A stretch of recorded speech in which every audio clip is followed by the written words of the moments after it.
Hello everybody, welcome back to the Short Sunday. Happy Sunday everyone, and thank you so much for joining the stream. Hi Riptane, hello Jakala? I really hope I'm not pronouncing your name wrong. If I am, please, sorry. Hello everybody, thank you so much for joining the stream, and thank you so much for the follow also, Jakala. And let's see, hello, I follow you on Deviant. Oh, thank you. Or I'm known as I think I've seen your name there before. Yeah, I can't wait to see what I'm gonna do today either. Anyway, hi everybody, happy Sunday. Welcome back to the stream, welcome back to the Short Sunday. For those of you who are new, welcome, thank you so much for joining.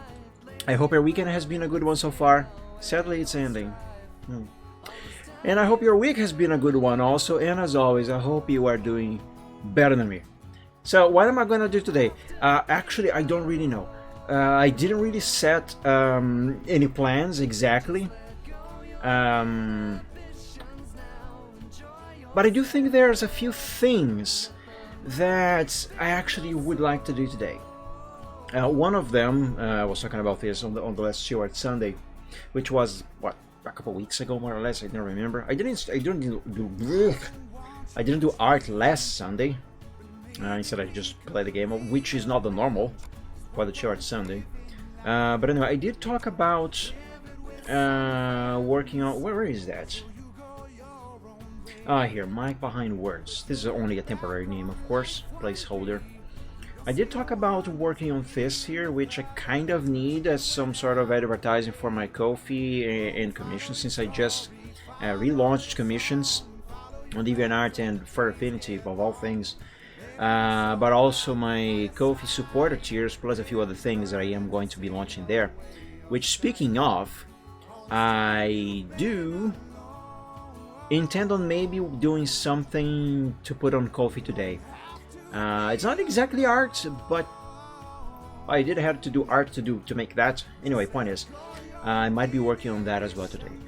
What I'm trying to say is that I don't really have anything specific that I want to be working on today. You know, just that one thing as I normally usually do. So I might be switching between smaller projects on today's show. Just having a relaxing day, that is amazing. That is exactly what the Sundays are for. To chill, to relax, to have a good time, to just rest. It's quotations art. What do you mean it's art, Riptane? What are you on about? If I have any favorite media dragons, as in some character from a movie, TV show, something like that, I don't know. I could say Toothless, but that would be too obvious. Maybe Sisu from that movie, The Last Dragon. I can't really choose one. I don't know. Can't really say I do. I mean, can't really say I have one. Can't say I don't either. Anyway, so yeah, I want to work at least a little bit on this. There was another thing that I wanted to work on also. I can't remember what it was.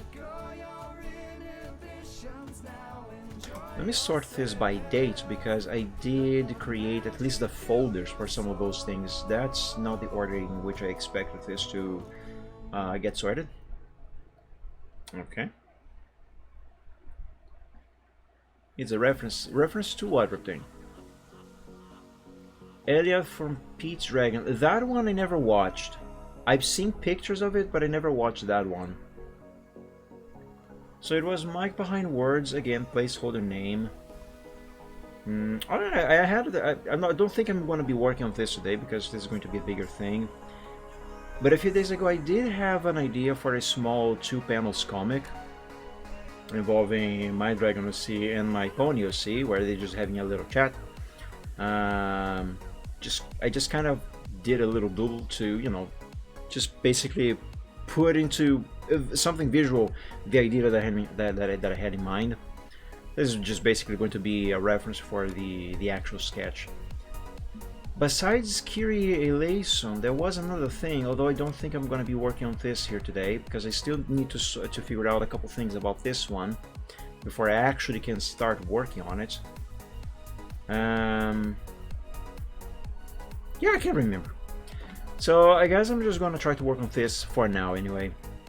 But the other thing that I wanted to do, that I still want to do, and that I will, is... which I mentioned is about my Ko-fi. Let me open this. I think it's in here. OBS controllers overlay, yes. DM, let me check that real quick. Thing. What is that reference? TV tropes. Oh, I see. Yeah, in my case, it's actually art. At least I haven't gotten financially desperate enough to go that route. Yeah, I hope I don't. I don't go there. But I'm not going to finish that sentence. I love seeing friendships between big and small creatures. Then you are probably going to enjoy that comic that I just mentioned. I had an idea for here, big thing with big teeth. I'm just gonna have my Dragon-OC and my Pony-OC together, and for those of you who don't know, my Pony-OC is called Silver Trot. It's best if I just show you a picture for context. This little cute guy here, he's a unicorn, and he is friends with this dragon here as well. This dragon is very big in comparison to his size. Anyway. My idea for this little short comic is that they are gonna be like in some kind of dark forest, and Silver is telling Michael Braveheart, "Are you sure?" This is, by the way, only a temporary text. I might change this. "Are you sure the only way is through this dark and spooky forest? There might be big things with big teeth in here." And then the dragon reminds him that you forgot that I am a big thing with teeth. And that's basically it. I need to improve this idea a little bit. But anyway, I'm not gonna be working on this. But yeah, since you like friendship between big things and smaller things, you are probably going to enjoy that one once it's done, which I have no idea when I'm gonna finish that. What was the folder that I had open here? Right, this here. Let me open that again.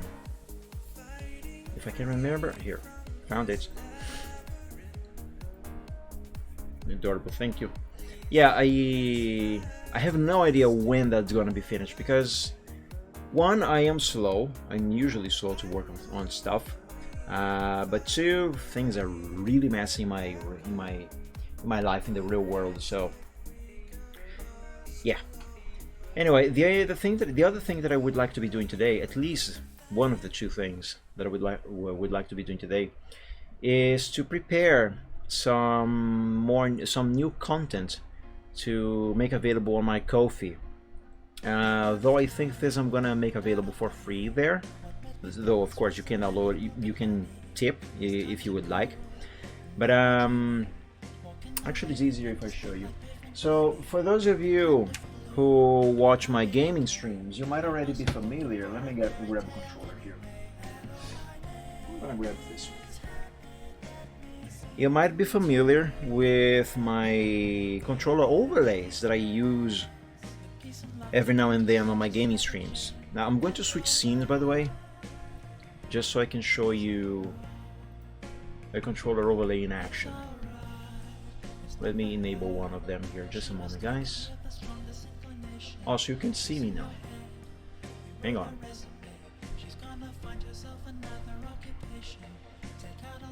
But this is not going to be a full screen. Okay, never mind. Let me use a different scene then. One moment. Enable testing. I didn't listen to the full thing, Reptane. I still gotta do that. But the little that I did sounds really nice. Okay, that's not quite the controller that I want to show you, but also this is unfinished. So let me switch. Just a second, everybody. Ah, this is the wrong folder. Blah. I love clicking the wrong stuff. That was irony, of course.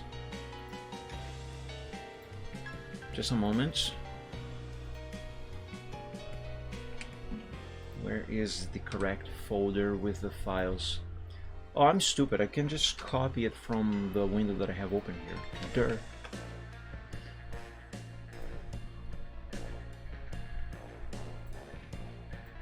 Just another moment. Okay, there we go. That's the correct one.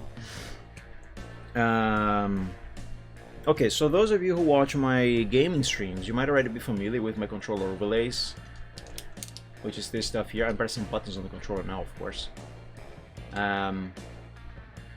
So I thought, hey, why don't I make this available for download for free on my Ko-fi? So I think I'm gonna do that. Let me switch to this other scene here. And on this one I can actually put my desktop on screen, but also my face. Just another moment. This Stream Deck that I use is so freaking sluggish. Okay, so now you can see my face. And now let me enable the controller overlay here, the way I usually use for my game streams. There we go. So yeah, so for those of you who watch my gaming streams every now and then, at least, you might be familiar with me having a controller overlay on the corner of the screen down here. And I actually have multiple of these. Like for example, this one is for this controller that I use, but I also have one for an actual Xbox controller, which as you can see there. I made these myself, by the way. Okay, I even have one for the Nintendo GameCube, which I just used on my last Gaming Friday stream when I was playing a GameCube game. And I even made one for the PlayStation controller. So yeah, I have a few. I have a couple more here that I'm not going to show you. The point that I'm trying to to make with all of this is that, one, let me turn off this controller. Turn off, come on. Why are you taking so long to shut down? Come on. Seriously, why won't you turn off? If this is my final attempt. Turn off. Come on. There we go. Took a long enough. Anyway, the point that I am trying to make with all of this that I'm showing you right now is that I made all of these controller overlays, which you can use on OBS to play games with. Well, don't play with the overlay, it just shows which buttons you are pressing, of course. Let me switch scenes back to the art stream. Point that I'm trying to make is that I made all of these myself, and these of course are currently not available anywhere, only for my own use. But I thought about making these available for other people because, you know, maybe some other streamers who play games on stream, they might enjoy using those. I don't know. Of course, there's plenty of those available everywhere on the internet. Although most of them that I found, you actually have to pay to download the overlay, which I found stupid, which is the very reason why I decided to make my own. Plus, I do dare say, the ones that I made look nicer than the ones that are out there. At least some of them, anyway. What was the other thing that I was going to press here? Right, I was going to... Never mind. So, I'm actually going to make these available for free on my Ko-fi. So yeah, you'll be able to download these for free over there on my store. Which, there's no actual store yet, but these are going to be the first items on the store. But for free. How about that? I might look into your gaming streams. You will be very welcome. I currently am streaming only the Gaming Friday, which is my gaming stream, every Friday at 6 p.m. Eastern Standard Time. So I play a different game every Friday, and once every month, more or less once every month, I do a long series playthrough. I just finished one, so now I'm gonna be back to playing a different game every Friday for a while. And then, excuse me, pardon me. And then I'm gonna play another long series. I still haven't decided which game is going to be the next one. But anyway, So the other thing that I'm going to do is organize the files that I'm going to make available for download on my Ko-fi, and you will be able to download these for free. And of course, if you would like to leave a tip, because it took a lot of work to draw these, and yes, I did draw these myself. Although I'm going to be honest with you, most of these overlays, they are all 8-bit DOE controllers. Because that's what I have. But they do work with the Xbox controller as well. I have not tested with an Xbox 360 controller, but it should work just fine. I couldn't test because I don't have one. Where's my PlayStation overlay? Here it is. So I also made, this is the last one that I made so far. I also made one for the classic original PlayStation controller. I just showed you an example. Again, I don't have a PlayStation controller that I can play with on PC, so I cannot test if this overlay with the PlayStation controller will work with a PlayStation controller, like a DualShock, for example. In theory, it should, so your mileage may vary. Point is, if you are using an Xbox controller or anything that uses the what is it called again? DX input, I think is the name of the driver. I don't know, whatever the Xbox controllers use on PC, it should work just fine. Anyway, regardless, I will be organizing these files, see what actually will be uploaded, because not all of these files are needed for the overlay to work. Like most of the stuff that you see on the screen here, for example, most of this is just art files that I needed to draw the controller. So I gotta organize this and also write down some instructions on how you can install this, what you need for this stuff to work on OBS for you, and yeah, basically what you need for this stuff to work. But right now, let's begin with some actual art, shall we? I did already do a little bit of work on this, but as you can see, I didn't do much. So let's try and do some more progress on this. I'm definitely not going to be finishing this today. Although, to be honest, this should have been finished at least 2 weeks ago. Yeah. Anyway, let's get started.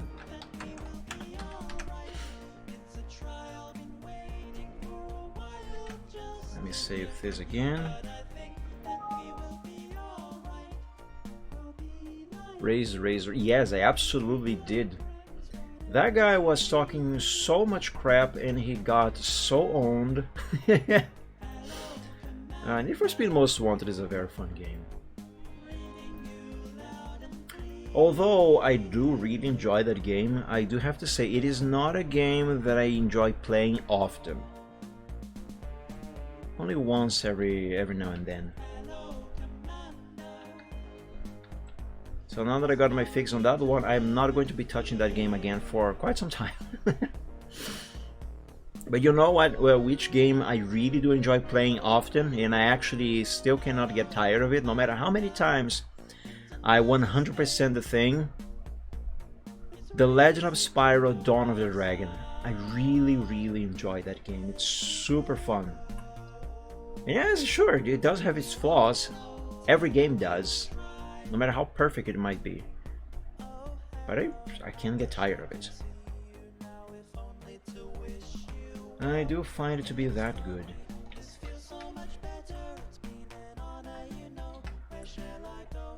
I really would like them to at least make a remaster of that game.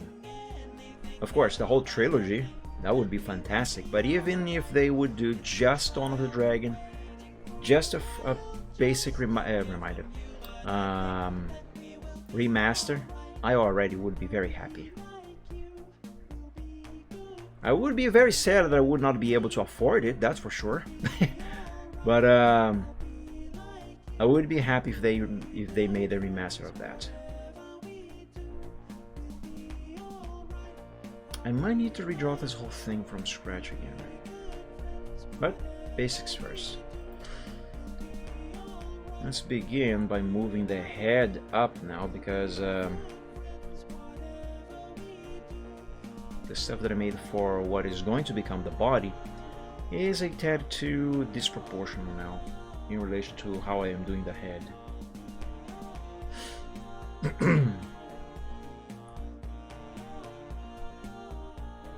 So the idea with this is that Micro Braveheart is peeking from behind a wall.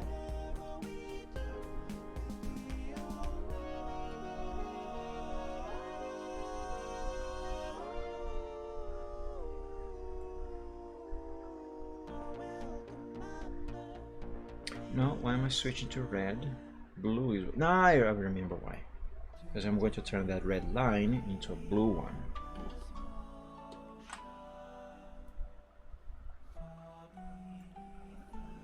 There we go. Now, of course, since he's just behind a wall, I don't need to draw his entire body. So it's... Oh yeah, that reminds me. I forgot to open this file here, which I'm gonna need. And since I just did that, I might as well go ahead and save this to the progress sheet, because I am about to make some changes to the head.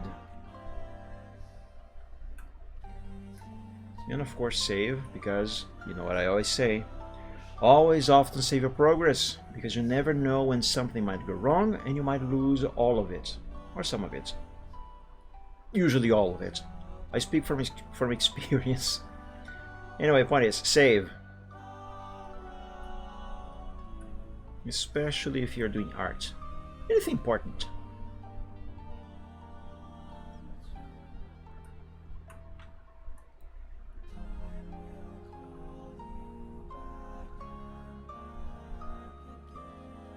Okay.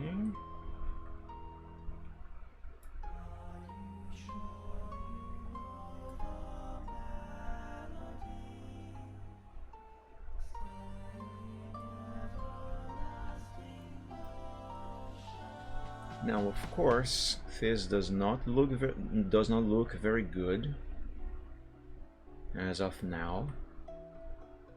But here's another thing that I always say: basics first. First we get the basics in place, and then we change and adapt and fix stuff as needed. Why can't I make this line right? I'm even using a tool. Oh my freaking god.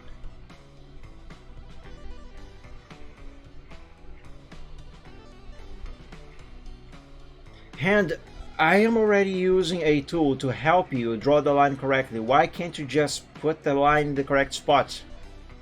I don't know. Okay. Again, why do I keep moving the line off the other line? I need this here to end on the very top of this line that is already placed here. Why do I keep moving it? What is wrong with me? There, thank you.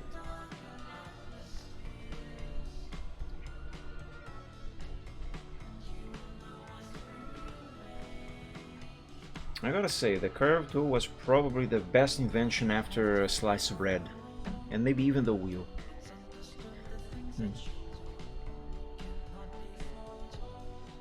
Very useful and helpful tool. Now sure, it could be freehanding all of these lines. I can't do that.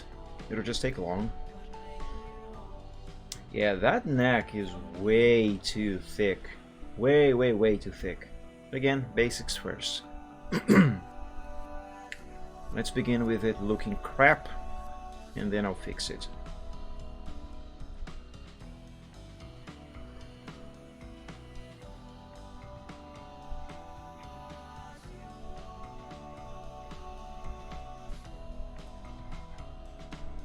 This here is going to be a forward leg.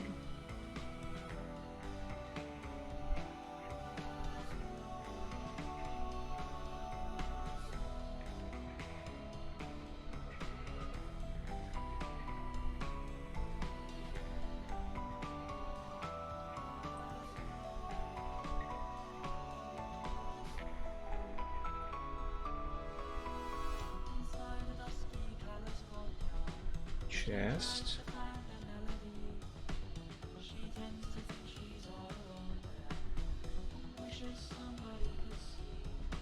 Again, I don't have to draw his entire body, only some part of it for the sake of helping me identify, more correctly identifying and drawing the proportions correctly. On top of this neck being way too thick behind the head, I think it is also a little too short. I gotta elongate this neck, but one step at a time.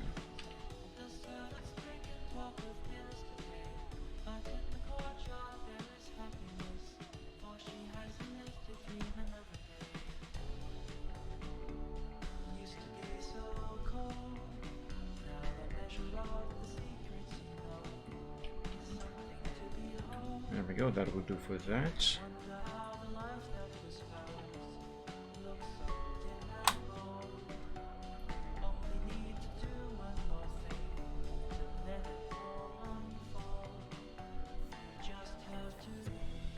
Okay, let's try and fix that neck.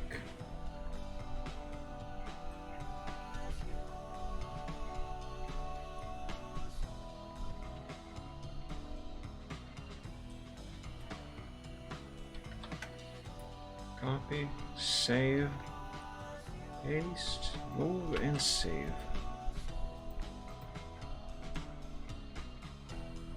First of all, let me change nothing. I'll redraw it now.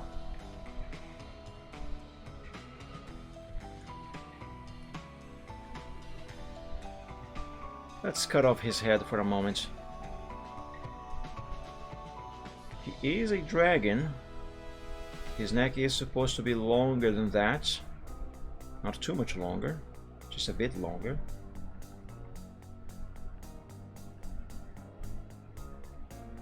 Alright, now we can redraw this.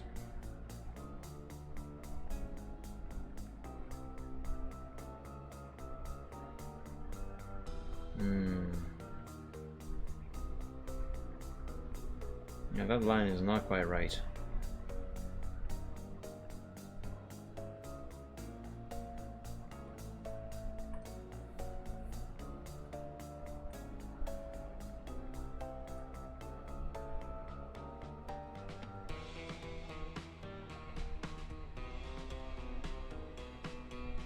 There I go again with dropping the end of the curve to line. Not where it needs to be.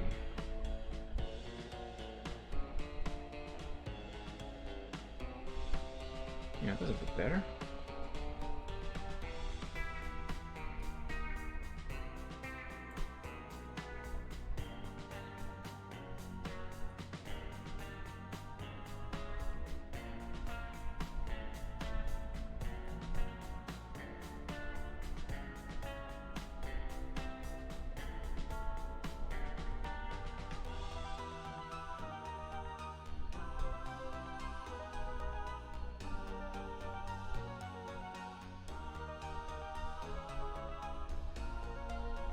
Yeah, that'll do.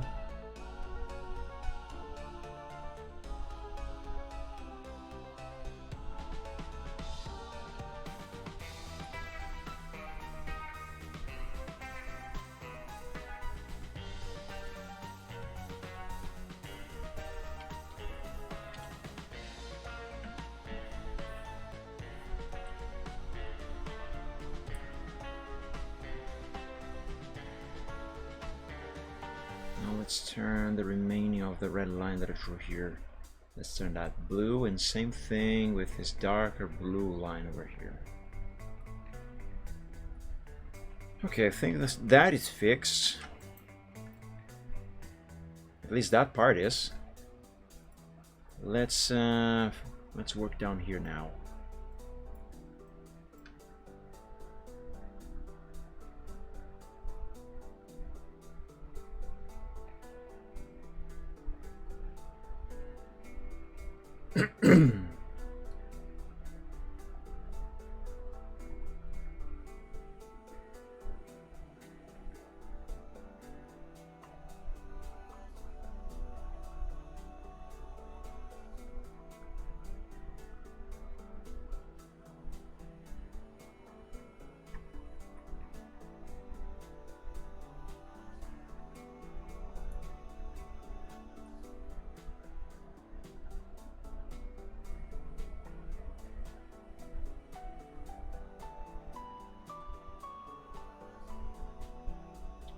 to make that line a little shorter.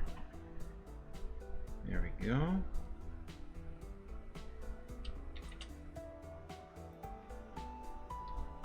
There we go. That is way better. Still not good, but way better. For one, up here, this part here is still a little too thick. What is this on top of my tablet? Dust? I keep rubbing my hand on something that is sliding around on my tablet. I can't figure out what it is. Might be dust. It's gotta be dust. I mean, my room is rather dusty. I haven't cleaned here in a long time. Plus, I haven't used this drawing tablet in 2 weeks, so there might be that. Although I do keep it well... I do keep it safe inside this sleeve that I made.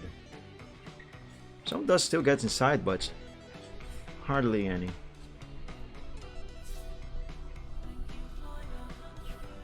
Oh yeah, that's much better.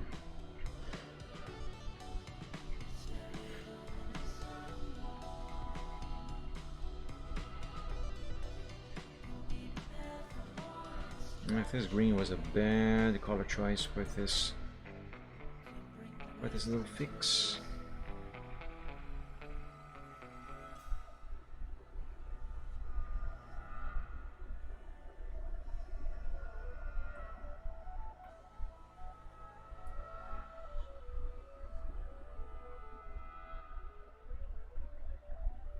All right, let's see.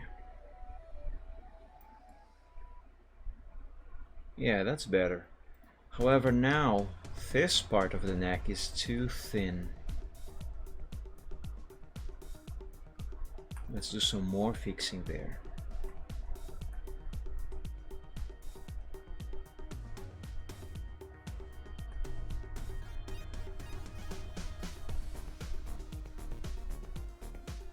You know, let me fix this horn first and change its color a little bit because I want to use red for that repair. And I don't want these lines to get mixed up.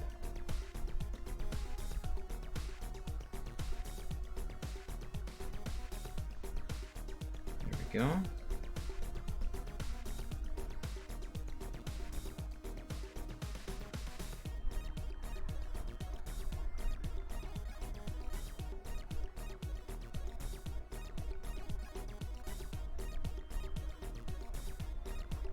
Actually, I do need more zoom.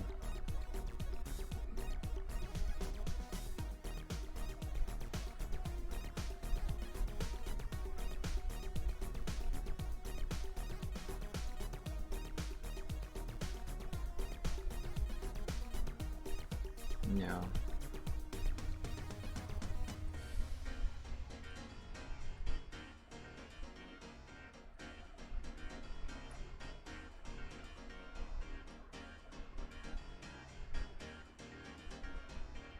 Yes.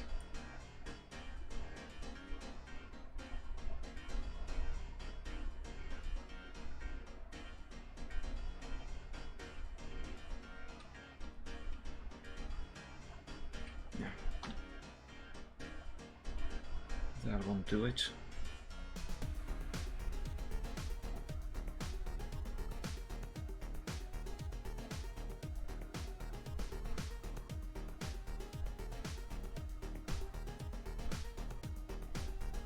Okay, I think this is fixed.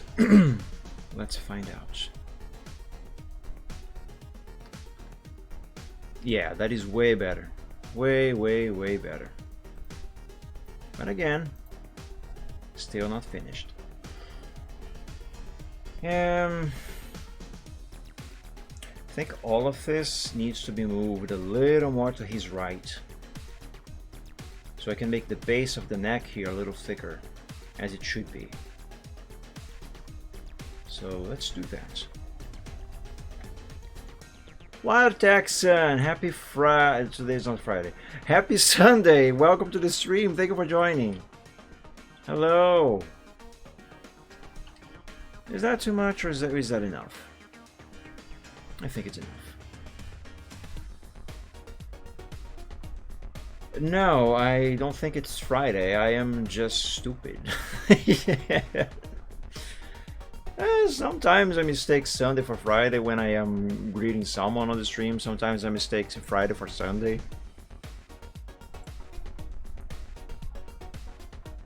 My brain isn't working anymore.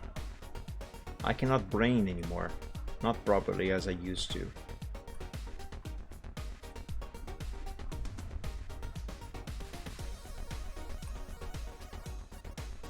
Can't think straight.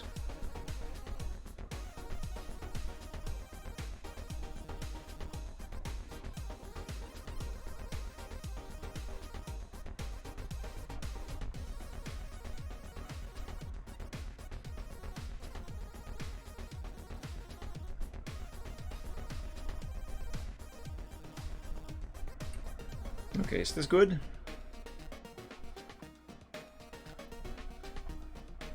Way better. Way better. Save.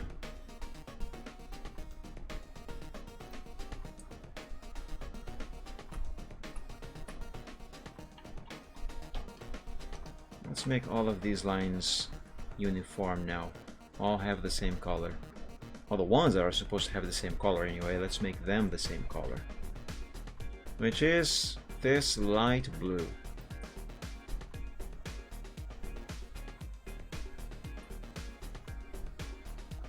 Okay. Now I'll save this to the progress sheets and keep going. For those of you who don't know what the hell the progress sheet is, which is this thing on the screen right now, this is essentially just a backup of the progress. That's another important thing for you to always have on top of often saving your progress. Have backups. Well, more precisely backups of files, but this kind of backup is also good.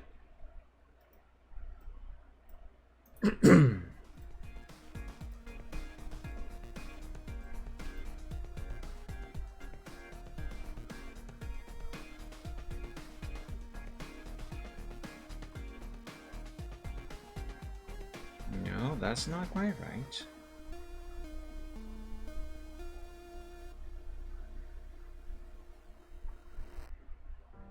That's not it either.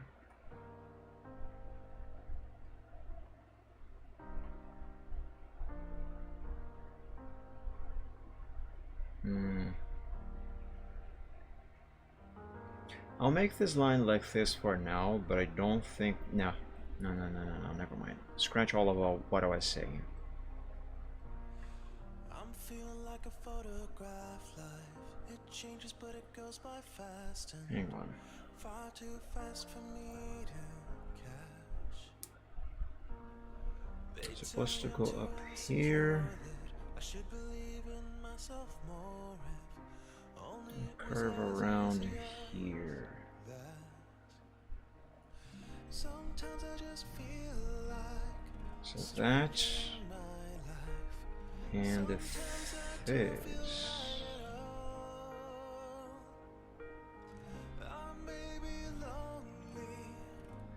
Okay, I'm gonna make it like this and leave it like this for the moment, but this line is not correct.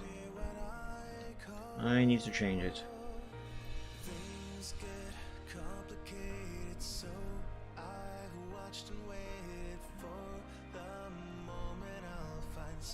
When did you get a cam, by the way? A few months ago, but I only started using Facecam like 2 or 3 weeks ago. I'm not actually ready to be using Facecam on my streams, mind you, because I wanted to wait. Actually, let me restart the phrase. The reason why I didn't start using Facecam as soon as I got the camera was because I first wanted to work on this ugly background here, make it look nicer, or nice, because it doesn't look nice at all. And also work on my lighting, because the lighting I don't think is any good for the camera. Right now I have sunlight coming through the window, but the sun is going down soon, so it's gonna get very dark here. I'm gonna have to turn on my lamp up here, and the lighting of that is not good for the camera. It works.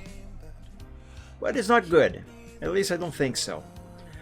But anyway, point is, I wanted to work on these things first, but to make anything here the way I would, something at least decent to be on the camera, I would need to spend some money, and I have no money at the moment. So since it was taking too long for me to finally start using Facecam, I decided to, you know what, screw it. Let's do it. So here I am. With dough-filled hands, I return. Alright, nice. Which kind of dough? I was hoping to see a dragon with large wings. Yeah, I didn't have enough money to afford buying a new body for that, unfortunately. Oh, you know what? Speaking of seeing stuff around, why don't we bring Silvertrot to keep us company on the screen today?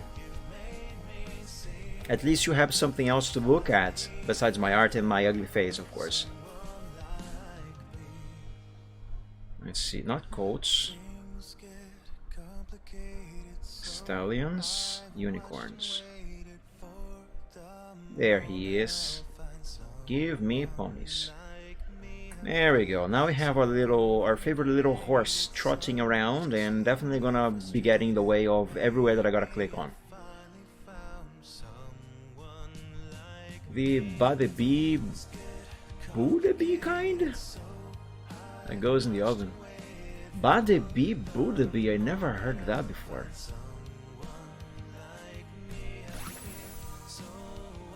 And actually, for a second there, I thought you were writing a piece of the lyrics of "I'm Blue."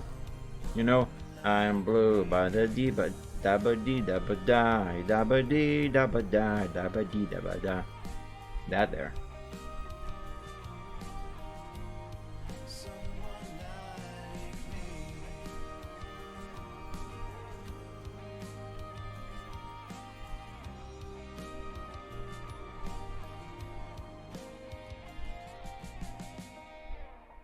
That's typical Italian gibberish. Oh, I see. Oh, I get it now. I get it. The buddy kinda. Yeah, I get it now. That reminded me of that skit of Family Guy, where Peter goes to an Italian shop, I think with Brian, and Brian is about to make the order, and Peter's like, "Hey, I got this." And then he just starts doing gibberish. I don't remember what exactly he says, but it's funny. But yeah. Honestly, it is impossible to me to do anything even remotely close to what Italian might sound like without doing the hand gesture. It's impossible. I mean, Italian is such a fun language. I would like to learn Italian someday. Fast approaches as we fearfully wait. The simplest of simple creatures bound by the laws of fate. And as we shivered in the gutters, why can't I get this line right? Which Italian? What do you mean? Is there more than one Italian? Is there, have they made Italian too?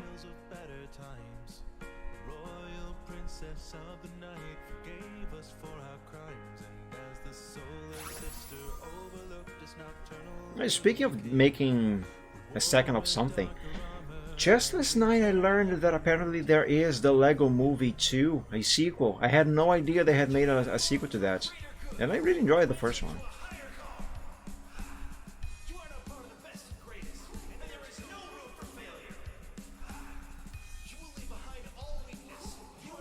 Why has nobody told me there was a sequel? Sicilian, Southern, Roman, Northern, Südtirol. Oh, I have no idea. Well, those are more like regional, well, not regional dialects, but it's kind of dialects. But I meant to say accents. I don't know. I just wanted to learn at least the official one, whichever one that is. They're different languages. Really?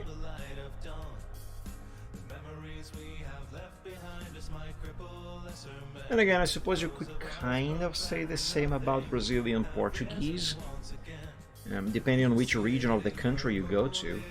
Because seriously, there are some accents in this country here that I can hardly understand what they say.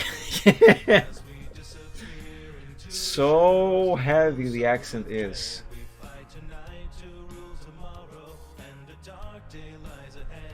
You know an accent that I really hate? A Brazilian accent, that is. An accent of Portuguese, more to be more precise. I hate the accent they have in Rio de Janeiro. I absolutely despise that thing. It's like cancer. It's awful, it's terrible, it sounds ridiculous, and it sounds like they speak like that on purpose. As if they think they are being fancy. No, they are not. They're just being obnoxious. It's a horrible accent. I am sorry if there's anyone from Rio de Janeiro watching, but believe me when I say this, most of the people that I know all across the country that I have spoken to, they also don't like the Carioca accent. There's even a name for that. Carioquês. It's really bad. Get a better accent, come on. You guys have been around for a while, you can do it.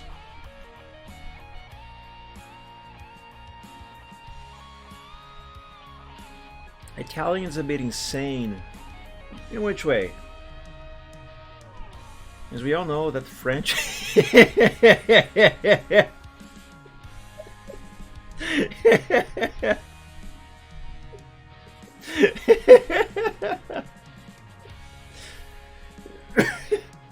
Oui. Oui, mon ami, I agree. Yeah, French is not the greatest either. Oh god, I don't know why I laughed so hard at that. Also, what the hell am I doing here? I got so confused. What am I doing with this line? Yeah, where am I going with that line there? It is not curving right at all. I'm fixing something that I'm just making it worse. Ugh. Yeah, I don't know why that was so funny to me.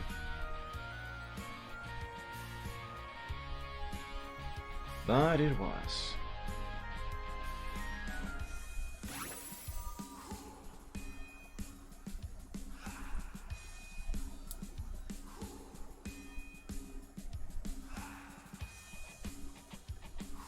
Okay, so Rio de Janeiro's accent is awful. Okay, but that's on a Brazilian Portuguese scale. Let's talk about different languages, since we mentioned French, the French accent. Okay, I don't disagree that French accent is bad. But you know what might be worse, or at least the second worst to that? English spoken with a Brazilian accent. I've done that on stream before, spoken English with a Brazilian accent. I am not going to do that again. I almost had an aneurysm. Almost had I don't know, my brain almost melted that time. That was funny though. It is really bad. But yeah, I dare say I can say this because I am Brazilian, unfortunately. But the Brazilian accent, when the way most Brazilians speak English, I also really despise that. It is extremely bad. The M, let's take a look. Oh, that's a doe. That's a cute doe. It does look good, although that is clearly not baked yet.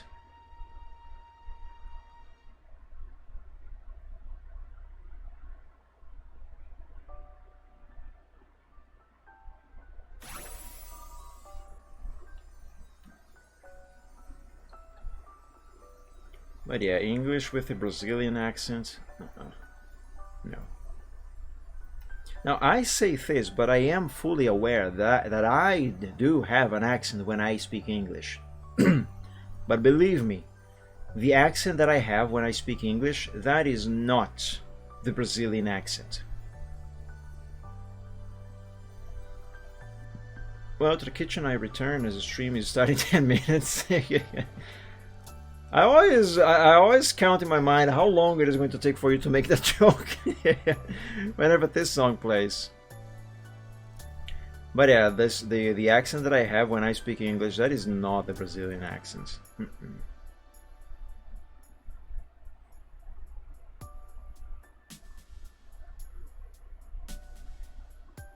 Actually, didn't I clip that time when I tried to speak English with a Brazilian accent? I think I did. I don't want to repeat all of that, of course, because it's pretty bad. Let me see if I can find that clip. Just to give you a little taste of how bad the Brazilian accent is. Content?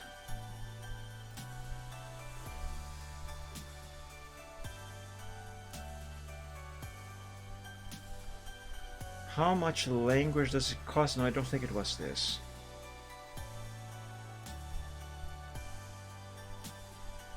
Maybe I didn't clip that. Maybe it was someone else who did.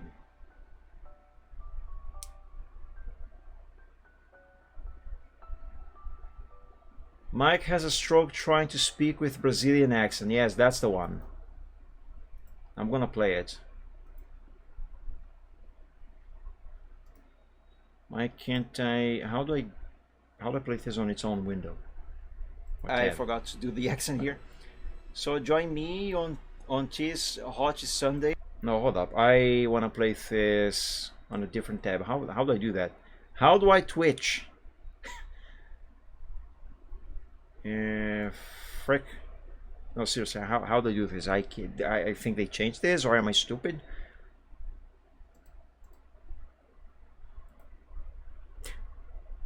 I think this is it. View clip on channel.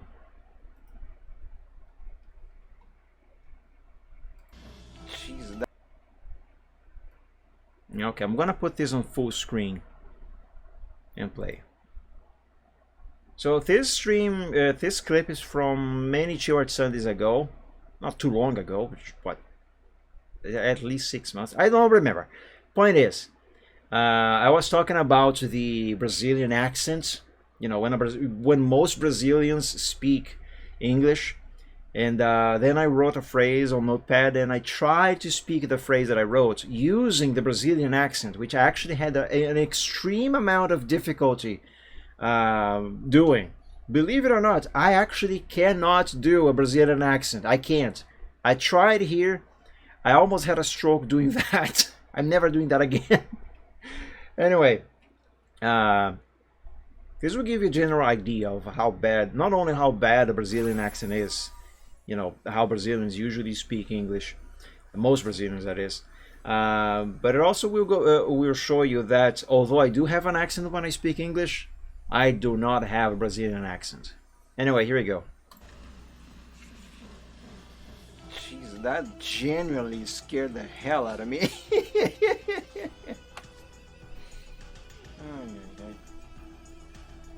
Wait, this is the right clip. Well clip it. No, it is not the right clip. Well, I'm stupid. And I closed Twitch. Yay. Yes, I'm definitely stupid. Ah, boy. That was when my browser reminded me that my pen was done charging. It's this one. Forgot to do the accent here. So join me on this hot Sunday afternoon, and let's get back to drawing. Let's get back to drawing vectors. Leave as I resume works. As I resume works on an overdue commission. I can't do the accents. Even when I try to, I can't.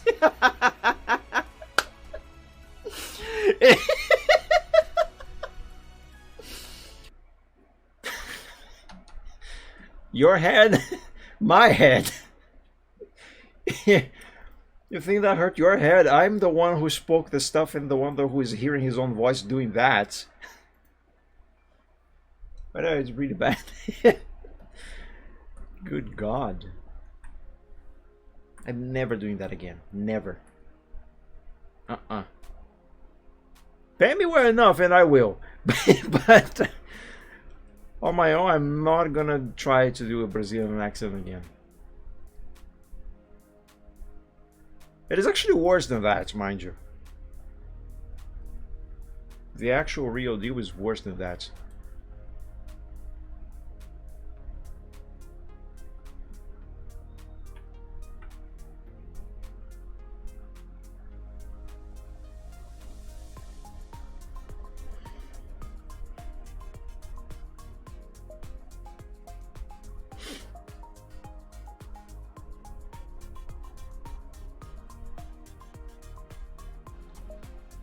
Okay, is this good enough? I'll say yes for now.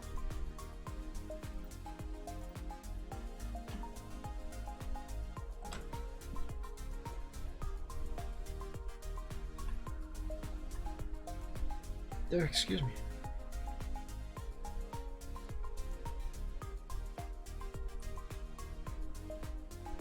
Let's just finish up the line and then I'll change its color and finish drawing this leg over here.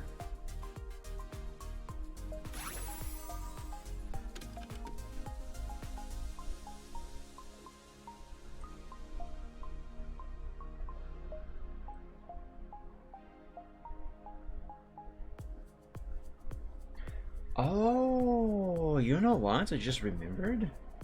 Now that I have finally finished that long series playthrough of Need for Speed Most Wanted for the GameCube, I now can finally go ahead and play Juice WRLD on stream. That is a really weird looking game. I am actually looking forward to that weirdness. I hope it's going to be fun. So yeah, you know what? Next Gaming Friday, if God's willing, let's play Juice WRLD.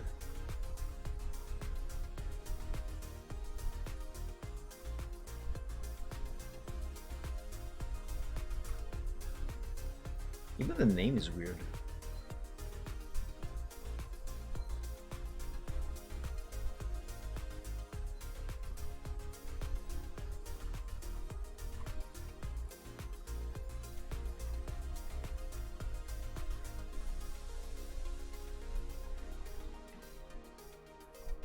Okay. Now let's turn this blue into blue. Just like so. And save.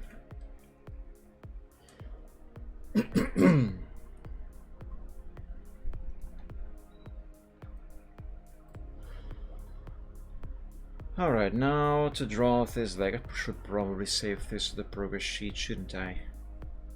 Because the lines that I'm going to be drawing next will interfere with the line art that I have just drawn there. And who knows, maybe I might need to go back to that stage of progress. So I better have a backup. Excuse me, Silver?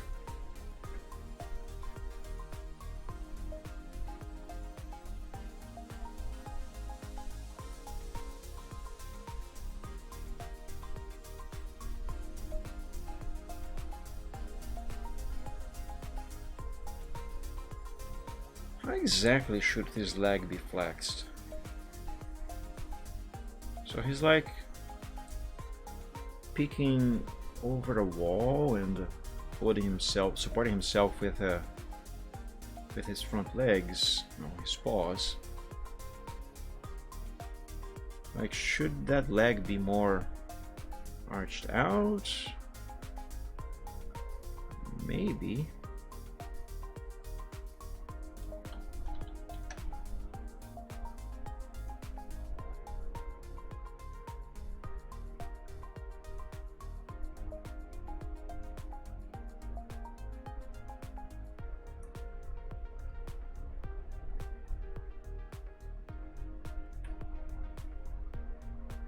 like that.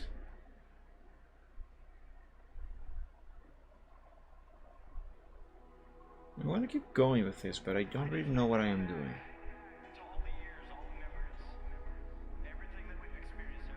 I know where I wanna get to. I just don't know how to get there.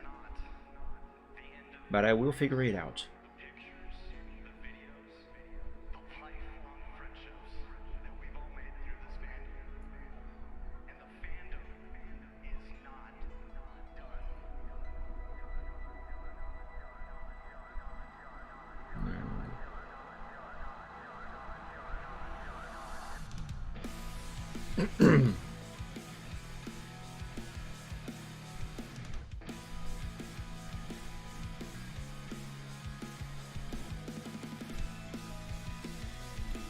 I think that basically all of this will have to be redrawn, but basics first.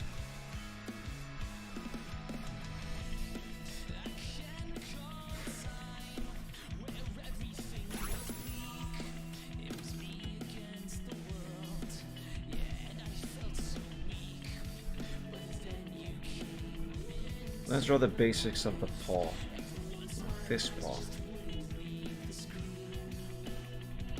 That's not it.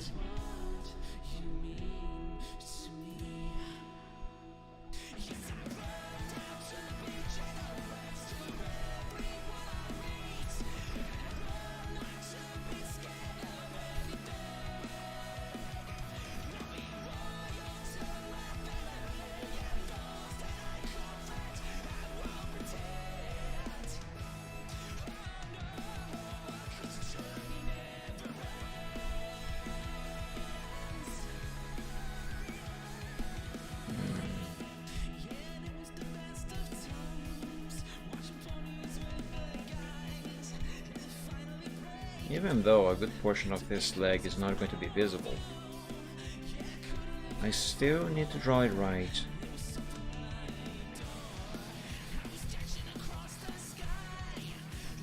Yeah, this line here is not right. Actually, none of this is right. Let me try to visualize this in my mind.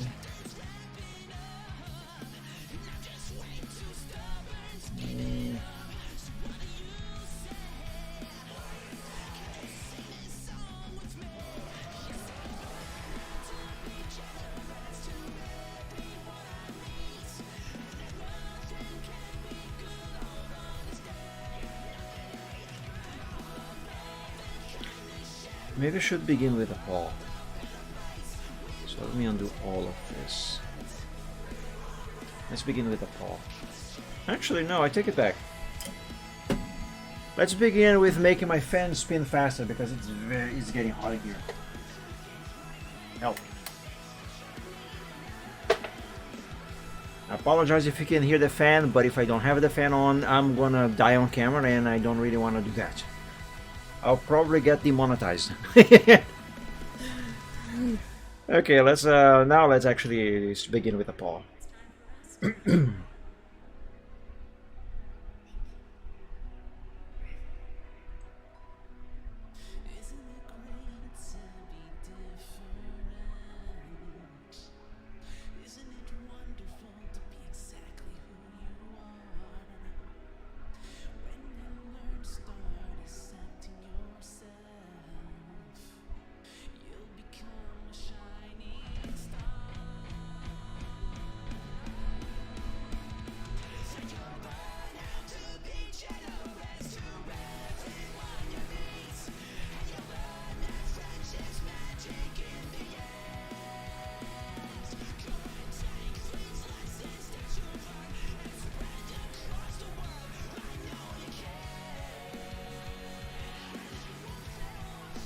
Okay, I think that for starters, that seems to be alright.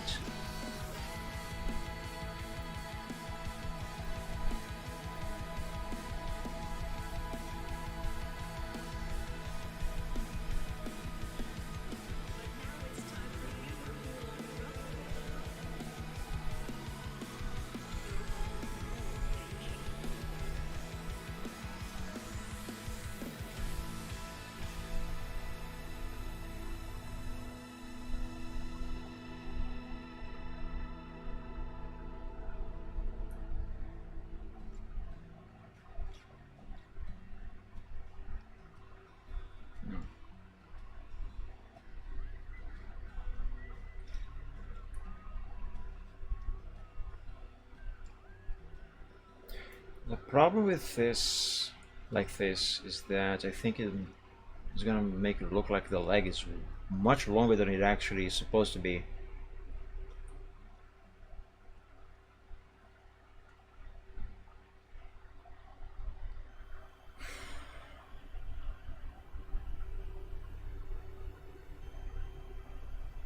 And again, I mean, I don't have to draw the entire whole leg.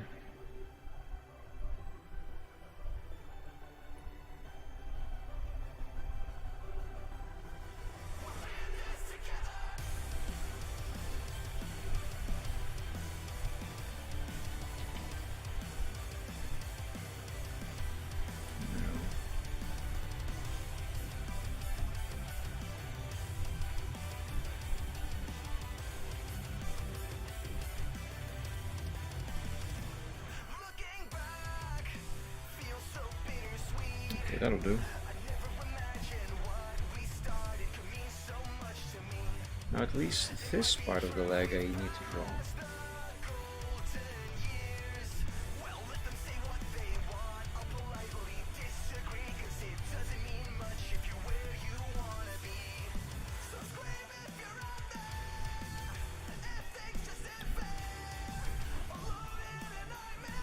Let's draw the basics for the other paw.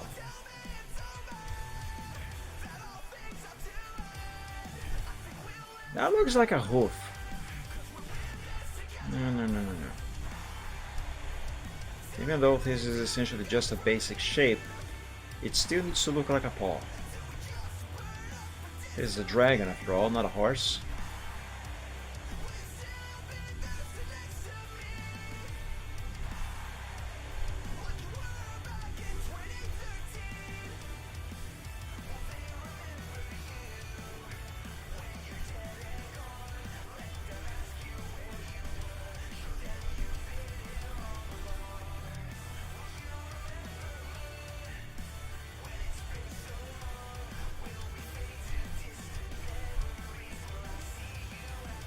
No, not like that.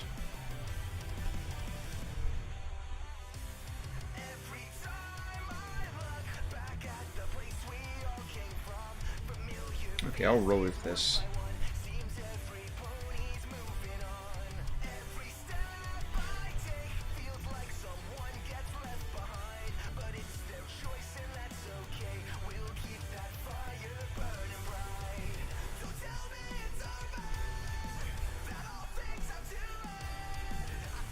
Off to the progress sheet with you.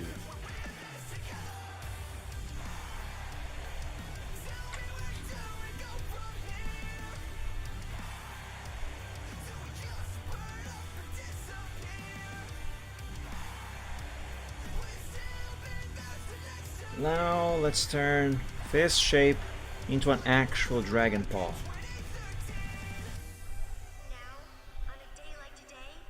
What's up, Riptane? What happened?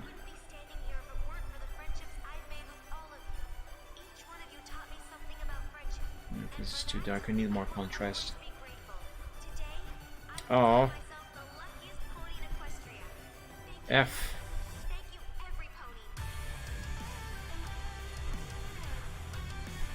Yeah, let's go with this. No problem. Now there is a problem. Actually, I have an idea.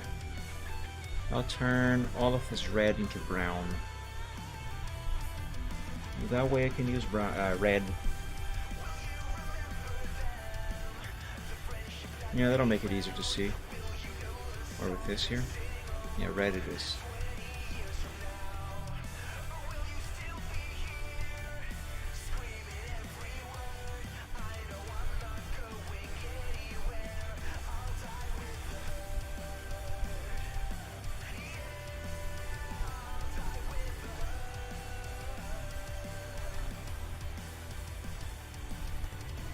I forget, this character has 3 or 4 toes on his front paws.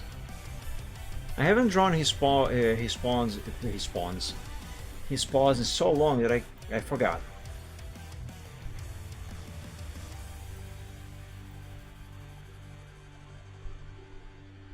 technically he has 4, but the 4th one is like the thumb. So is it what? Is it? Has it always been 3 on all 4s?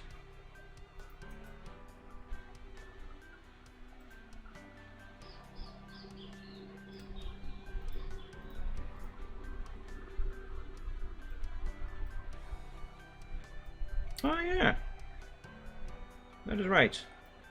Okay, so 3 it is. Pizza Tono. Is that microwave pizza? Not microwave pizza. Those ready to no not ready to burn. Ready to go to the oven pizzas that you can buy frozen or semi-frozen at the supermarket.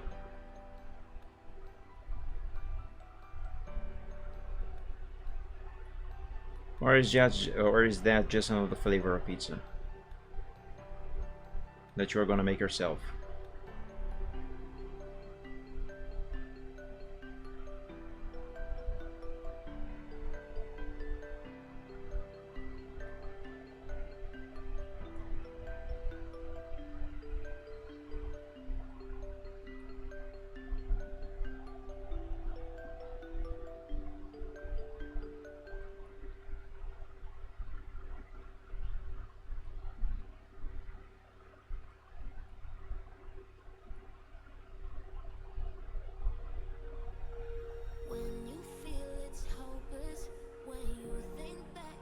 Now that looks very ugly.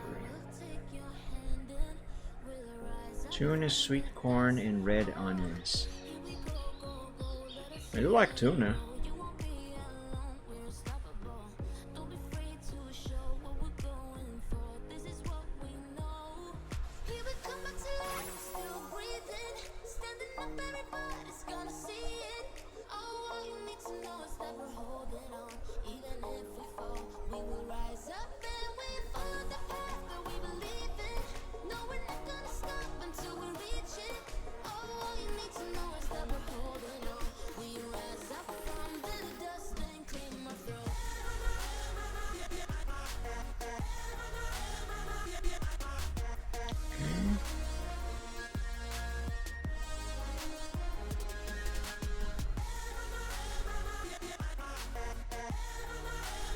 Reserve recipe, oh, I see.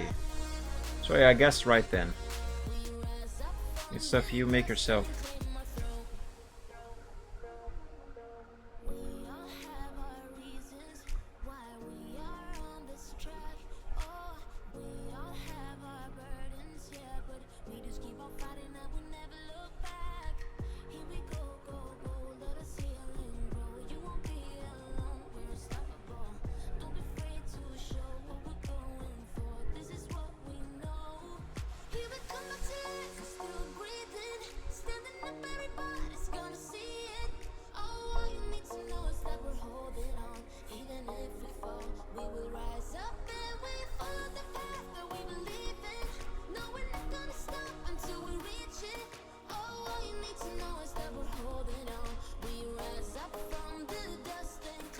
This line is too thick over on this side. Sweet corn and tuna are indefinitely storeable in cans, so long as they are still factory sealed.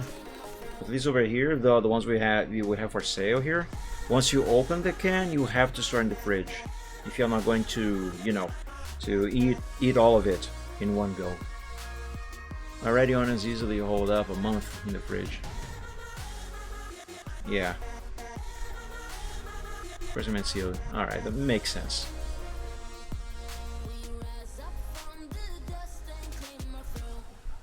And even then, if you don't eat the whole thing in one go and you put it in the fridge, it doesn't last for very long. It has to be consumed soon. It is fish after all.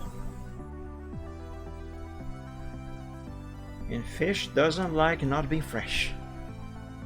You're like 24. My god. That is a lot of tuna. Are you sure you don't have a cat? Are you sure you are not a cat? Well, I suppose if you were, there wouldn't be 24 cans of tuna anymore, would there? I haven't had tuna in a while myself, but I do like tuna. Usually on the few times that I buy tuna, it's kind of expensive, which is why I don't buy often. I usually buy them in kind of like in paste form, you know. It goes great on a sandwich. Just open the can, slap the stuff on the bread, and off you go.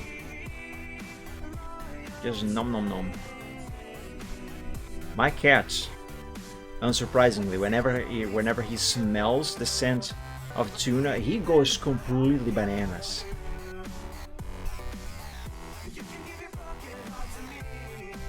And he's a very well-behaved cat. He doesn't usually meow, and when he smells tuna, he starts searching everywhere and meowing very loudly. He doesn't jump on this on top of the sink, however, which is usually where I handle the tuna and other food stuff. He just sits by my legs, looking at me and basically begging for me to give him some tuna, but he doesn't jump on top of it. He is that respectable and well behaved. I love my cats. It's like, hold up, I missed some messages there. Yeah, you don't not yet have a cat. It's like less than €1. That's euro, right? Sometimes I mistake euro for pounds. Yeah, the symbol. Anyway, on sale and 149 normal. Yeah, that is very cheap for the can. It costs quite a bunch more here. What a surprise! Seriously, I challenge anyone to name one thing that costs less in Brazil than it does anywhere else in the world.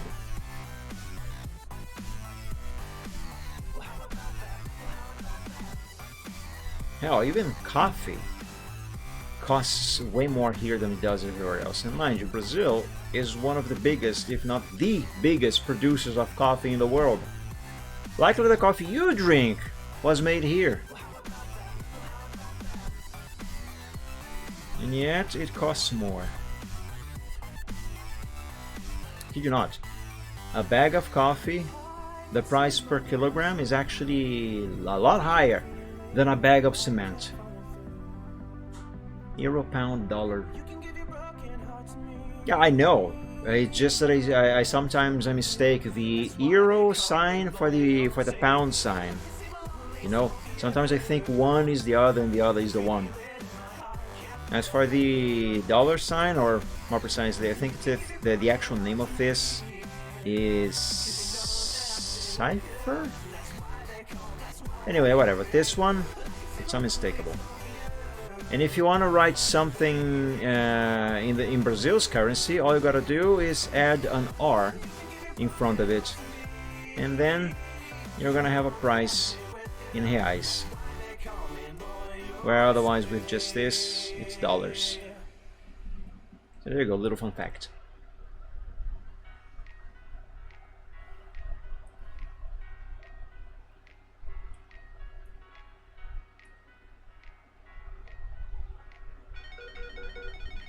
Oh, shut up, phone.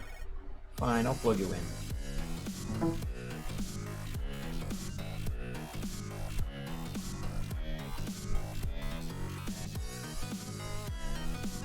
Now, because this dragon has retractable claws, like a cat, let's draw these lines here, because that's where his claws come out of. Actually, I'm not gonna draw them on the sketch.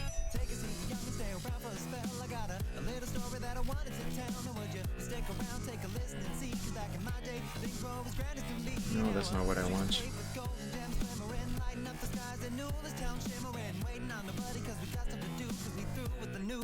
This. So yeah, these little lines here that you see on his paws, that there.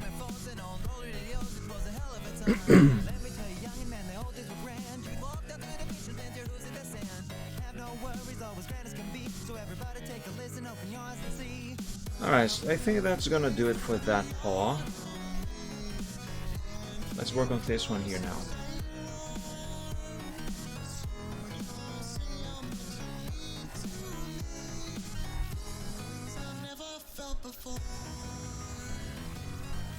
Now you're gonna check if yours was made in Brazil.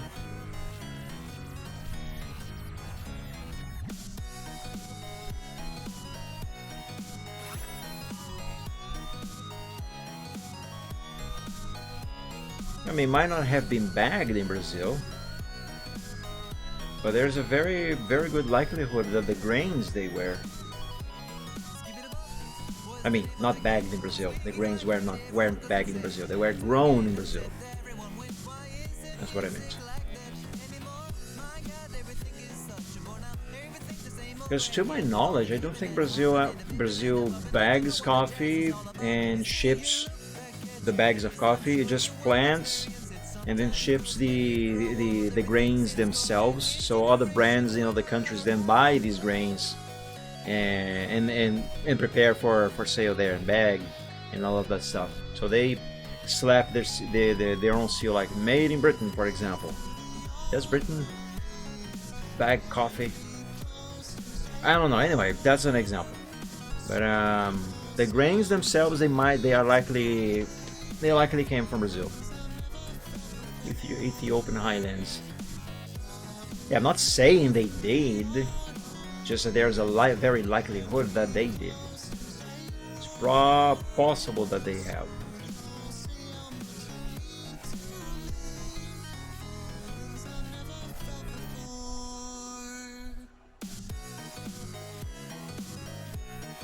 On 100% Arabica.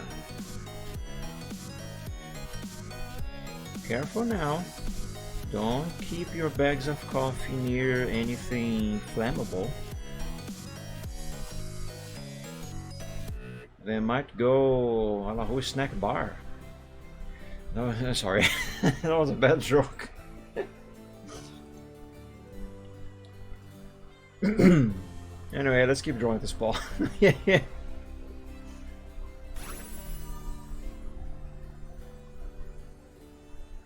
This is getting a lot bigger than the other one. No, that's not right.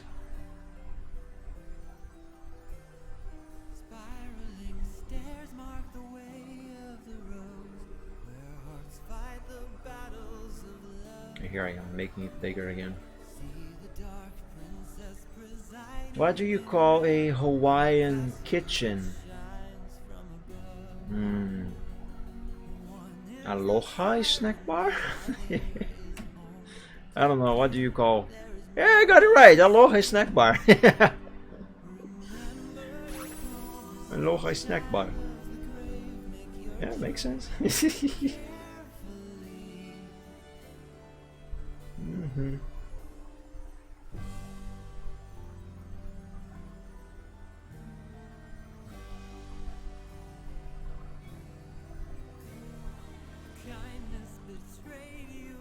I'm not gonna lie to you, I am having some difficulties drawing this ball for some reason.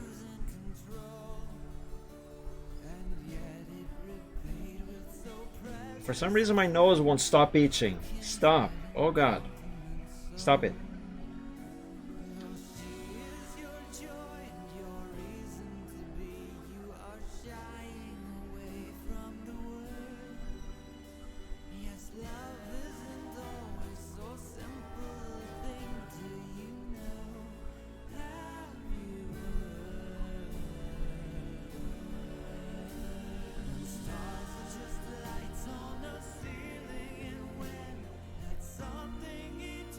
Why can't I draw this one? Well, I can. I'm just having difficulties. Why am I having difficulties? Is it because I made the snack bar joke? Because that's a stupid reason for me to have a difficulty with this.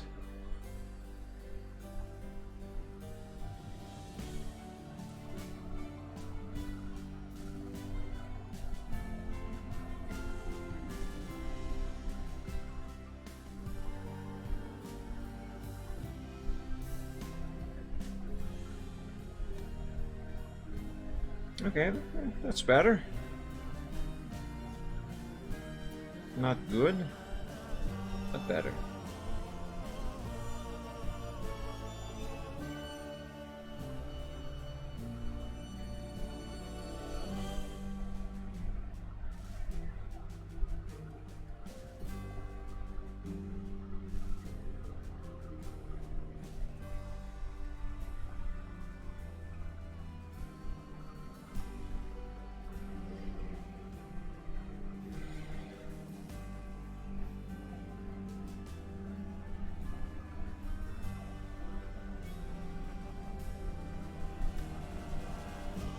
This is a little too squared. Let's be rounder.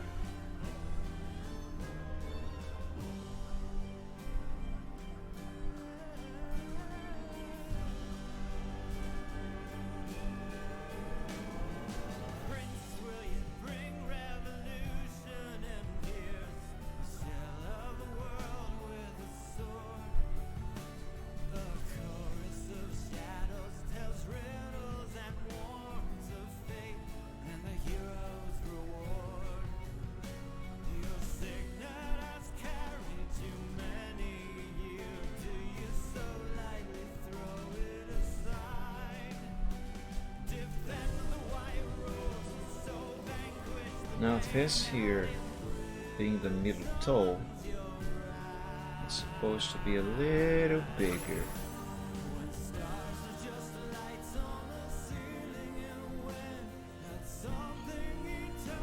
And longer. Well, not really bigger, but longer. Definitely.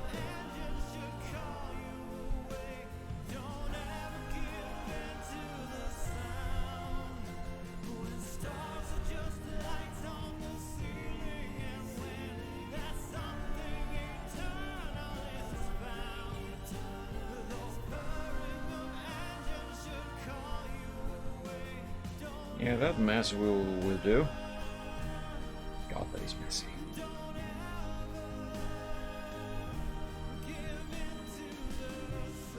No problem. That is why we have right click.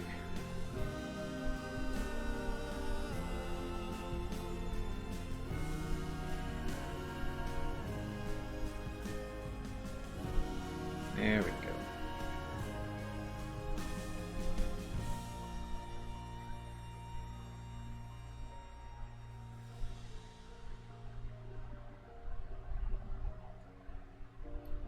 See, this freedom that I have to work with pixels in this manner, don't have to switch to the eraser, for example, to erase this stuff that I am erasing here. This freedom that Microsoft Paint gives me to work with pixels in this manner, this is one of the main reasons why I prefer to sketch on Paint rather than some other art software like Photoshop, for example, or I don't know, what other programs are there? I forget.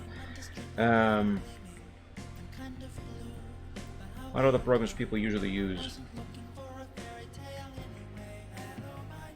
Like Paint.net, for example. Or God forbid I ever actually have to use GIMP again, for instance. Those programs, they can do pixels, but they do not, although they are far more advanced than Paint, they do not give you this level of freedom and control over pixels like this. Not like Paint does. I really like this.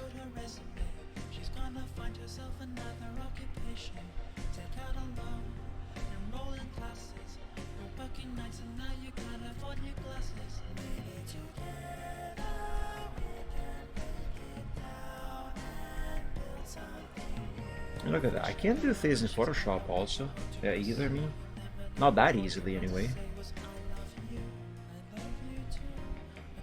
Photoshop does not have the eraser trick.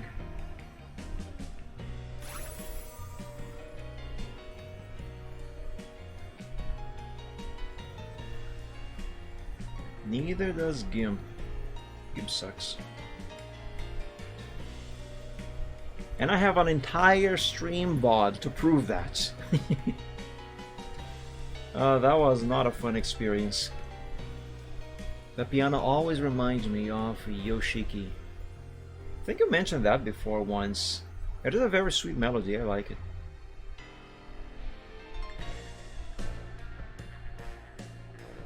It wouldn't be on this playlist if I didn't, after all.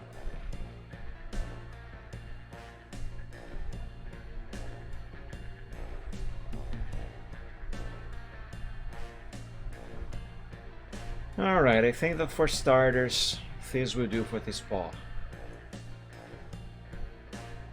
At least for its toes, anyway. Because I'm not done yet.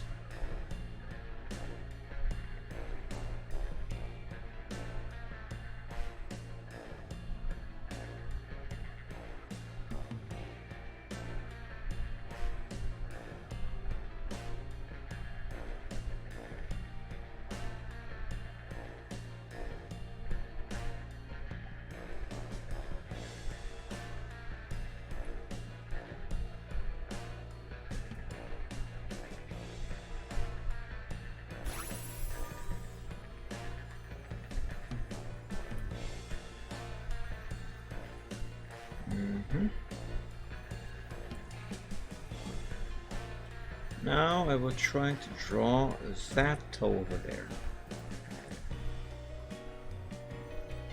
I mean, is it even supposed to be visible here? Yeah, I guess. Only partially. This is one part of dragon anatomy that I still, besides wings of course, that I still can't get really right as it is supposed to be.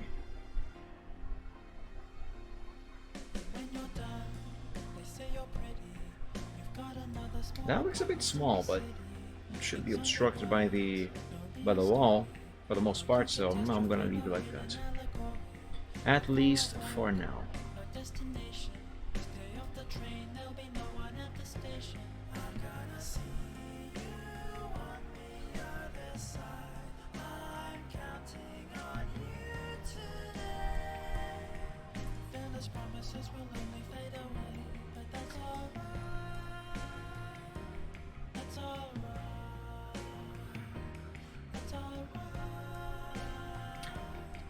You know something that is quite wrong here, and I think might be the main reason why I was getting the neck so thick and then so thin. It's still rather thin down here in this area. It's not supposed to be that thin, and it's not supposed to be this thick over here either. You know what I believe is wrong here, what is causing me to make this mistake? The head is a bit too small. It is not proportionally correct. Let me start that phrase over. Its size, it's not correct. The proportion in relation to the size of the body is wrong. It's not right. It's not good. I will have to resize his head. Exactly. Head is just small. Nora is just part cheetah. I mean, aren't dragons basically just giant lizards with cat software? So, close enough.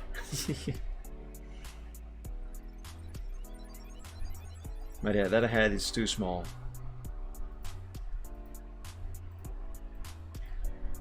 I'm sorry, big guy, but I'm gonna have to decapitate you again.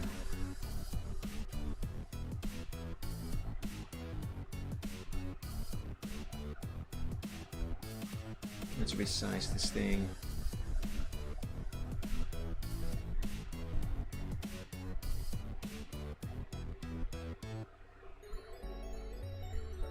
Yeah, that is looking a bit better. Not quite there yet.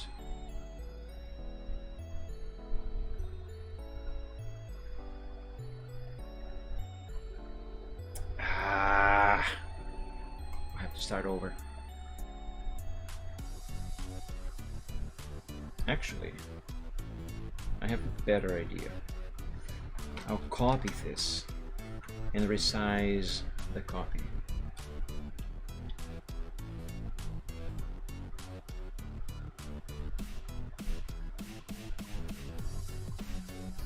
Oh, come on, just grab the thingy. Yeah, I use the mouse for this.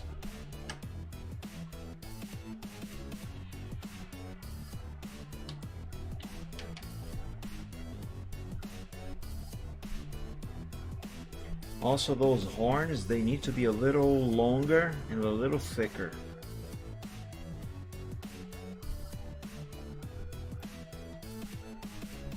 Now his head is squashed. And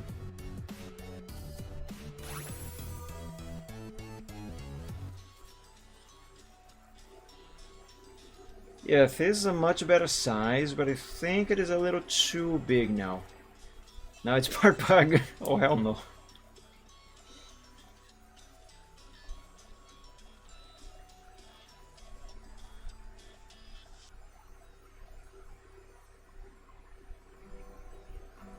I mean, at least considering the paws, this size might be fine. But in relation to the body itself, it is a little too big now.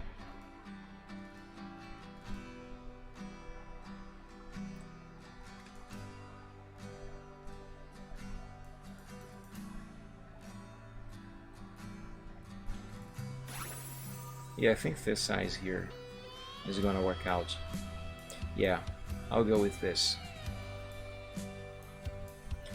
Now, because this whole thing, even though it isn't finished over here on the original, but anyway, because this whole thing is all now messed up, the pixels got all squashed and stretched and squished. It is all wonky. I'm gonna have to redraw all of this. But it's okay because I was expecting it. This is not the first time that I do this, after all.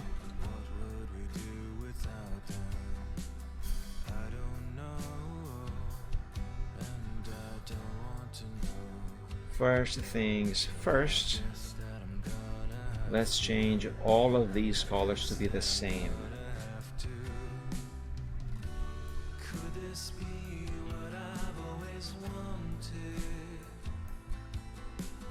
Like that.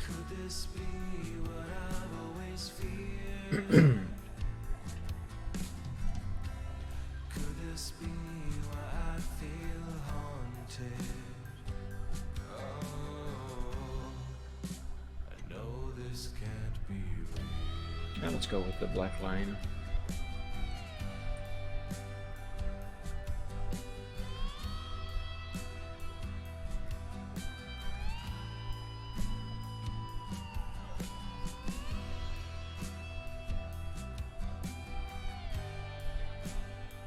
The advantage of doing this is that I can make a few corrections right now on the fly as I redraw it. Or more precisely, as I draw over it. Anyway, point is, I can go ahead and make a few corrections now. Probably won't, but I can.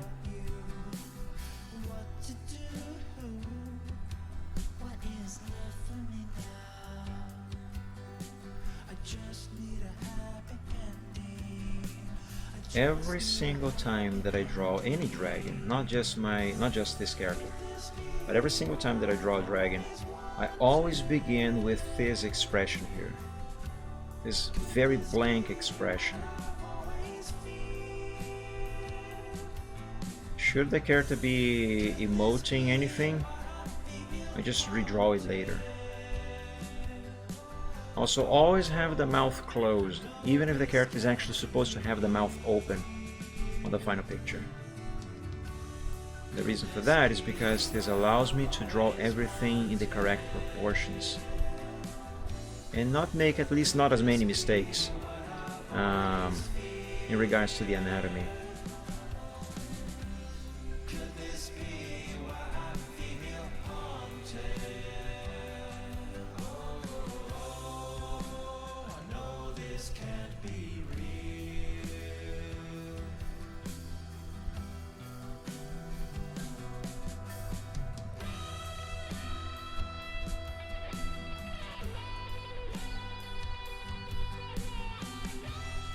This is too big.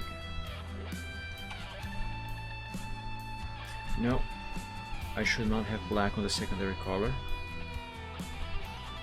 Black goes on the primary color. there, like that. Hello, friends. It's time for ponies again. What There we go. would we do without them? Now I can have black on the secondary.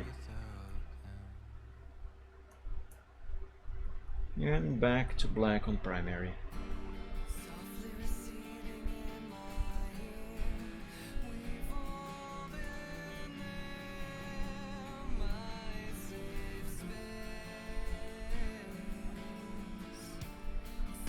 Now that eye is very unfinished.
By the way, now it is getting dark in here.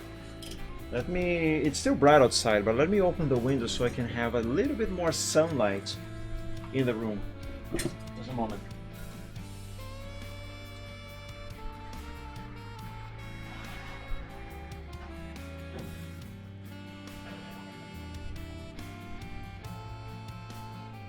There, now it is a little more bright in here.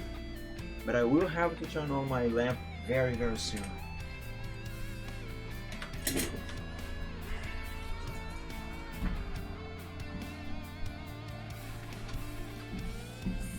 Okay, let's continue this.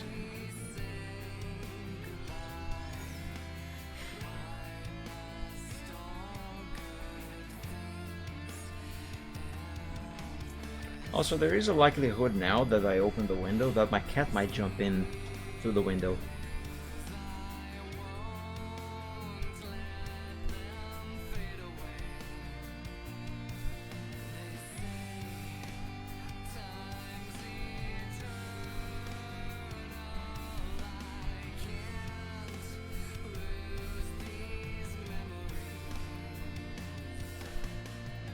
Yeah, I think one of the corrections that I'm gonna go ahead and do now is make those horns longer and thicker as they are supposed to be. Also, his face, his head is supposed to be a little longer. This head is a little too short for the dragon.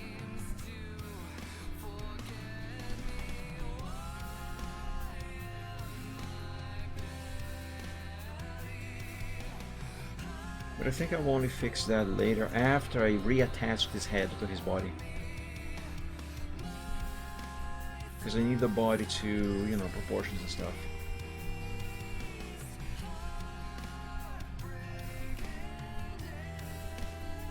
Alright, that'll do for that nostril for now.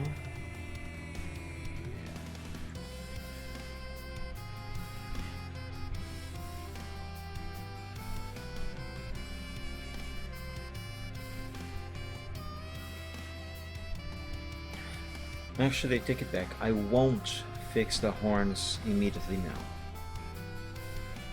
I'll just redraw them as they are. I'll do those fixes later when this head is on the body. That way I will have a much better reference for the size and proportions and all of that jazz.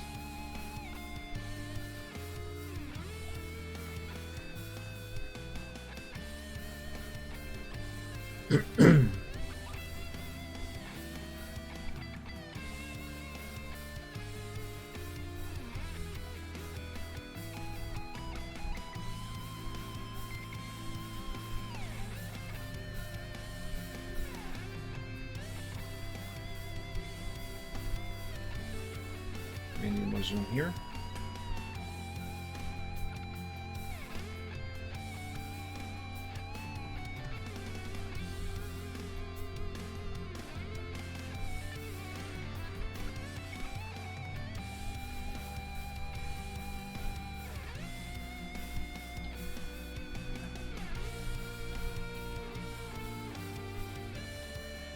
Okay.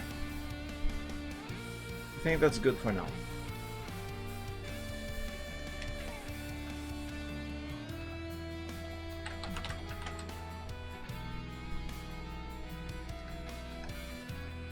Let's do a quick cleanup and reattach this head to his body.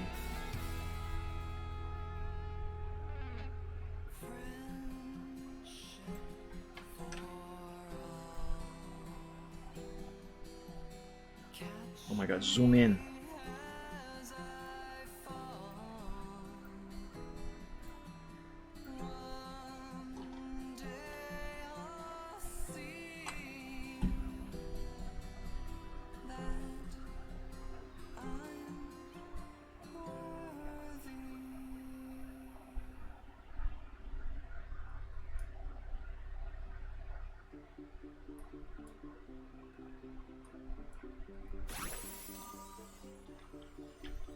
Alright, here we go. Actually, that brown needs to be some lighter color.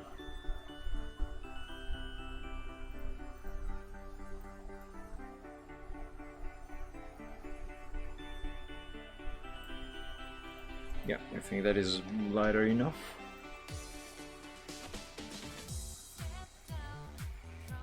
Freaking bugs.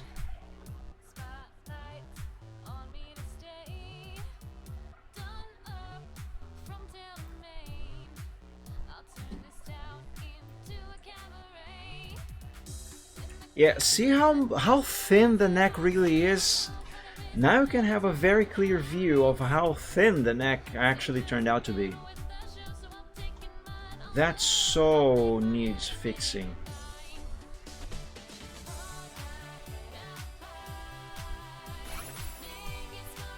Now I've got to figure out where exactly I should place the head.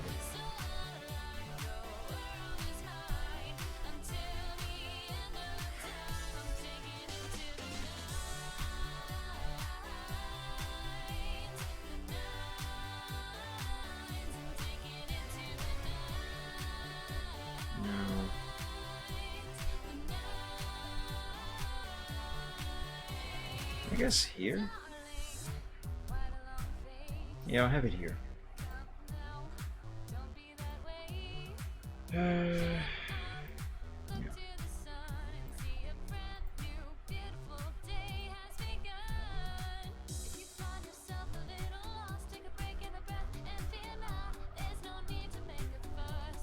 Alright, now before I redraw the neck,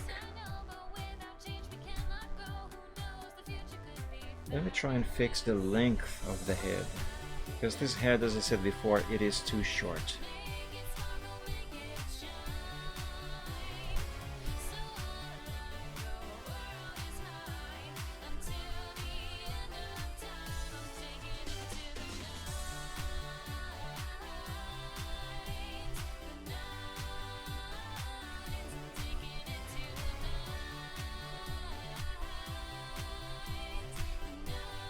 Should I fix the horns now? I think I should. Yeah, let's go ahead and redraw the horns now.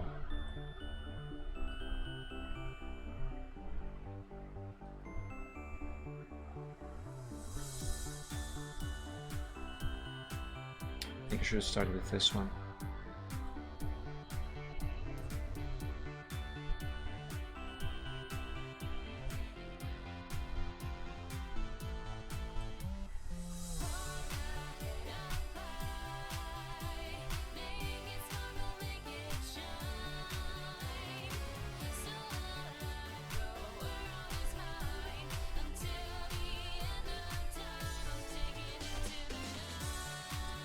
That is upside down. I just accidentally drew that horn upside down.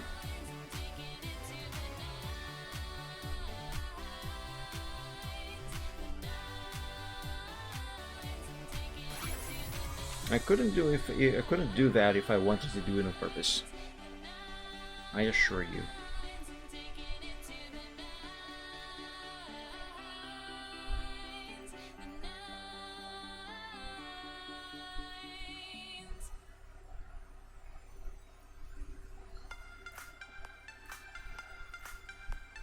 Yeah, there we go, that's better. Unfinished, but better.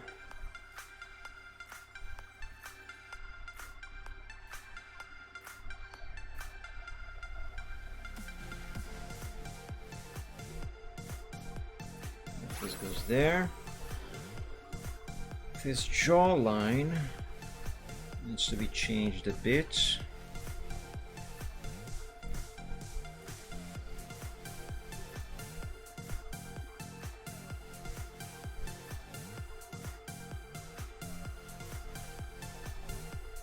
Now let's work on the right horn.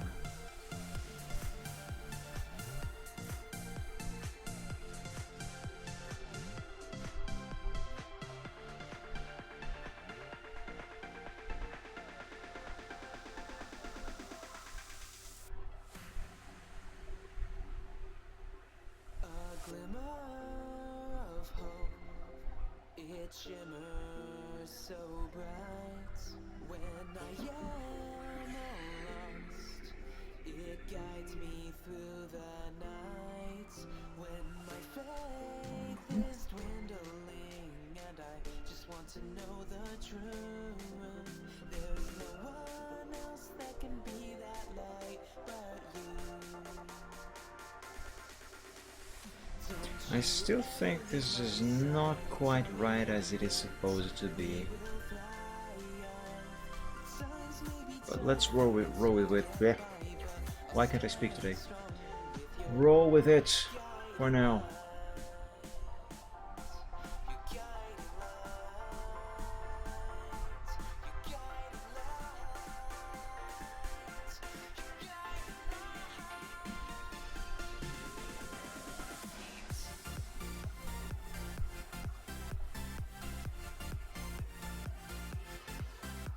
I think I need to make his body a little wider also. So move all of this to the side a bit more. Yes, absolutely yes.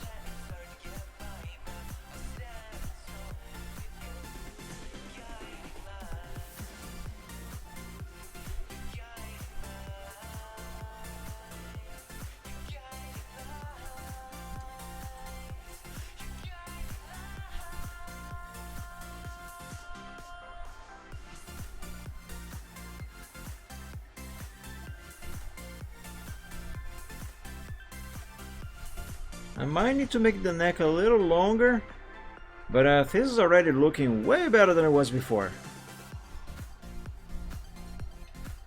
A lot more proportional.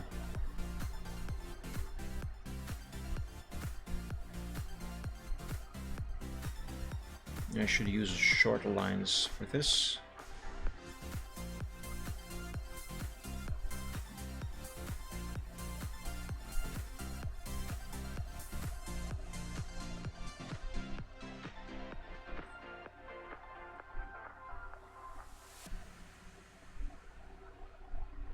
When the glimmer of hope, it shimmers no more, and heaven comes calling, we'll meet at the door.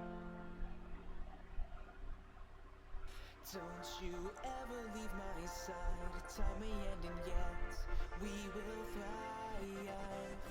Times may be tough and it's hard to get by, but I'll stand strong with your guiding light. Your guiding light. Your guiding light. Your guiding light.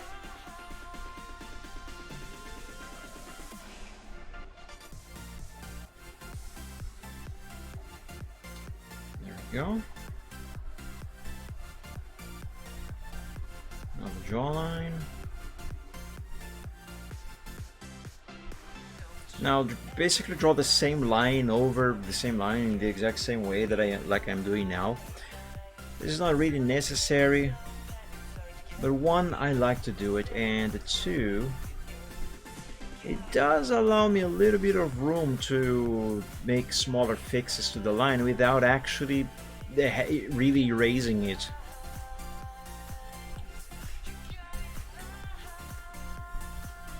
It is helpful.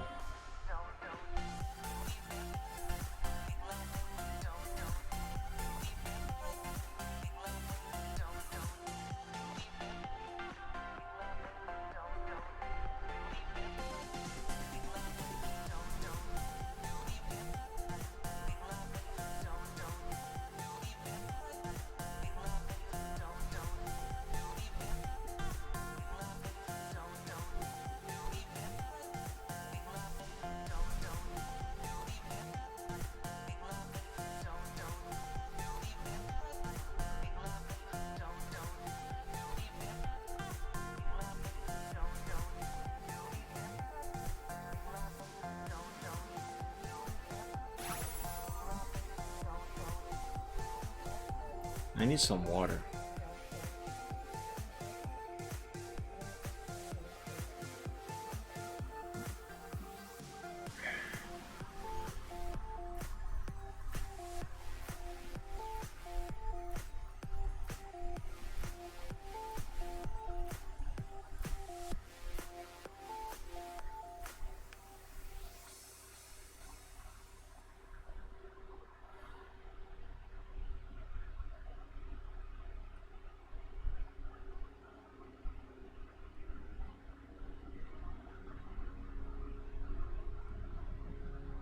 I'm sorry I'm not talking too much right now, guys. I'm just focusing on this.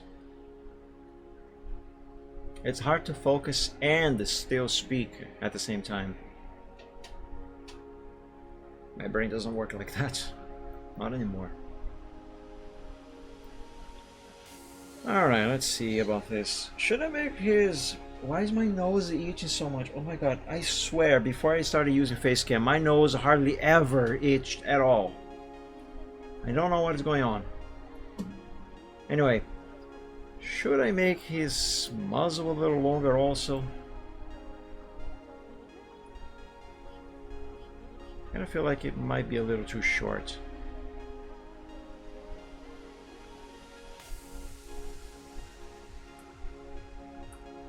Yeah, it might be a little too short. Yeah, let's make this a longer, but not by much.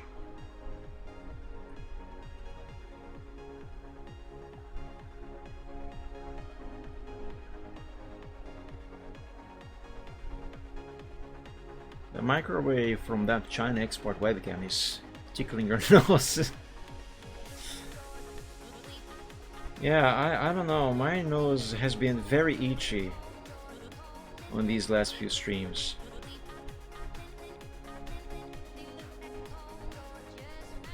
I don't know why.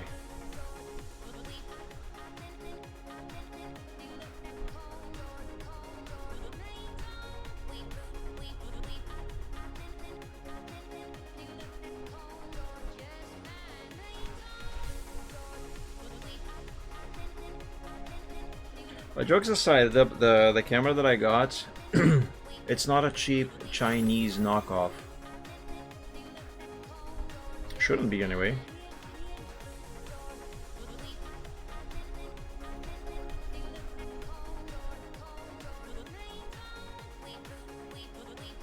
Okay.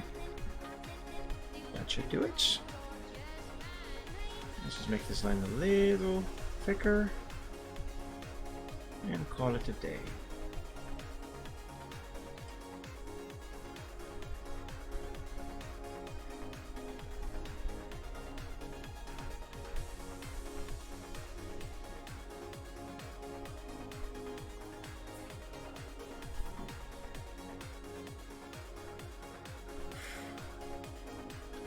And save. And I should send all of this to the progress sheets as a backup, because I am going to make some more significant changes here now.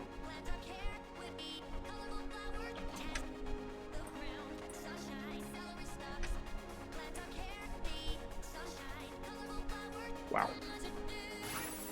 Look at the difference in size on the head and the body. Excuse me, Silver, you are in the way.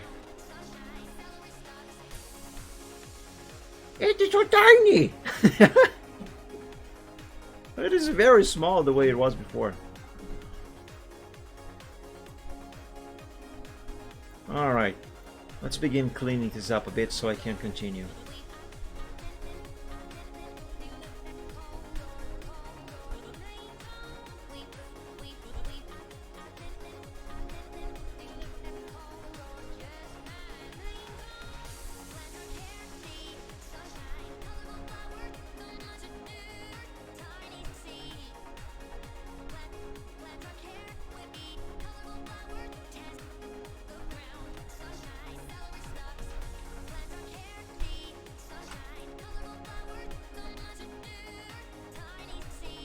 Oop, I erased a bit too much here.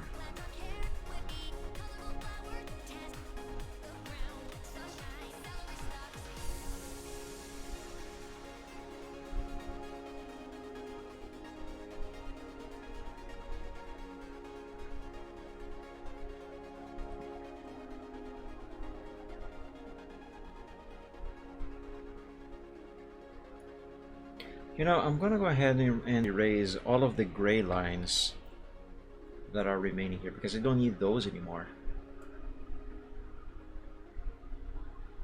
Well, I need this one because that one marks where the wall is gonna go.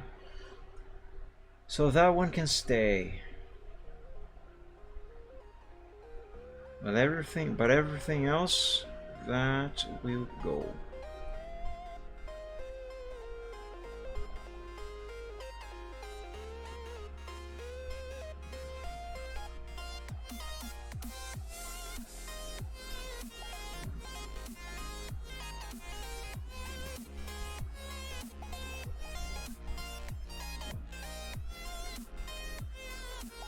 I gotta fix his shoulder. I thought I had fixed that already. Huh. Wait a minute. I had. But for some reason it is in brown.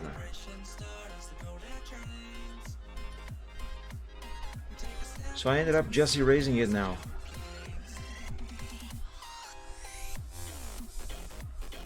I might still have to erase this anyway.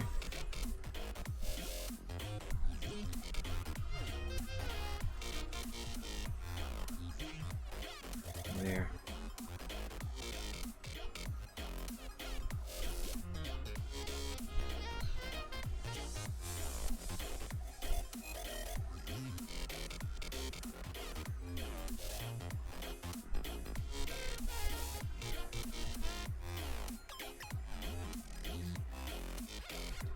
Yeah, that is looking much better.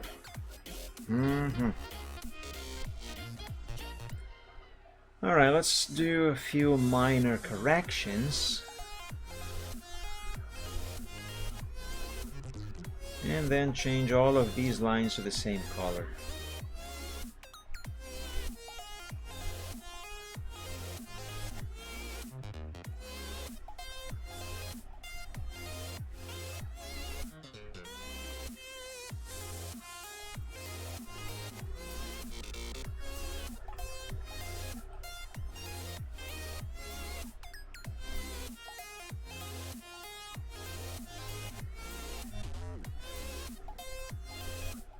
Should I extend this line like... No, I shouldn't. Never minded that. I think I should shorten this one. That was too much.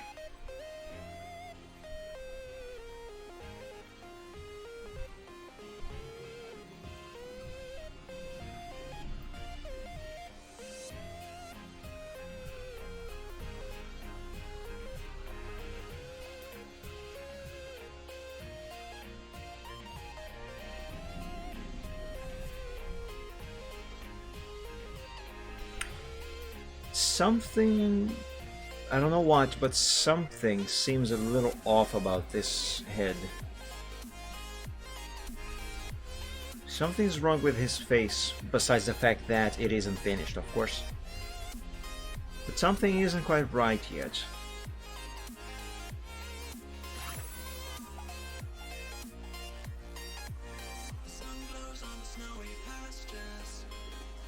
I don't yet know what it is, but I will figure it out.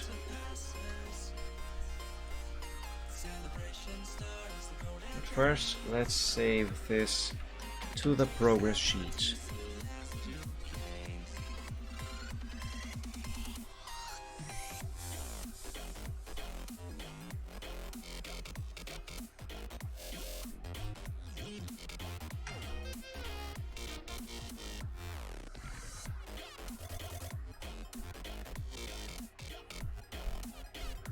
How about we blackify everything?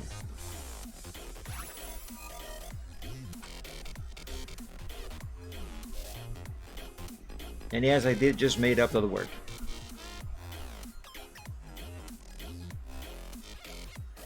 I did just make it up.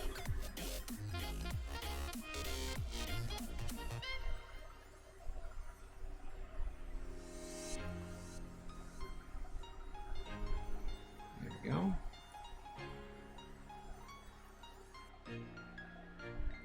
You know what maybe might be the problem here? Besides my nose not stop itching. This line here and his snout. I think the angles are a bit wrong. Yes, the angles are definitely wrong.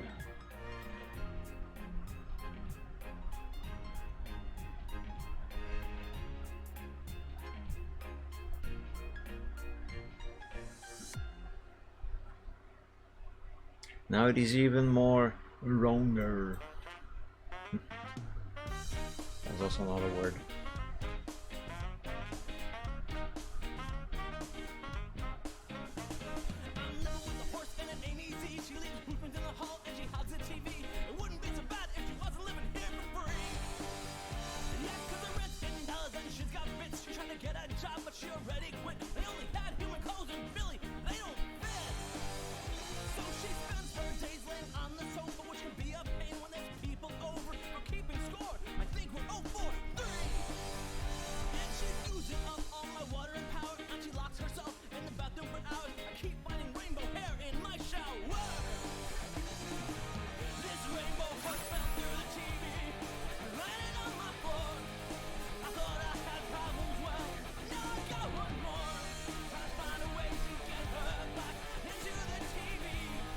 I might have to redraw the monsters also.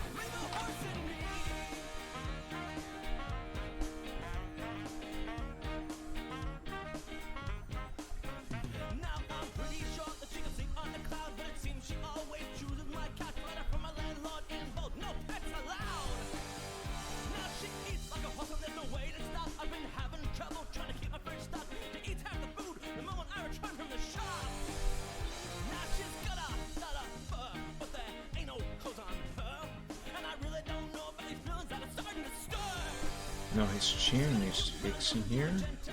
Let's do that.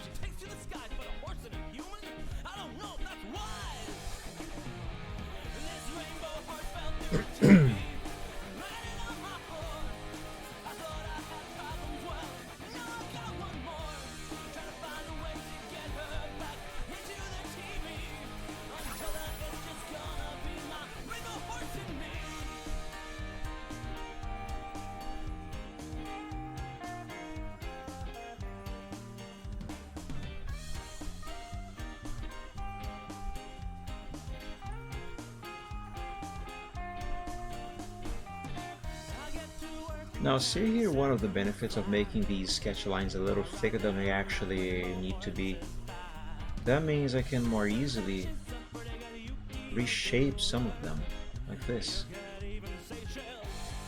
without actually having to redraw the whole thing.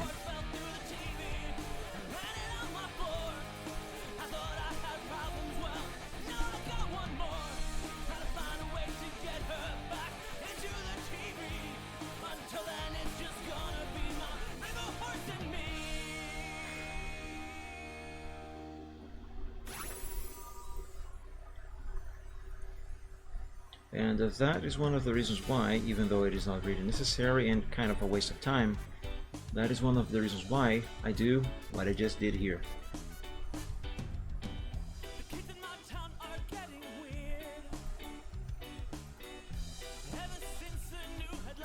Okay, what about this now?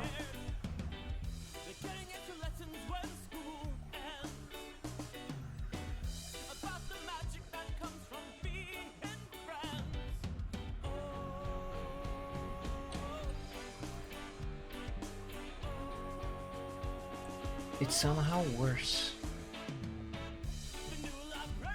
I mean, I think the snout is a bit better, but this part over here, that is somehow worse.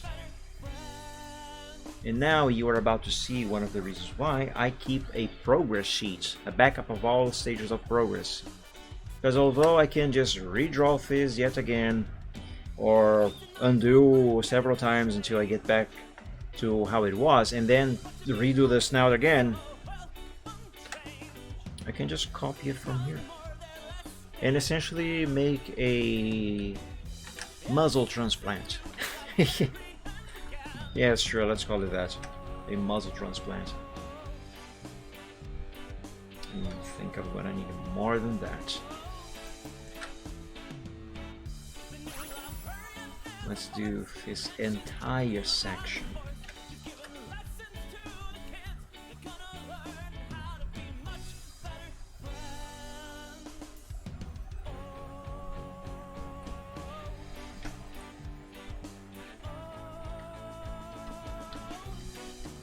There we go.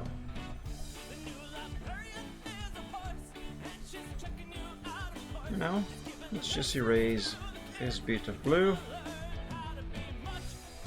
And that's it. A little bit of this red here.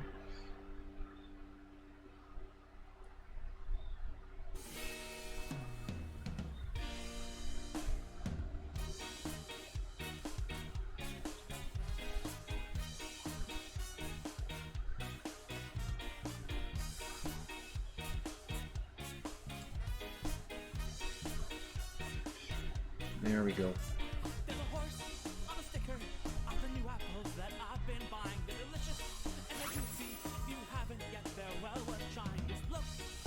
Maybe this will look better if I change this blue to black. Oh, actually, I think I just thought of something else. The snout is still not quite right.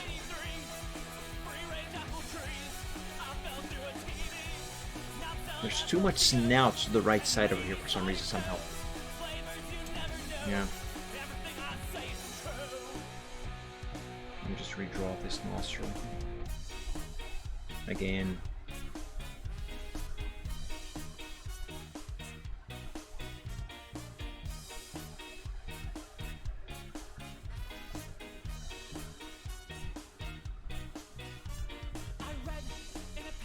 This part here will also have to be redrawn completely.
I think I have got to that point where the more I fix something, the worse it gets. The more I fix it, the more I break it. Oh boy.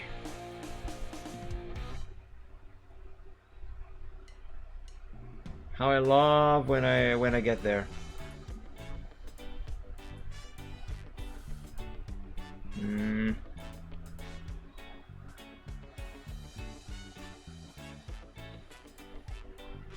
Why did I pick red? That's supposed to be blue. Welcome, rarity. Take the time to sit down with me. People will, of course, have heard your name. From your break, rock, smash, hit, fashion range. The jumper in no time to lose is the very first question I have for you. Now that you have had the chance, what's your favorite part about making clothes for human? Dresses that you can see the front of, and shoes that would never fit a Clydesdale. Slender fingers you could put in Okay, what about this now? pants that don't need to accommodate a tail. No, besides the nostril over there being missing edge. Still.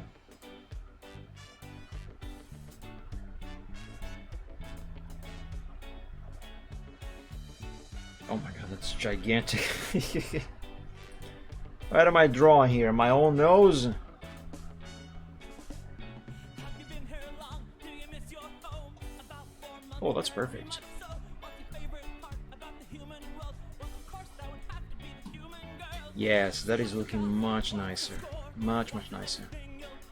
The chin is like a bit too forward now. Let's fix that. Dresses that you can see the front of, and shoes that would never fit a Clydesdale. Slender fingers you could put in a glove, and pants that don't need to accommodate a tail.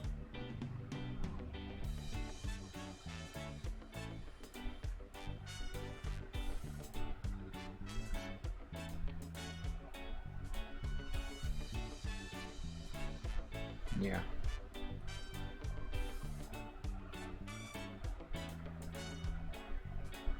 Dresses that you can see the front of, and shoes that would never fit a Clydesdale. Slender fingers you could put in a glove. Oh yes, that is looking far better than it was before. Far better.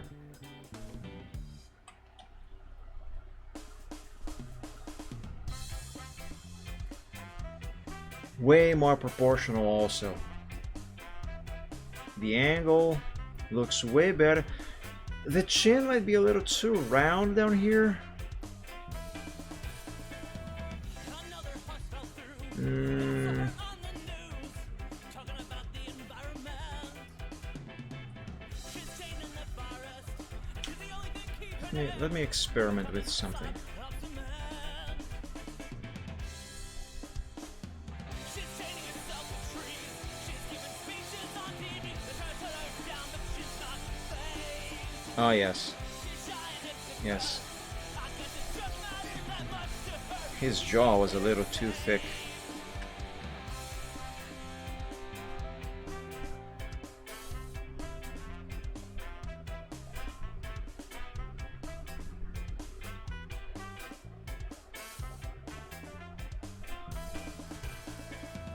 They tried to cut her free, but she wouldn't leave. Nor would the army she's inspired. If they can manage to stay for just a few more days, the land-clearing contract will expire. She's chaining herself to trees. She's giving speeches on TV. They try to shut her down, but it's not phased. She's shying it to crush. I guess it just matters that much to her to keep these critters safe.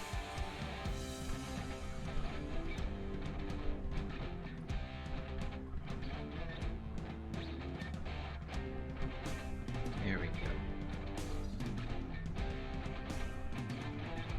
The nice thing with this is that I can also go ahead and make a few other corrections.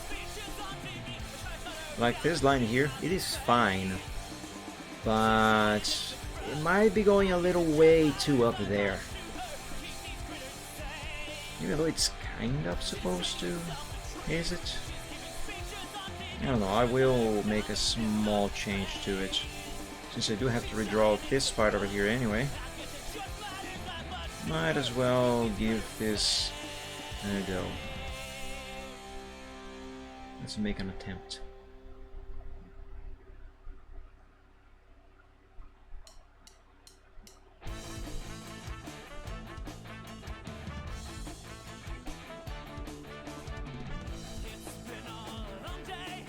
go.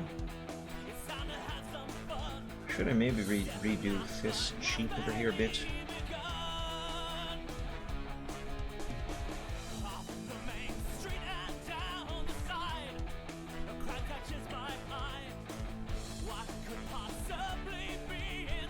I might have to redo that part of his face, but not yet. Not right now.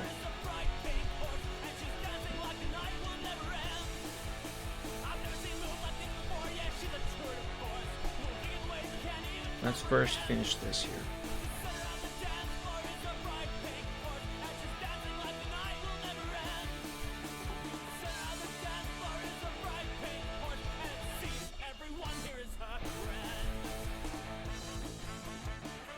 I did not mean to zoom in. I swear. I scrolled backwards to zoom out. My mouse just decided, hey, I'm gonna zoom in.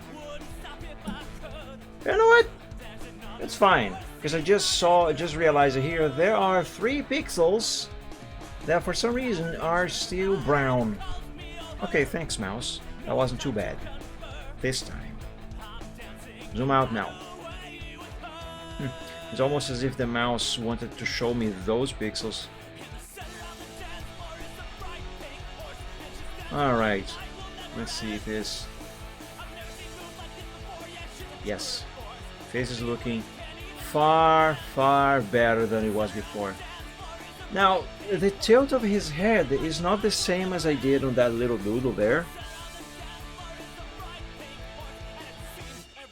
But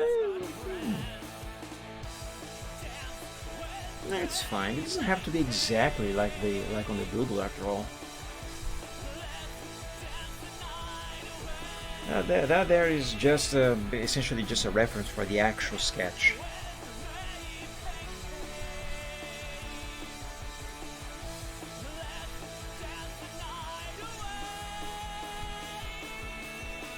There are 3 pixels that are still brown. Me after life. Yeah. Been there, done that. I know the feeling. It actually reminds me of a meme that I saw a long time ago in a galaxy far away. It's a Star Wars meme. You know that scene on the Phantom Menace where the... Let's close this. Where the Viceroys are in that Federation? Is that a Federation? Whatever that ship they are in. And the Jedi, Qui-Gon and Obi-Wan are causing all sorts of troubles downstairs. So I think it's at the start of the movie. And they're getting all kind of security alerts and stuff. And one of them turns to the other and says, What is going on down there? You know that scene, remember? Anyway, there's this meme I saw some time ago. With the text, when you are on your 8th, I don't remember how many, but it was some high number. Well, let's say 8th. When you are on your 8th wipe and the paper still comes out dirty. And then there's a photo of that scene with a guy saying, what the hell is going on down there?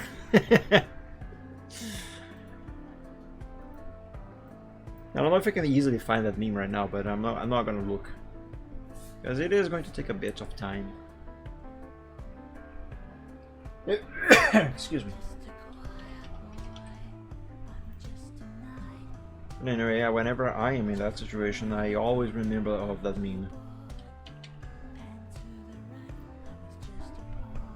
Quite unpleasant, I might add. Quite an unpleasant situation. This is far better than it was before, but there is still something off about this.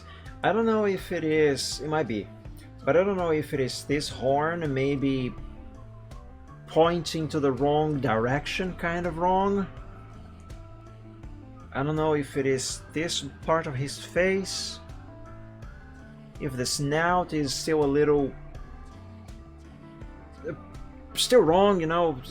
It kind of looks like the snout is pointing a little to the left, while that horn is twisted to the right. It's not quite right. Have you tried turning? No, I haven't. But hey, it is looking much better than it was before, so progress. Even if it is still wrong and looking weird, progress. Also, I see on the camera that the light is starting to get too low. It is also dropping the frame rate. Yeah, it is dropping the frame rate, so it is about time I turn on the light here. So excuse me. There we go. Yeah, the frame rate on the camera is back to normal now.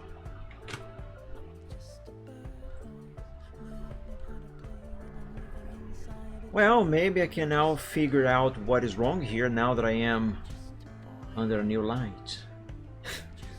Hey Spartan, hello, happy Sunday, welcome to the stream, thank you for joining. I hope you're doing well. How are you doing?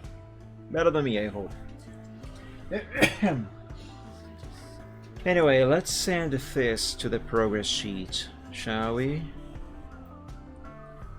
Let's send this to the progress sheet and try and succeed at making the fixes that I need.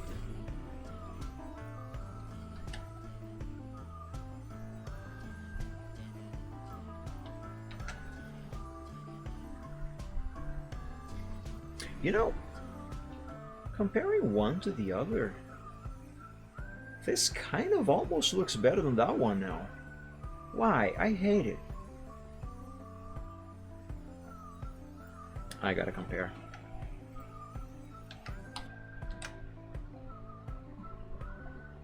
Not too bad, just enjoying a little downtime watching the Lakers game. Oh, nice. Who's winning?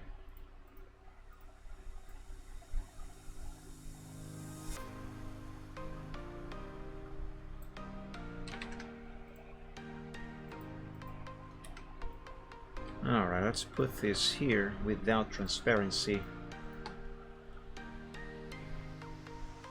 Oh my god, mouse wheel please!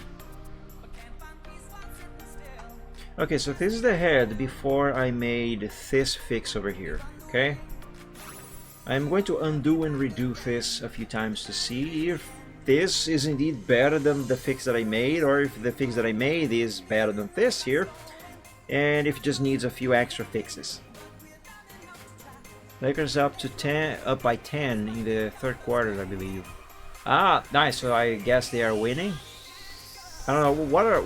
Wait, aren't the Lakers American football players? That's American football, right?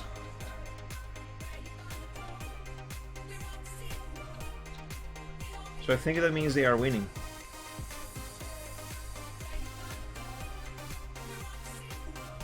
You know? Yeah, this actually is better than this.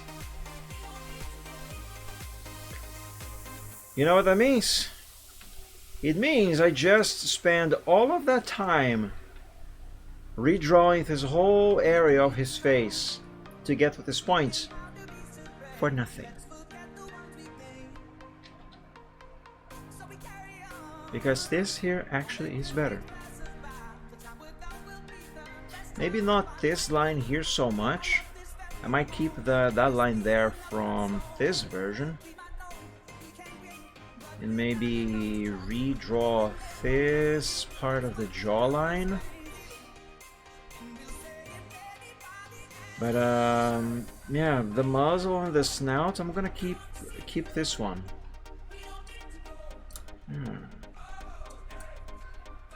No, they're NBA basketball.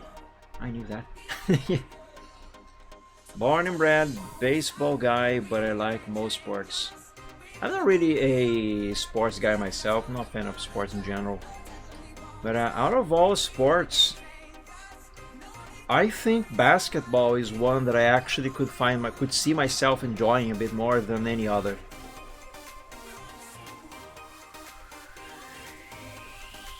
Alright, let's see how I can sort this out.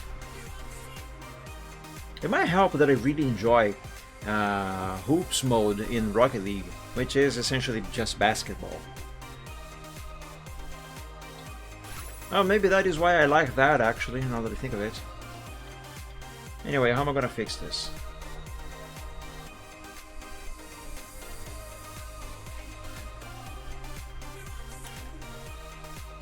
Let's copy this part. Send it over here. Oh man, you're doing some artwork with it. Yes, that's what the Sundays are supposed to be. Art. That's why the show is called Chill Art Sunday. The only reason why I was playing a game last Sunday was because I really was not in the mood to do any art. My mind was really not here for art. Actually, I wasn't doing well enough last Sunday, even for gaming. But at least gaming is easier to handle than art. Because believe it or not, do this is actually harder than just play a game. Because you actually have to think this. You need to use your brain, your mind, and whenever my mind is not in a good spot, it doesn't work. It's garbage. The results are garbage, I mean. Remember, Murica only knows basketball, baseball, and wrestling.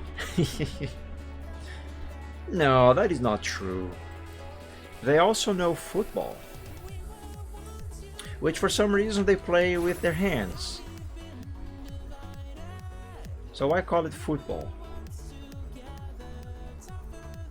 Actually, yeah, that honest question, why is American football called football when it's not played with the feet at all? And soccer, I don't care for soccer. I don't like soccer. But for the sake of the argument, why soccer called soccer and football is called football? I don't really know where the word soccer comes from exactly, but for some reason it reminds me of socks. Anyway, just why? I just find it a bit strange. Also, I lost track of what I was doing.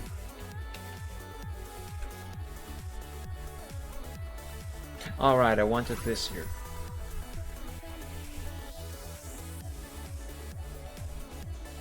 Hang on, the chat scrolled a bit too much. I'm gonna have to scroll here. I missed your messages, guys. Hold up. Remember, Murica only knows basketball, baseball, and wrestling. Well, Reptine's right. Murica. You have to be in the zone. Yes, to do art. I mean, I believe you mean. Yes, exactly. You have to be in the zone. And if you're not in the zone, no matter how hard you try, and no matter how much you might like doing art, like I do, I love doing this, it just doesn't work. It doesn't happen.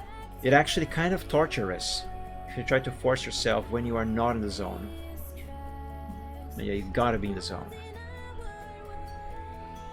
Know what you mean? And it's not a ball, it's an egg. So it's a hand egg. It's just kinda, technically, yes.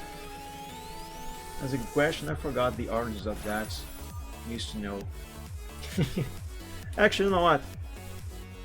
Let's ask Google. Why is football called soccer in the United States? Here are the top search results. Why can't you just tell me? Like, if I ask, why is Arkansas called Arkansas even though it is spelled Arkansas? I've done this voice search before. She actually reads the text to explain why. Although the text doesn't actually explain why, all it says is that it was decided long ago that it should be called that way, but whatever. She just gave me a bunch of... You know, just out of spite, I'm gonna ask Grok. Actually, I'm not going to type on the phone. I'm going to ask Grok, but I'm gonna do it on X itself, on PC, because PC must erase. Here. Why is soccer, actually no, football called If I am to read stuff instead of hearing the phone say stuff, then I might as well do it here, right? College soccer in the United States. Excuse me. She making you read what? Yeah, right? If I am to read, then I might as well do it here. Which I probably am gonna get a better answer anyway. Turns out, I don't really care much for AI, but turns out Grok is actually really good. Still hate AI art though. That's not art. Alright, so, according to Grok, why is football called soccer in the United States? The term soccer in the United States originated as a way to distinguish the sport from American football, which was already widely popular by the time the game we now call soccer gained traction. The sport's full name is Association Football. That's a strange name. Derived from the Football Association in England, which codified its rules in 1863. In Britain, soccer emerged as a slang abbreviation of association, from ASOC. That's also weird. In the late 19th century, particularly among Oxford students who added the -er suffix to words playfully. In the US, the need for a distinct name excuse me. The need for a distinct name arose because football already referred to the gridiron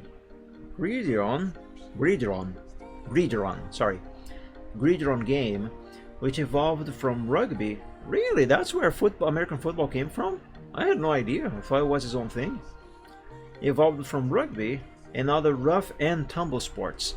By the early 20th century, as association football spread across the Atlantic, Americans adopted soccer to avoid confusion. Interestingly, soccer was used in Britain too. I didn't know that. So suck on that, Brits. Just kidding. Was used in Britain too, alongside football, well into the mid-20th century. But it eventually faded there as football solidified its dominance for the sport. The US stuck with soccer largely due to cultural and linguistic inertia, and the towering presence of American football. It's a quirk of history, sorry, the voice crack there.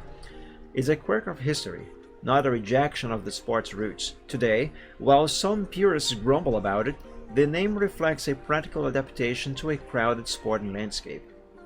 Alright, so now we know why soccer is called soccer in the United States, but not in the rest of the world, mainly Britain. Excuse me, I think something got in my throat.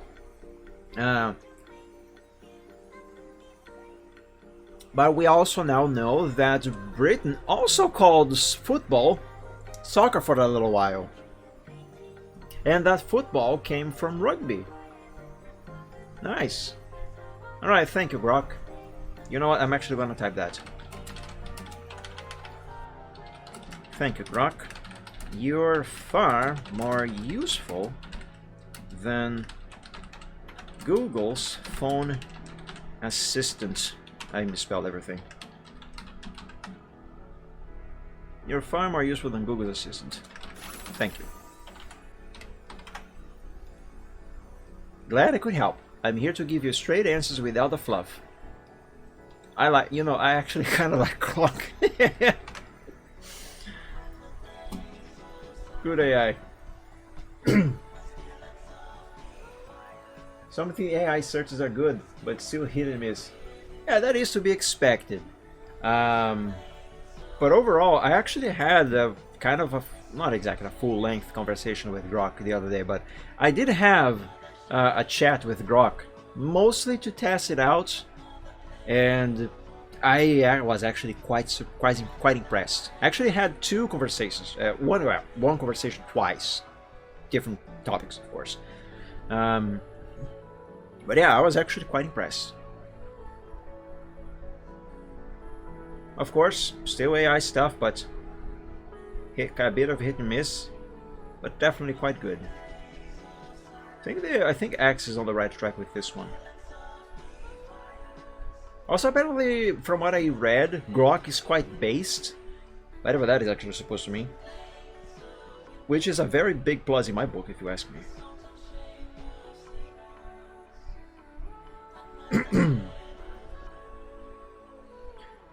And I again forgot what I was doing.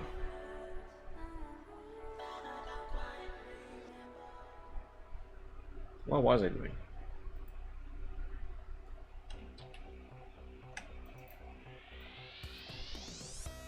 What was I doing?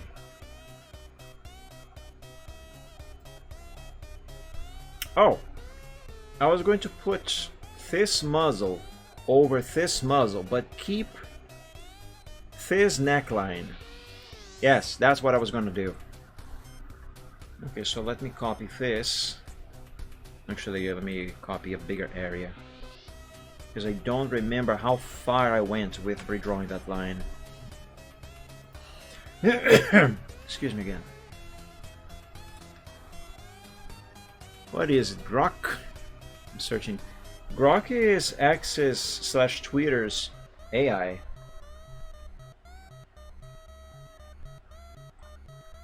It is available for free for all, and actually they just released in beta though, but they just released on phones, smartphones.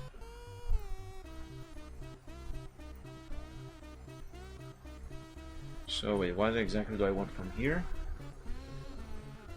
I want this, this, this, yeah, this.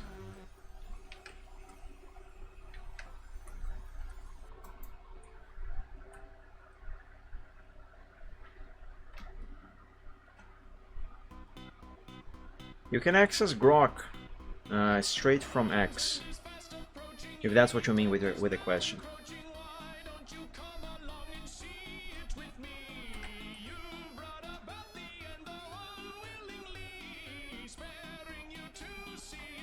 Okay. Now let me grab this line.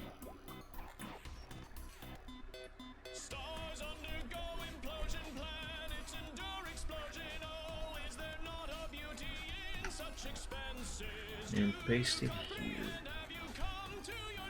Deleted my X account a while ago. Ah, oof, big mistake. Mind you, I don't like social networks, but I'm actually enjoying X. Granted, most of my use of the thing is to occasionally, always post when I am going online with my streams, but mostly just look at memes, check on art that some artists post on there, check the news. It actually turns out that it's a really good source of unfiltered news. By unfiltered, I mean not manipulated by the media or governments or stuff. And also sometimes yell at some companies because they are not working properly. But yeah, otherwise I don't actually interact with other users there. But yeah, overall I actually do enjoy X. Kind of enjoy X, I mean. And I'm gonna be honest with you, I actually have had an account on Twitter for quite a few years. Quite a few years even before Elon bought Twitter. And comparing how it is now, and but mind you, I'm saying this from the point of view of someone who just sits around and look at stuff happening around him on the platform, okay? Comparing what I see on the platform now, comparing to what it was before he bought it, I must say I don't care if you like Elon or not. I couldn't give a damn about that. It is way better now than it was before. It's like day and night. It's way better. Everything about it is way better. Although the change on name, I'm still a little bit on the wall on that. But overall, compared to how it was before, it is way better now. I absolutely endorse him buying the platform like he did. And again, I don't care if you like Elon or not, that's just my opinion as someone who has just been around and looked at everything that has been going on there. It's just way better now. Welcome back, Rotain. Well, plug it into charge then. And again, remember, when you lay on bed, do not hold your phone above your face. Hold it over your chest, otherwise you're gonna get yourself smacked again. Yeah.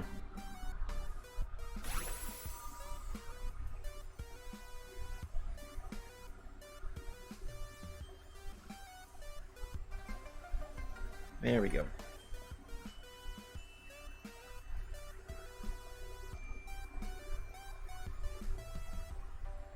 I am drawing with a pen on my drawing tablet. Draw with the mouse is something that I can still do, though that is a skill I have abandoned way back in early 2009.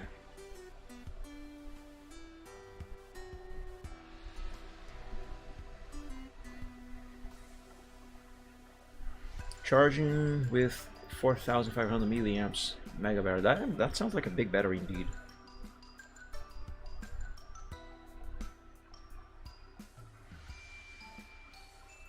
Wait up. Wait up, wait up, wait up. Hang on, I think I made a mistake. Not a fan of the dude at all.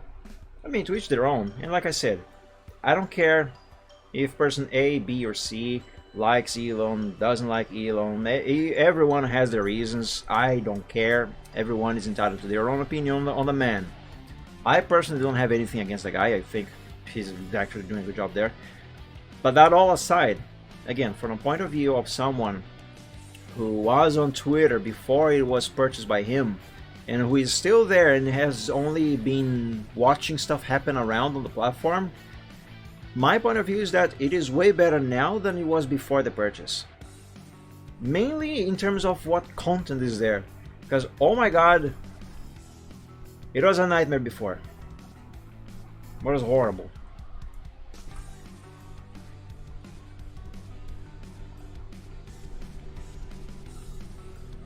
And it is actually a very good source of food. What? Of reliable news. And if something that is posted is not quite accurate or it is complete misinformation, now there is the community notes. The very own community corrects people when they are wrong. I love that. It's great.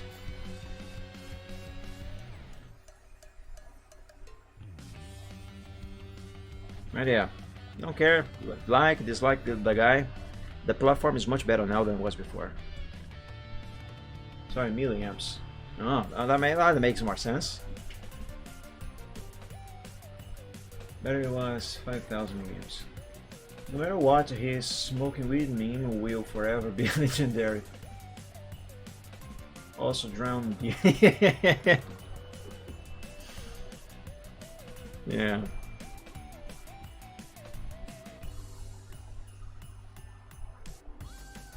Yeah, I still don't like social networks. Kind of hate them. But I do enjoy X a bit.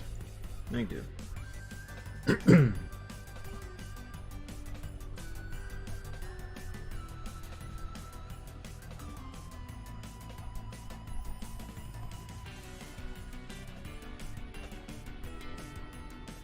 There's too many pixels over there.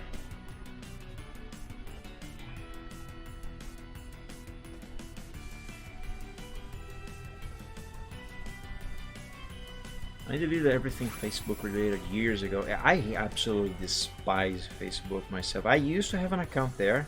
Technically, I still do. But I haven't touched the thing in several years, maybe close to at least a decade by now. And even if I wanted to use it again, I can't, because someone tried to basically take the account. I've gotten a few notifications a couple of years ago on my phone, on my email rather, about login attempts. And then I tried to log in on my own account I think I tried to actually delete it myself. But I couldn't remember my password. So, I forgot to write it down somewhere. And none of my dozens, countless passwords worked.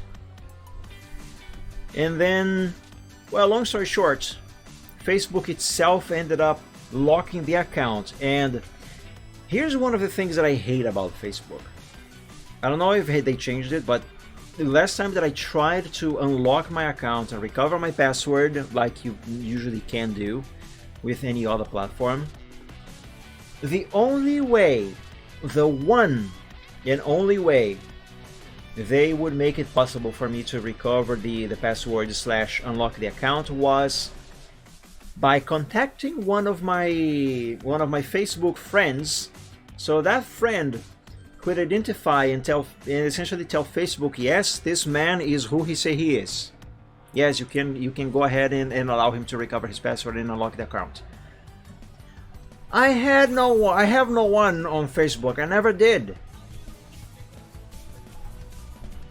So that's a very stupid way for you to recover the account. Because how dare them assume just because you have a Facebook account, you have a lots of people on your friends list on that place.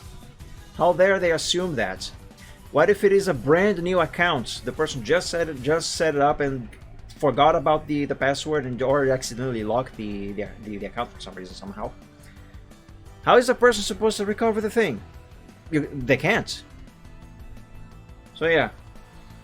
So then I give up because I figure, hey, it's locked anyway. You know, who gives a damn?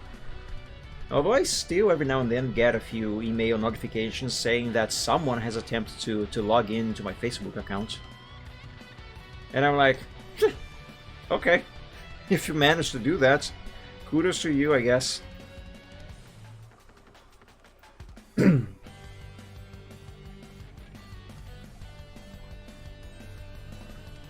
Facebook was one of the most poorly laid out and designed slop jobs I've ever seen. Yeah, it's awful.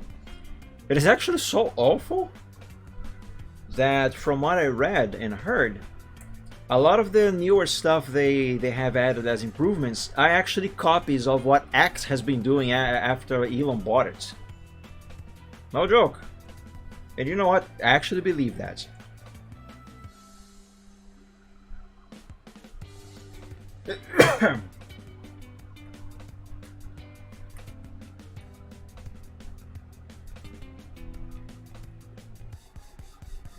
Oh yeah, I never could like it.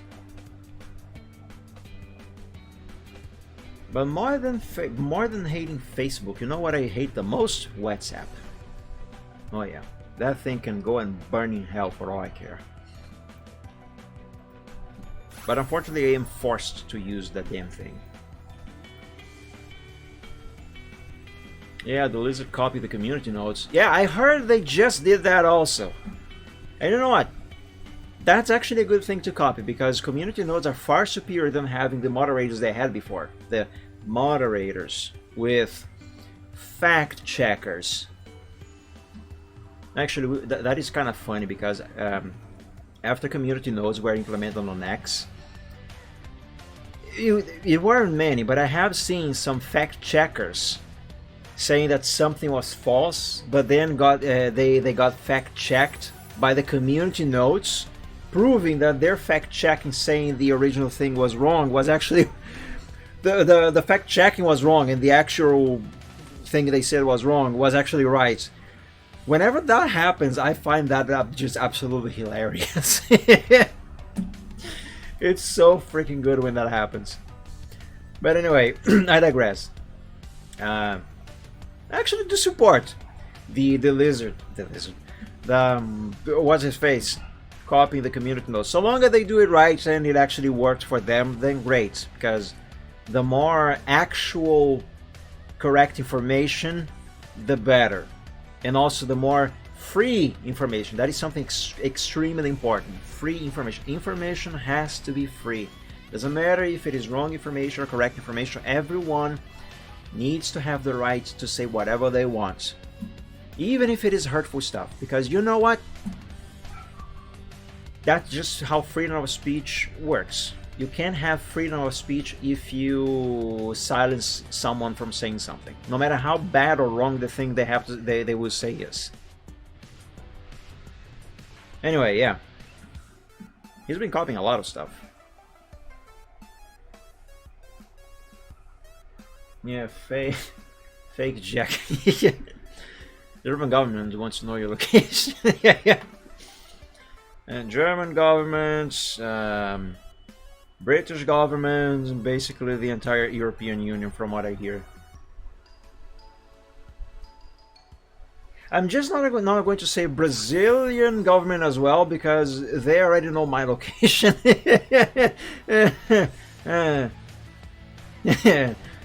Anyway, yeah. By the way, what's up? Where was I? Oh, where was I? I was done fixing this, I think. At least this fix is done being fixed.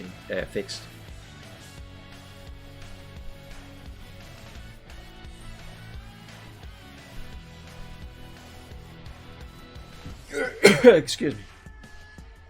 Okay, let's take a look at this. Yeah, I think that is looking much nicer. Let's save it to the progress sheet.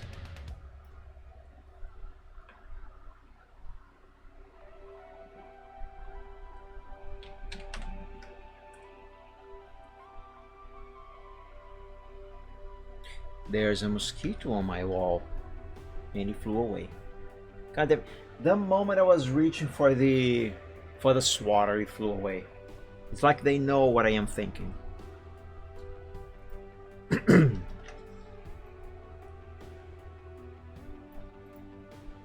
There we go. Okay, how much better is this version compared to that older version? Because the fixes that I have just made here are not very big. Let me compare them. Oh well, not that one.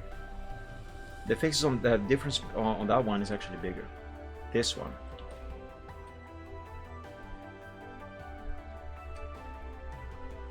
There.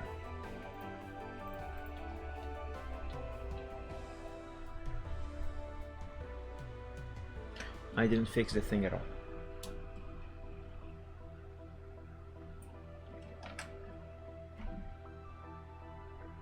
Why? How? I want this neckline on this head. I just did a lot of stuff here and I didn't do anything. What the hell? Also, wrong color.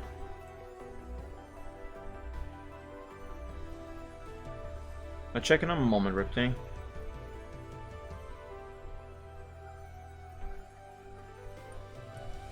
Let's see.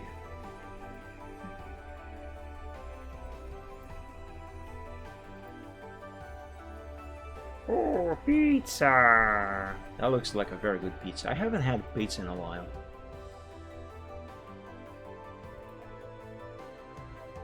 I actually would order pizza today if I had the money to. But I am far too short on money to do that. Actually, I can't even say I have money, because I don't. Anyway. I'm gonna need a bit more of this for it to work. Like, I need a piece of the horn as reference of where exactly I need to position this. So let's copy that. And paste it right here with pixel perfection. There we go. Oh, I see where I made the mistake earlier.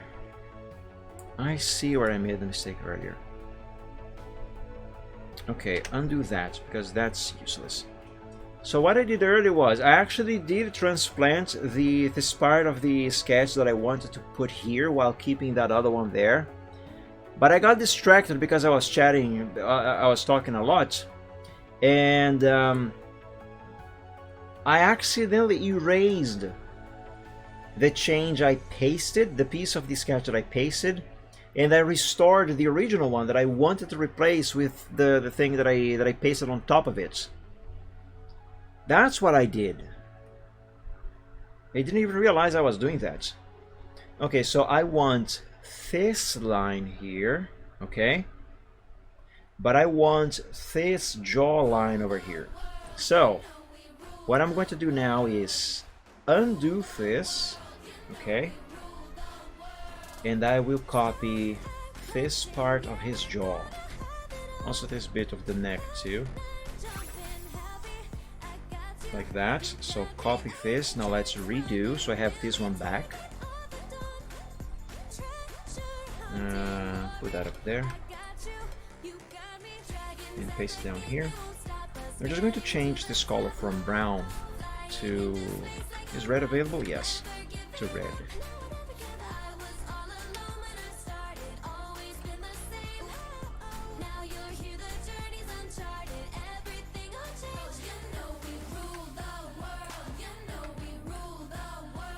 Okay, so now I paste this on top.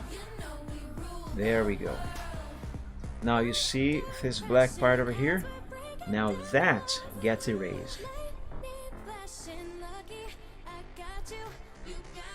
As well as all of this.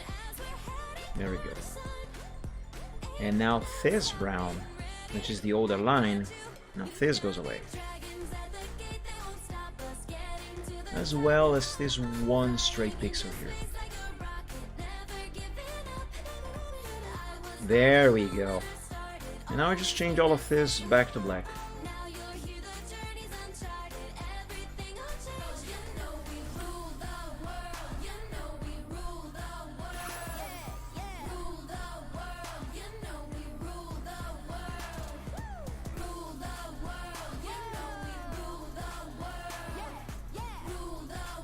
There we go. And now I sent this to the progress sheet. If my mouse can finally collaborate with me, thank you very much.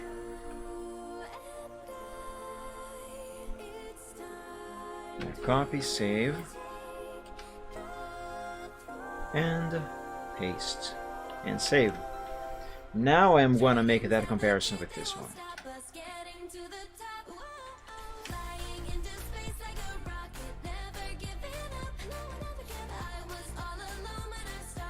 Yeah, much better this way than this way.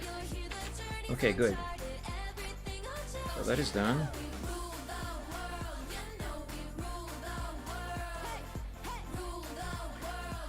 And yeah, I think that is actually it for the basics of the face. Well, the head rather, not the face.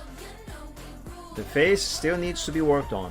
There's no expression there, he doesn't even have eyes. So I have to work on that. But I am not done down here yet. No, none of this is done yet.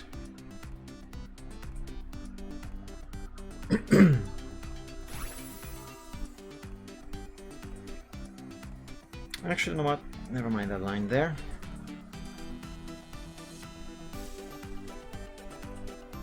Yeah, just do this.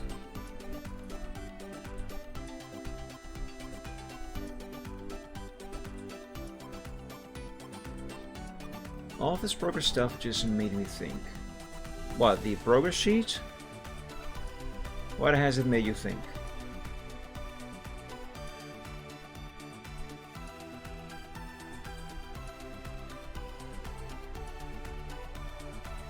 Nose, can you please stop itching all the time?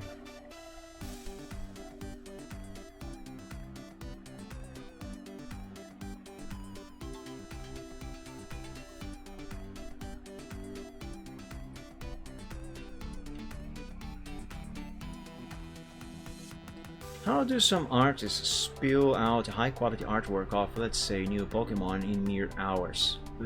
They are better than me. That's how. They are just very good. It's not that I am downplaying my own skills and and the quality of what I can do. It's just that I am fully aware that I am actually usually fairly slow to make any progress. I do wish I was as fast as many of the other artists. Like I have seen, I often, very often see amazing pieces of art, stuff that if I could draw like that, I would take weeks, maybe even months to do, and some people just put that out in yeah, like I said, mere hours, sometimes even minutes. And I really envy those artists. I really do.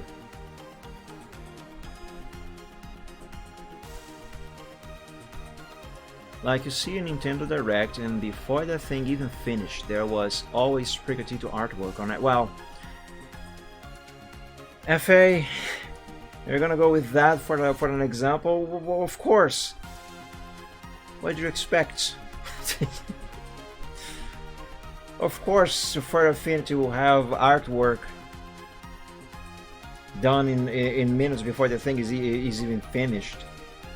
Of course they will. They're furries. But yeah, all jokes aside, I think the short answer as to how those artists can do stuff in such a short amount of time, and really good stuff, mind you. Quality-wise, anyway. Not talking about the actual content itself, because that is a whole other can of worms. Anyway, I think the short answer is they're just that good. Yeah. They are just that good.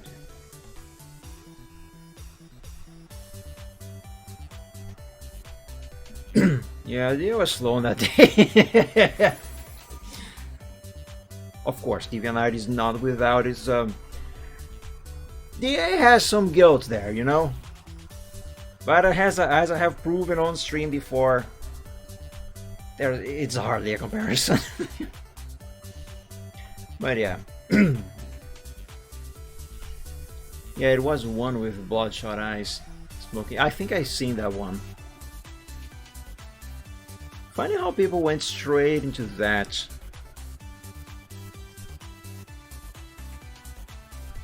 Well, better that than what people on FA usually spout out, if you know what I mean. Which of course also happened, still does. Just kind of funny that that one was one of the very first, and not the other stuff. Which, granted, didn't take long to happen. Just didn't happen as fast as I expected it would.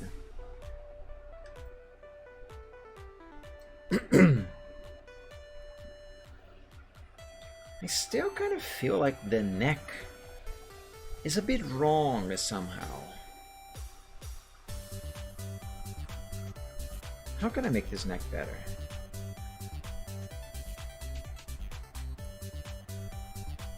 Something about it is a bit off. What is it?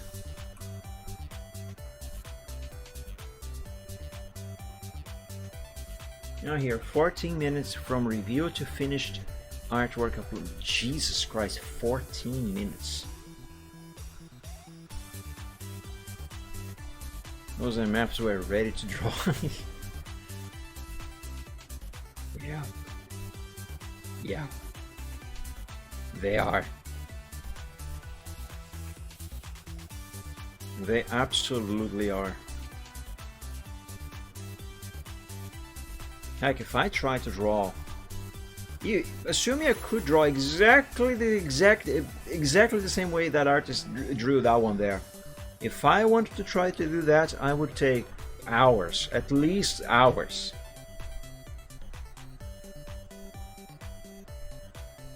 Which, of course, being more realistic, by hours I mean weeks. Though to be fair,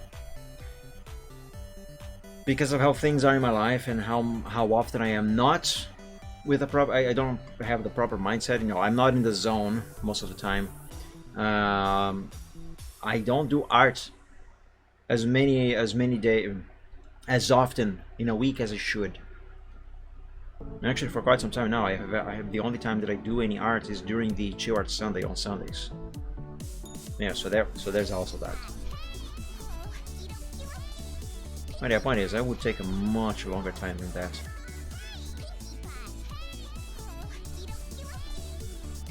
I really hope, not just because I need money, but I really hope that I can start selling commissions now that I have launched them on Further Affinity, of all places.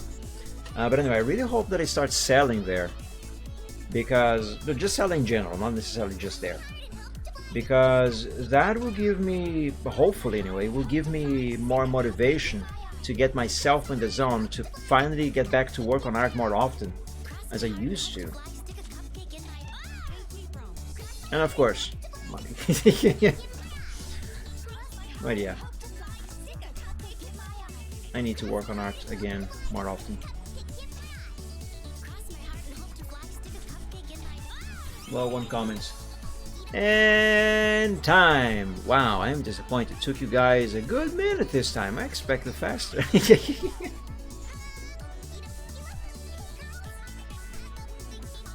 Yeah, those guys. Not necessarily those guys, but there are so many good artists out there that can make so many good stuff in so little time. I really envy them, in a good way, of course.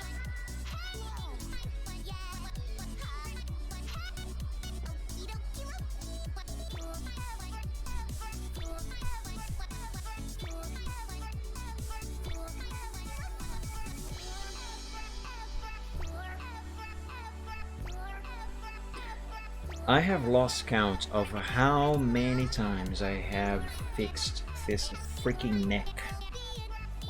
I'm kind of sick of working on this neck. Not really, but you know me, I don't like repetitions. They bother me, they frustrate me. It is one of the reasons why I use the curve tool so much to draw my lines, some of my lines. Because although I can do all of these by freehanding them, you know, you draw a line, it's not right, so you gotta undo and draw it again, and again, and again, and again, and again, and again, and again, and again, and I hate repetition. This really frustrates me. So I just go straight to the curve tool whenever I find necessary to spare me that suffering. And it does help a lot. Also saves a lot of time. Yeah.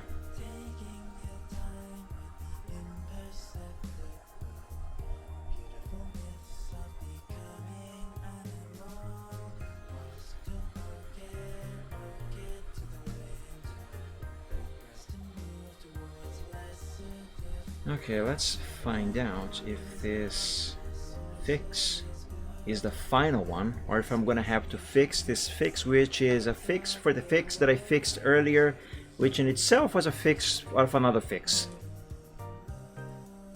That's fixception, as we call it in the industry. Nobody calls it that. The devil works hard, but FA artists work harder.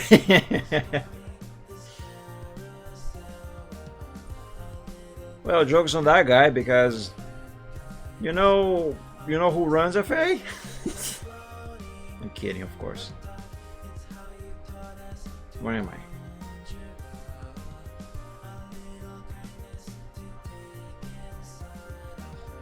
Comments are sometimes better than the pics themselves, right? Exactly.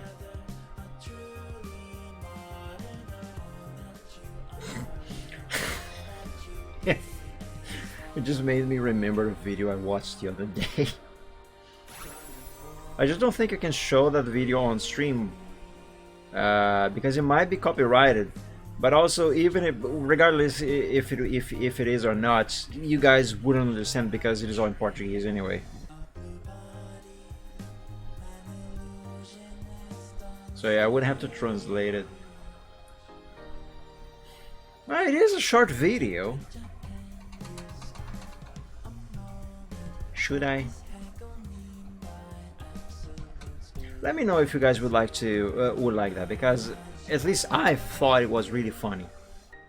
But to give you the basic gist, there's this CCTV footage of a Brazilian influencer. I don't remember what he's called or what name he uses. No disrespect to the guy, of course, but he is really fat, like really fat, and he drives around on a motorcycle. And there's CC footage of him having an accident with a motorcycle where for some reason somehow he just fell over and rolled across the pavement while the motorcycle went its own merry way. And very sad, of course, because it was an accident. But then there was this, I think it might have been a podcast, Brazil CCTV. There was this podcast where they watched the footage of the accident from the CCTV, and this was posted online, of course, and they were basically watching the CCTV footage and reading the comments on the footage. I just remembered some of the comments. You know what? Screw it. Let me see if I can find that. It might be difficult because I don't remember what it was called. Also, I saw it on X months ago. Oh, this is nice. There's no way I'm gonna find that here. Not anymore.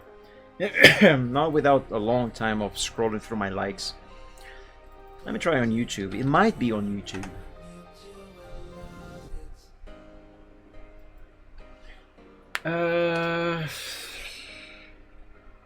What do I write to try and find it?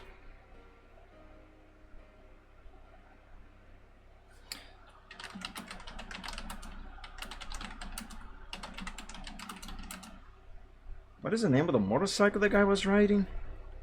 XJ? Why is that all caps?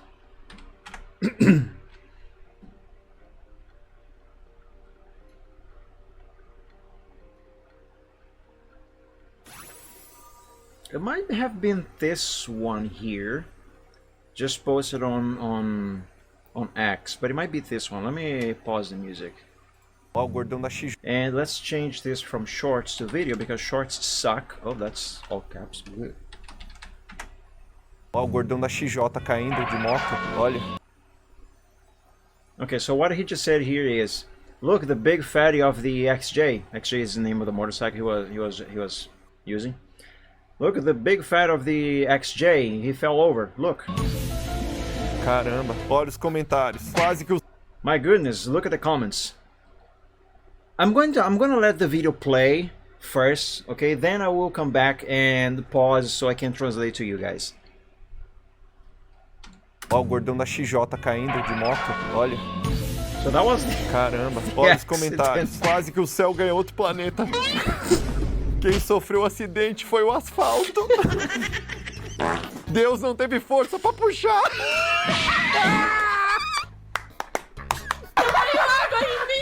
O SAMU foi resgatar de carreta. Gente, alguém tem notícia se tá tudo bem no Japão? Quase fez os prédios de pino de boliche. E o último, parece quando rasga a sacola e a melancia cai no chão. Yeah, it was this video. Okay, so now I mean...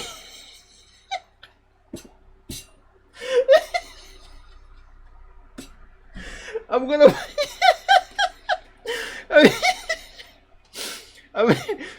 I'm gonna play it again, but I'm gonna pause on the comments so I can translate them to you guys.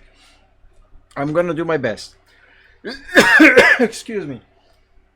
Ó, o gordão da XJ caindo de moto. I'm gonna translate just the comments, not exactly what they are saying, like this part here. Olha. Caramba, olha os comentários. Look at Quase the que o comments. céu The heavens almost, not the heavens, the sky almost got a new planet. ganhou outro planeta. Quem sofreu o acidente The one who suffered the accident was the asphalt. foi o the asfalto. Sorry, I butchered that. The one who suffered the accident was the asphalt. Deus não teve força pra puxar. God didn't have enough strength to pull up. Implying here that God tried to bring him to heaven, like he would have died on the accident, but God didn't have enough strength to lift him up because he, you know what I mean.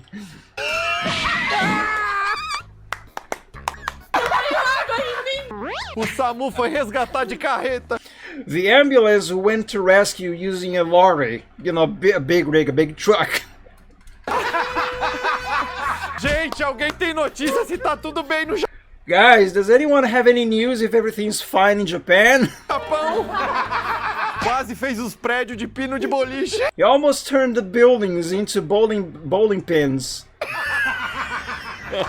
E o último, parece quando rasga a sacola é a melancia. This one is the best one. It looks like it when when the bag frick, I forgot the word for Hasga. Rips off. It rips out, you know, it busts open. It looks like when the bag rips open and the watermelon falls on the ground. Cai no chão. Oh my god. Again, no disrespect to the guy who had the accident, but those comments, oh my god. The one with the watermelon.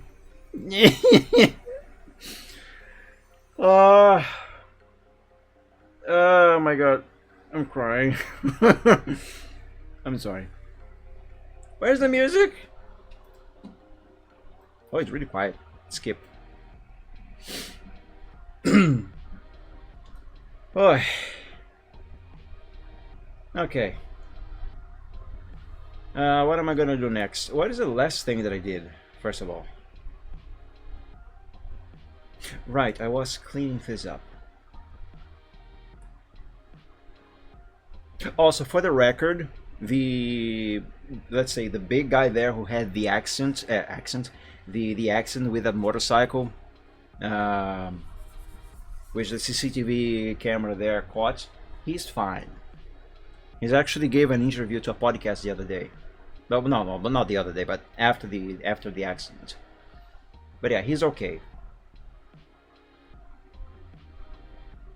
And speaking of being okay, I think this is okay. So let's turn all of these lines back to black.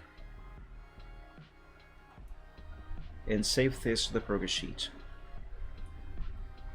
This song is really quiet. If you guys don't mind, I'm gonna skip to the next one.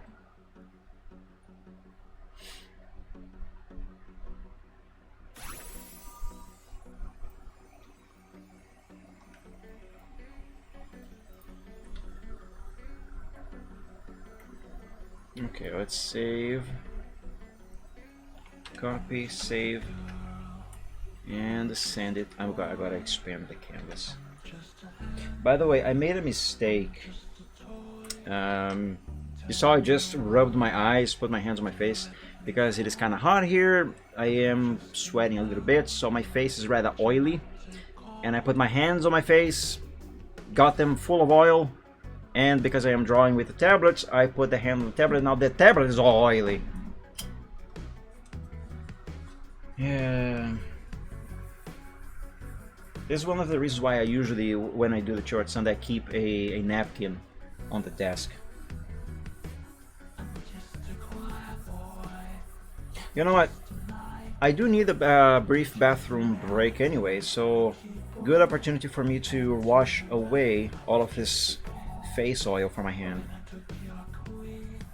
Let me just finish cleaning the tablet. Yeah, much better. And also the pen. The pen got oily too.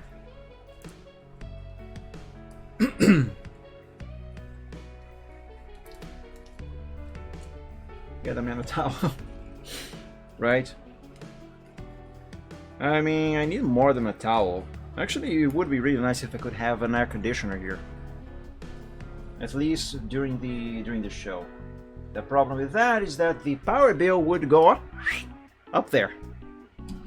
Anyway, I will take a brief bathroom break, and when I come back, I will either work some more on this or give this a little pause and work on that other thing that I was talking about earlier at the start of the stream, and prepare those files of those controller overlays for OBS to make them available for you guys on my Ko-fi. Okay, so if you guys excuse me, I'll be back in a bit. Here be.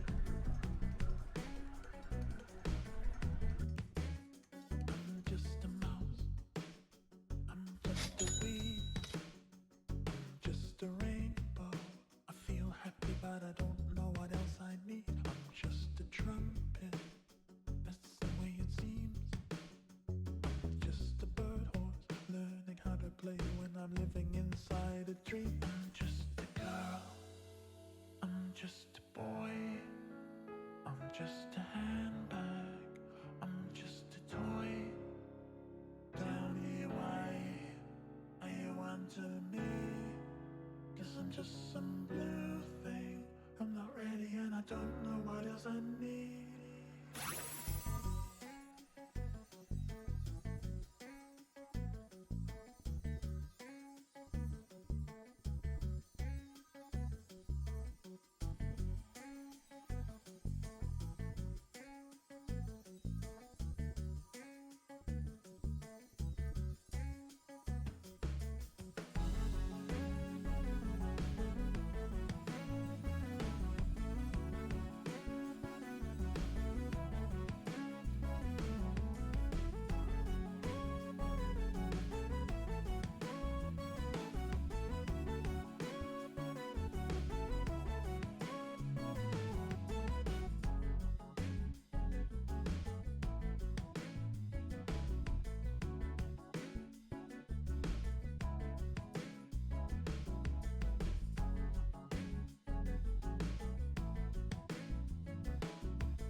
Alright everybody, I am back. Sorry it took a little while. I took the opportunity to wash my face and remove all of the oil.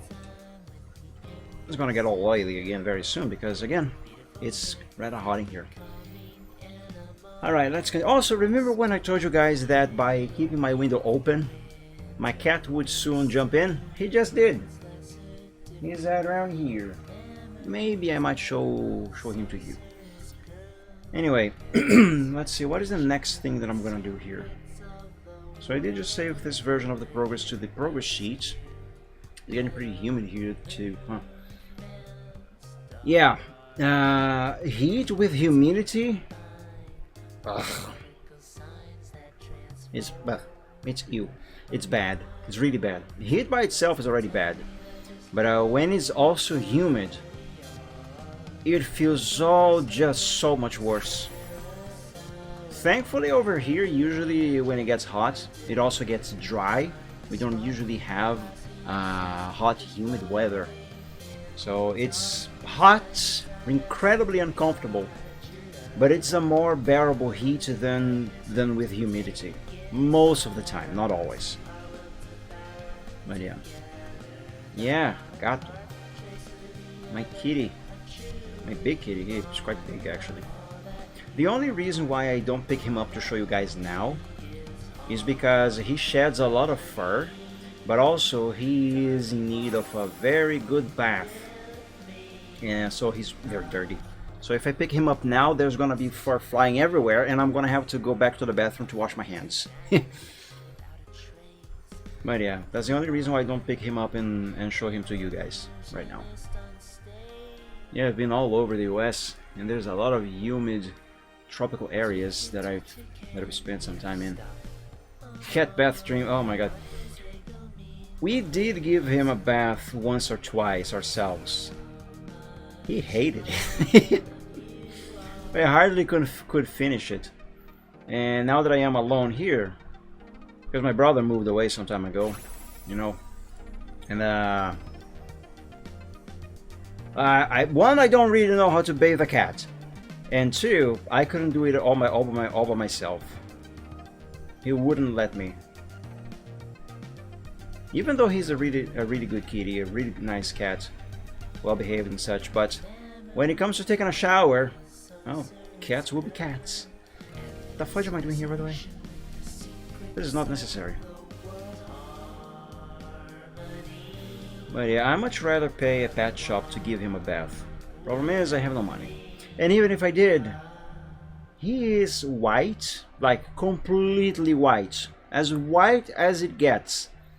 He's really fuzzy, and we allow him to go outside and explore the neighborhood. So, you know, he goes out. And he also lays down everywhere, takes naps on top of dirt. So even if I could afford to pay him a bath at a pet shop, he would be all filthy again later on the same day. So money wasted. Grok, how to bath a cat? I could actually ask Grok that exact sentence there. Instead of asking how to bathe a cat, right, a gato, it probably would understand. But I'm not gonna. Alright, so this isn't finished, but oh, of course.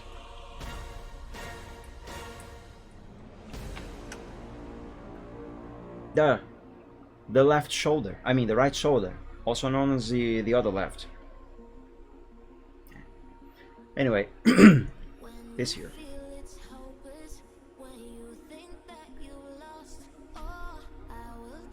Yeah. Just a moment, Riptang. Let me finish this line here. Here we go.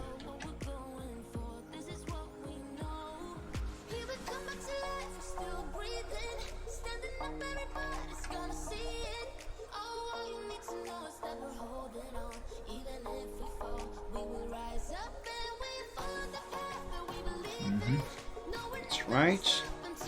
Oh, wrong collar.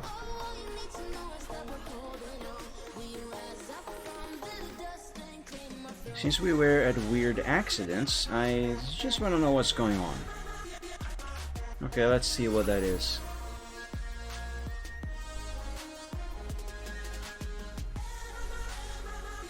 I think I've seen this before.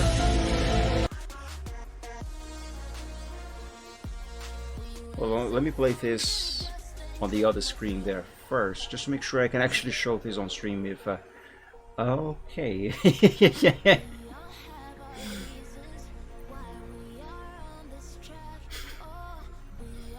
Yeah, I can.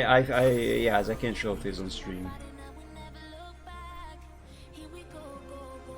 Alright, so since we are on the topic of weird accidents, I just want to know what's going on. Hang on, let me pause the music first so you can all hear the audio of the video. Although it's just X-Files music. That is way too quiet.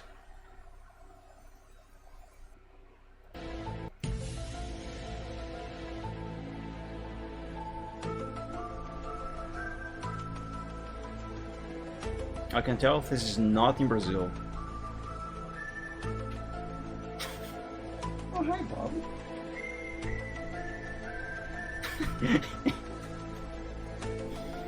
Hey, oh, there he goes.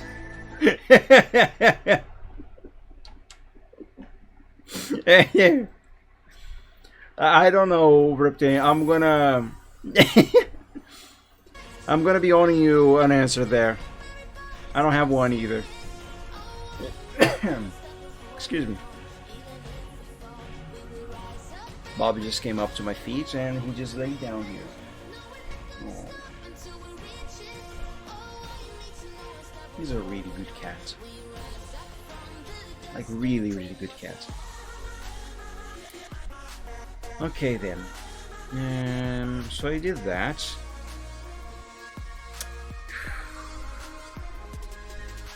One of these two shoulders is wrong.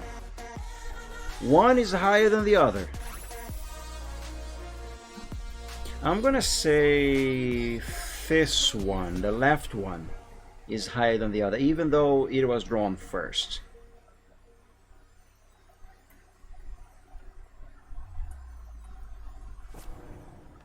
Let's fix it.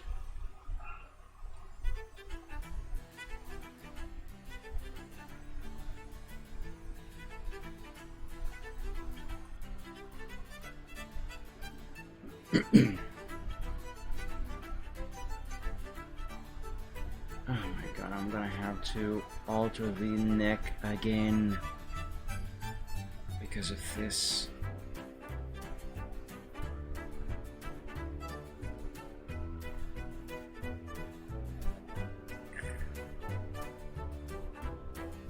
Not the whole thing.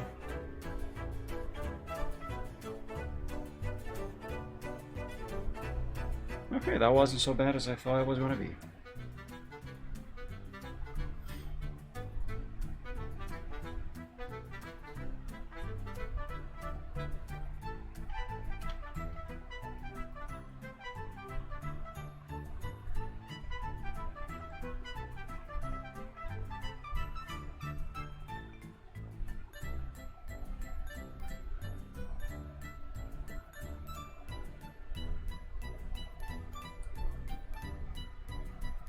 Yeah, it's fine. Now let's fix the leg.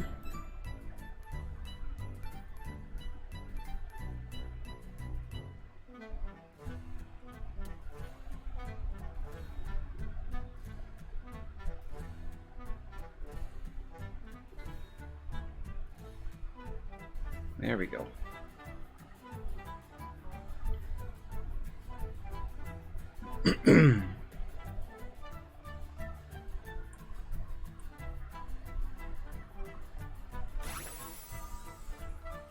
I hear him, but I don't see him. Where is Silvertrot? There he is. He was hiding behind paint for some reason.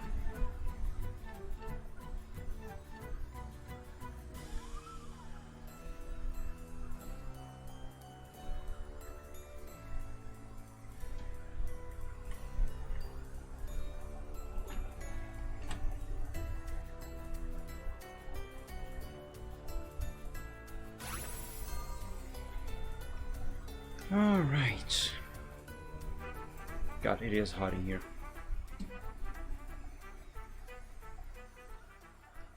Okay, now those shoulders are correct and at the right level. So save it. The neck, the neck, the neck, the neck, the neck, the neck. I'm gonna have to do another fix on this fix, which was a fix for another fix of the fix of the fix of the fix of the fix.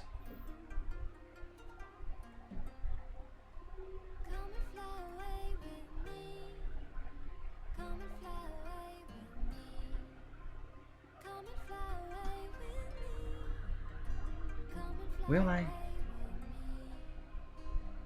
Yeah, kinda. Small stuff, though, in theory.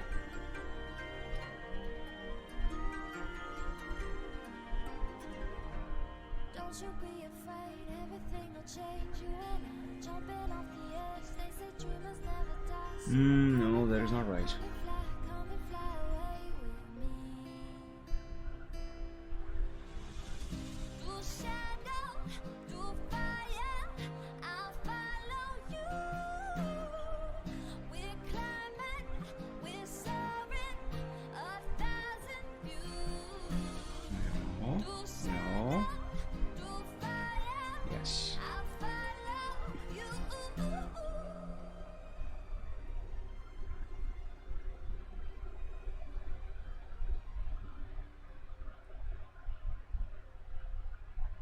Somewhere by the Emerald Sea, Okay. where the moon and water Now, Silver, could you move over, please? Thank you. place of harmony. When the world is A silent, small patching of the horn, because this will be necessary. not change. Journeys we are meant to take. Something at the edge of space, calling us to fly away. Come and fly away, come and fly away, come and fly, come and fly away, come and fly away now. Come and fly, come and fly, come and fly away with me. Why am I working on the horn if I can't center the whole thing? Through fire, I'll follow you. We're climbing, we're soaring, 1,000 views. Through shadow, through fire. And I need this eraser to be smaller also.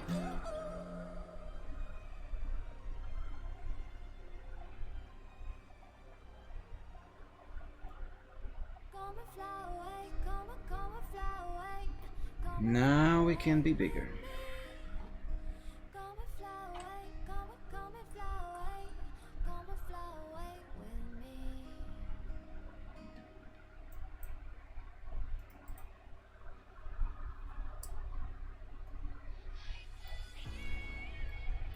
Yeah, yeah, the difference is small, but it's there. Yeah, though these pixels here like that, I don't like them. Go away.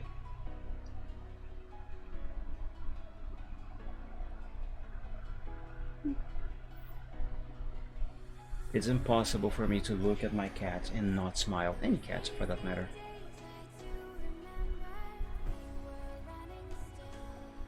He's like a little furry serotonin machine.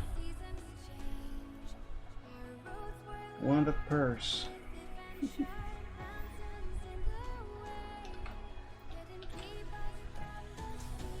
Can stop watching that video.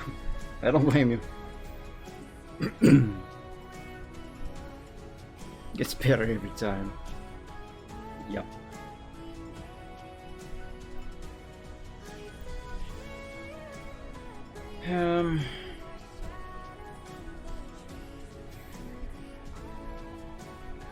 His right horn, I still kind of feel like it is pointing the wrong direction. Like, let me grab another pen.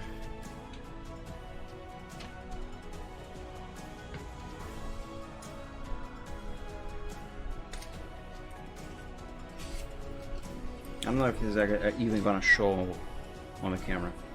Okay, so pretend the pens are the horns. Okay, right? It's kind of dark in there. Yeah. Okay. So basically, the way this is weird. So basically, the way I'm seeing this, it's as if his right horn is like. Let me get myself over here. It's like the left horn. Oh, that's. Never mind. I thought that was the right one. So the left horn. No, this is the left horn. So the left horn is right. It's pointing the correct direction. But the way I see it, looks like the right horn is like, you know, kind of crooked to the side. It's not right. That's what I'm trying to say. The right horn is not right.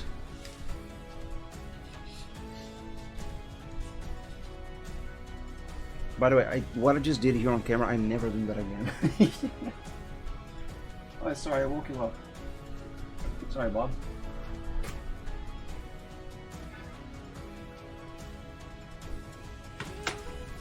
But it doesn't look quite right.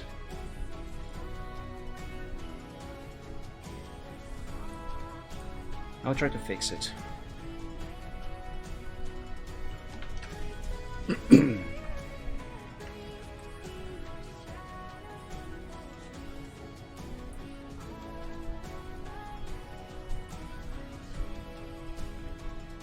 Also, I think I need to move both of them back a bit more.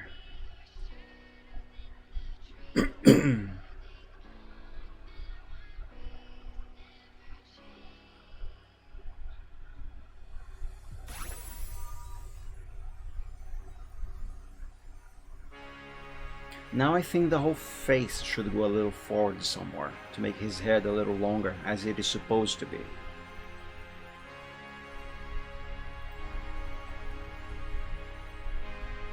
Yeah, like that.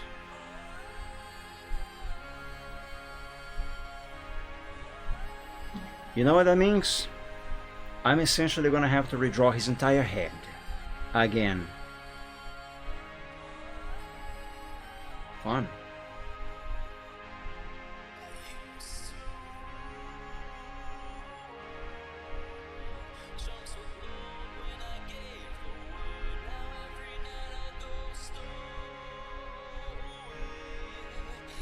That is fine, it's all part of the process.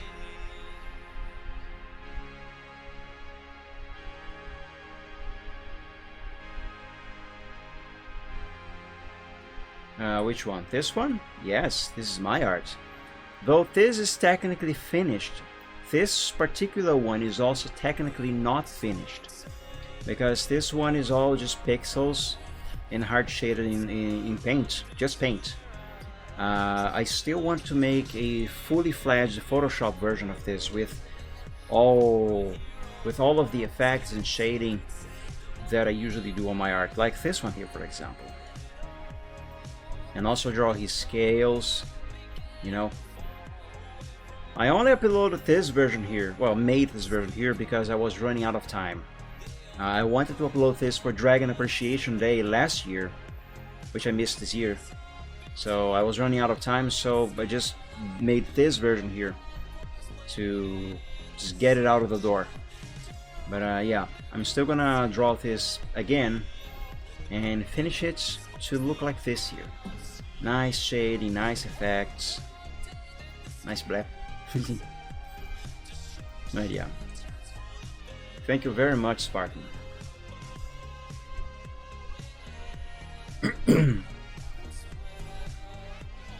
But yeah, and this dragon that I am drawing here right now, that is the same dragon you just saw there on those two pictures. I mean, this is the same dragon as in those pictures. He's just still extremely unfinished.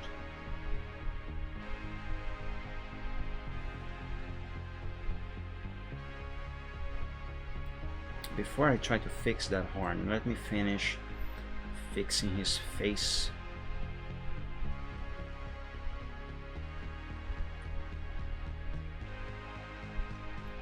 Yeah.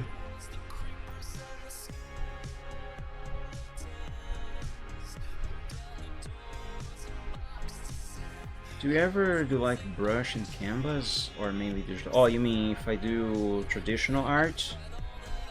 Or more precisely, if I actually do actual painting? I used to. I haven't done that in so many years. I do miss doing it. The main reason, well, one of the reasons why I haven't done any traditional art in a very long time is because my desk here is just too small. It is uncomfortable to put down a notebook and draw on top here. Plus the light is wrong. The way my light is positioned here, it makes my hand cast a shadow exactly over the stuff that I need to see. You know, whether it is the drawing or some writing, let alone painting. You know, so because I don't have the actual physical space, I never really bothered doing traditional art again, but I do miss doing it. On the other side of the room here, which you guys can't see it, do you wanna get cursed? Oh hell no. But also yes. But let me finish this. On the other side of my room here, I got started on it, but I still couldn't find the energy to finish it. There is my dad's desk with his PC and his chair, and well, since he's no longer around, instead of getting rid of all of that, and since I do want to go back to doing traditional art, what I want to do is I want to set up that desk there. That desk is very big, way bigger than this here. I want to set up excuse me, that desk so I can stream the Chill Art Sunday from there using that computer, but only use that one for traditional art and maybe some other occasional stuff that I maybe might want to stream, like maybe, I don't know, maybe someday I get to fix a computer on that desk, for example. I could stream that. It could be fun. I do miss fixing computers, especially being paid to fix computers. But I digress. Point is, well, I need money also to finish making that setup. Right now, I just started cleaning up. I haven't finished that. But once cleaning up is done, I have to work on the actual setup there, which is prepare the computer. You know, I'll have to buy a few new hard drives for storage. Plus, I do want to install an SSD there to make it faster, because that computer is not a new computer. It's kind of old, but it should be enough for streaming. I also would like to buy another webcam just for that one, so I don't have to take this one here, move it there, and then move it back here when I am gonna do digital arts, because that's gonna be really cumbersome. Plus lighting, because I'm gonna be doing traditional art there. I will absolutely need proper lighting there, way more than I need proper lighting for this camera here for digital art and gaming also. So yeah, and all of that is going to cost a lot of money. And when I mean a lot of money, I do mean a lot of money, because everything is just way too expensive here in Brazil. Anyway, point is, besides finish cleaning that, I cannot work on that setup and start doing traditional art again on stream from that desk there yet, because I've gotta get dough. But yeah, hopefully someday. But yeah, I hope that answers the question. You are now breathing manually. Joke's on you, I was already breathing manually for a little while. I was already in manual mode. No joke, I actually was. I don't know why I started breathing manually. But I did. And now all of you are too.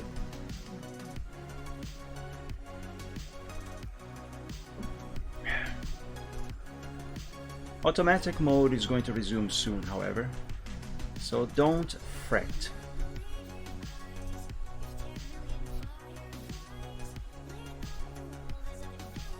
Okay, now it is my turn to curse you all. You are now blinking manually, and you are fully self-aware of the blinking. Although I'm gonna be honest, that is not as effective as the manual breathing.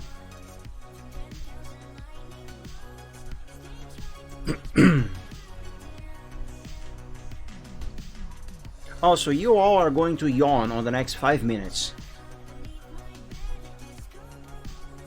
I might have applied that one to myself also.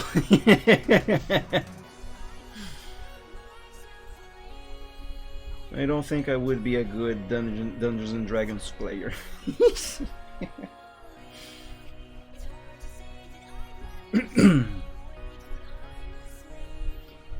Excuse me.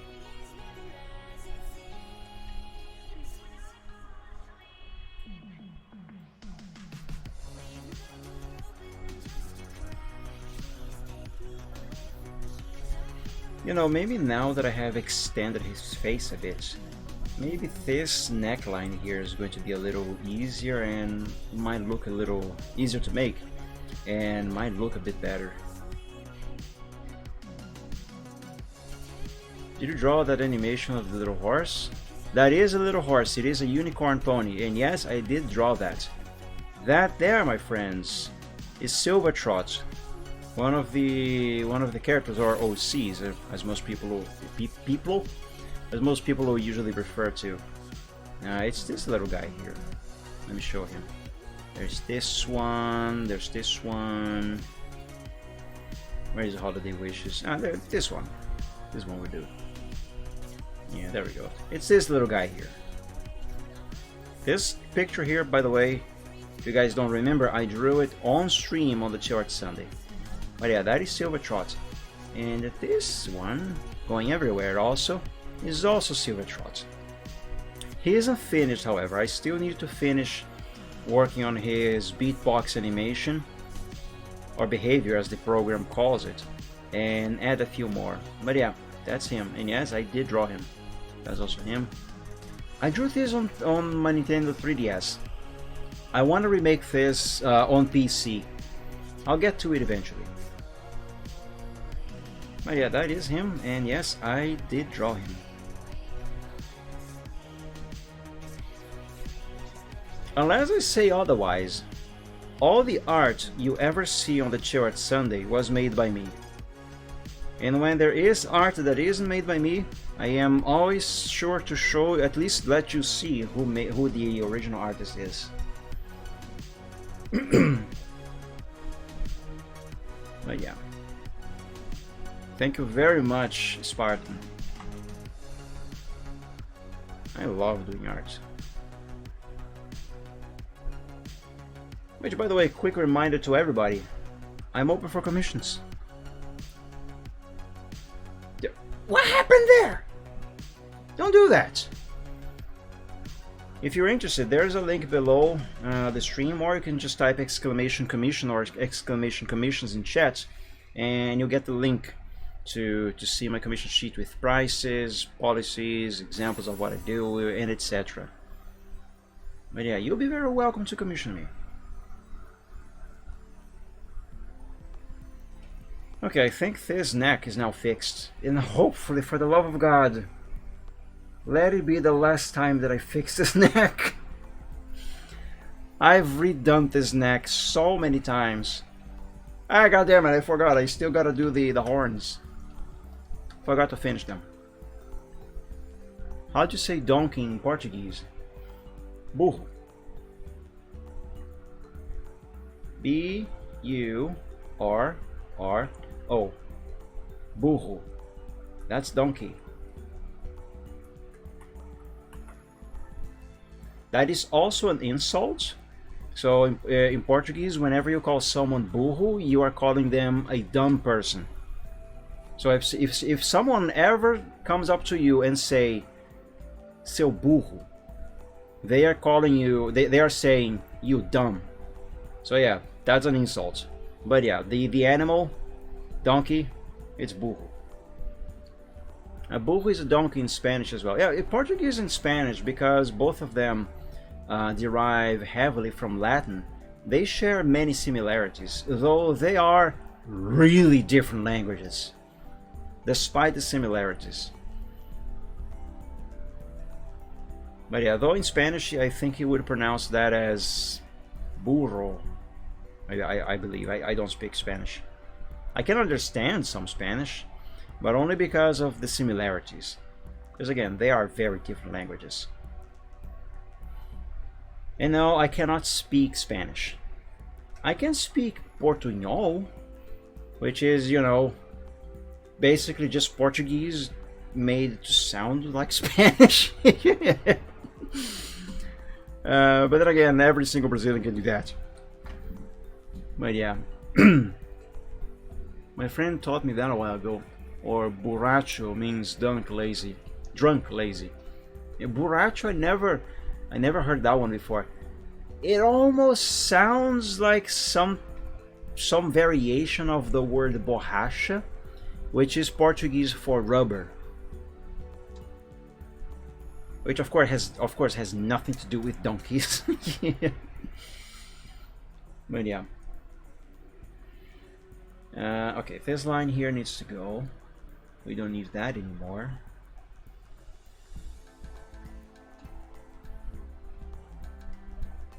But yeah, if anyone comes up to you and call you a burro, they are insulting you.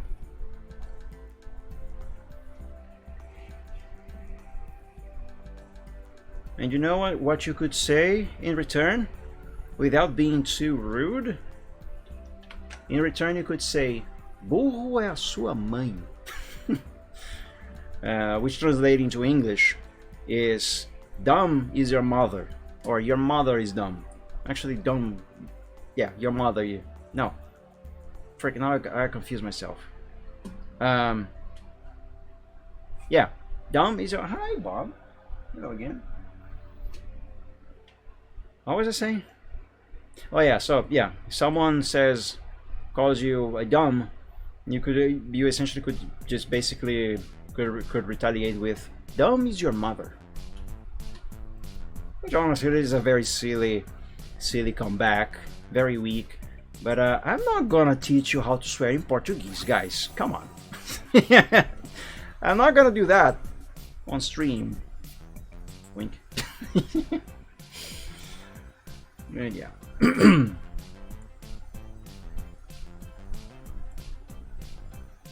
Let's fix this.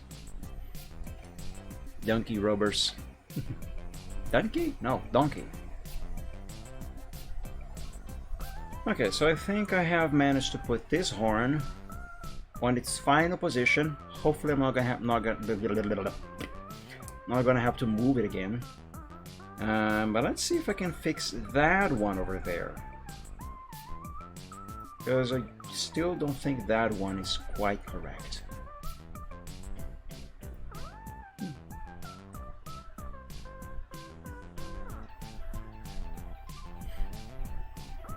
Also, it might be a little short. Actually, no, it's not really short. It is, the length is correct. It's just the angle, the perspective at which we are looking at this thing here kind of makes it look shorter. So no. Let's change it a bit.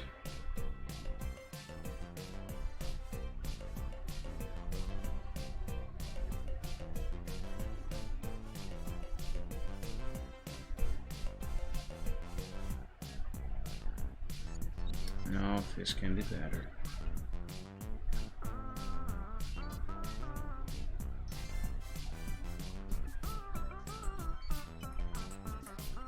Oh, look at little silver trot sleeping over there. What a cutie.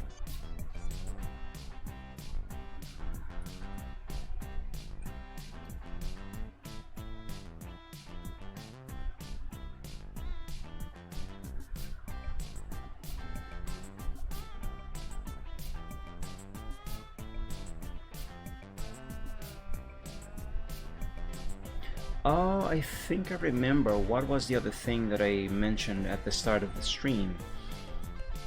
That if I have enough time today, I might maybe try to work on a little bit. And I don't think you guys are going to remember this, but because I think I only mentioned it once, and it's been some time.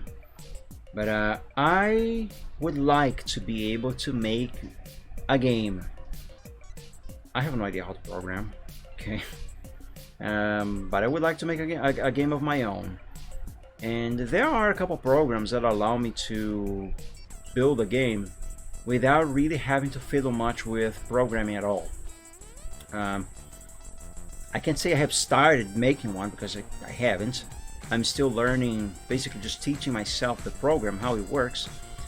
But anyway, there is this game engine called well, it's not really a game engine, it's an editor, but still, called Scorpion Editor.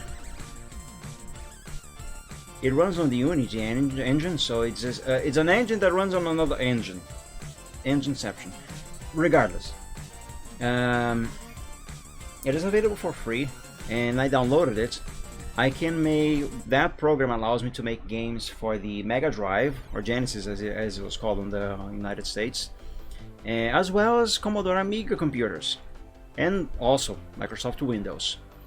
And this program, it came with a few sample games, and every now and then I have been fiddling about with one of those examples to see what does what. I think this music is copyrighted, let me skip a few.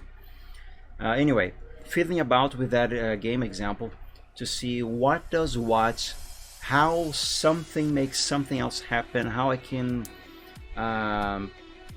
introduce my own sprites into the game, into the program rather. Basically just trying to learn how the program works to see what I can do and how to do it. Excuse me. And I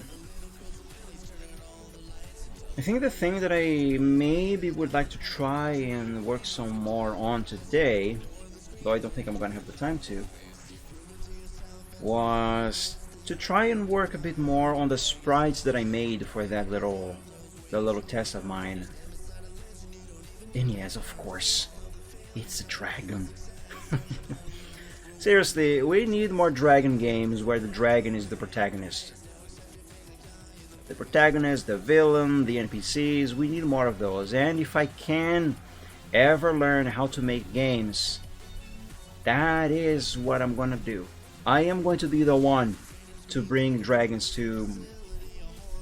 properly bring dragons to gaming. Not saying my games are gonna be good. Maybe someday, but yeah. We need more dragons.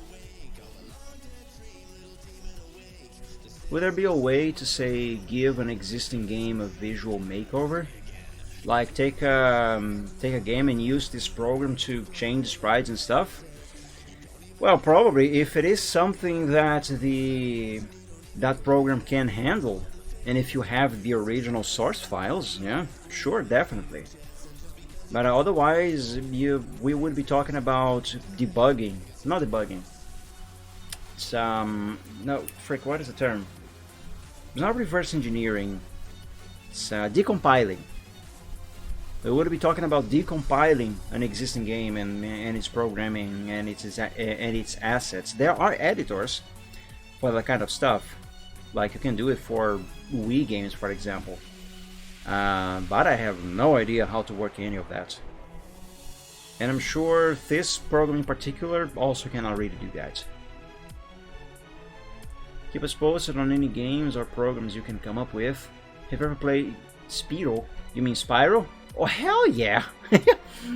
I even made a full playthrough of the Legend of Spyro trilogy on stream, and I am gonna play Enter the Dragonfly and A Hero's Tale on stream as well. I don't know when exactly, but I will do that also. But yeah, I love Spyro. My favorite, however, is still The Legend of Spyro Dawn of the Dragon. I love that. Really fun. But yeah, if I can make any progress towards eventually making my own game, I'm gonna be posting those on my Ko-fi. And I could post some works in progress of sprites maybe. Also, could post it there for supporters. Would be a good place to show those off. And of course, if I can ever manage to make a game, I can make it available there. Though the more appropriate place for posting a game for people to download and play is actually itch.io. But should I ever manage to make a game, at least the first one, depending on how I make it, I'll at least at first make it available for free. So anyone can you know, basically the pay what you want. Don't want to pay? Don't pay. Just get the game, play, have fun. Hopefully it will be enjoyable. And here I go again to make another line for the neck. Well, not really the neck. This is more like the head. But yeah. I was thinking of learning how to make over Simcopter visually. Yeah, I have no idea how you would go about doing that. I just recently got Spyro on Steam last month. I'm sure you certainly got the Reignited trilogy. It is a great remake, that one. It is a remake of the first original 3 games, also known as the original trilogy. Of the original continuity, because I'm saying this since I mentioned the Legend of Spyro trilogy. The Legend of Spyro trilogy was essentially an attempt at rebooting the franchise, and it is a completely different continuity from the original trilogy, which is the first 3 games plus Enter the Dragonfly, A Hero's Tale, and some people say, and it seems to be kind of a consensus, that A Shadow Legacy for the Nintendo DS is also part of that canon original continuity. So yeah, you have those games, and then you have the Legend of Spyro trilogy, which is a separate trilogy, continuity. And Skylanders doesn't exist. We don't talk about Skylanders here, okay?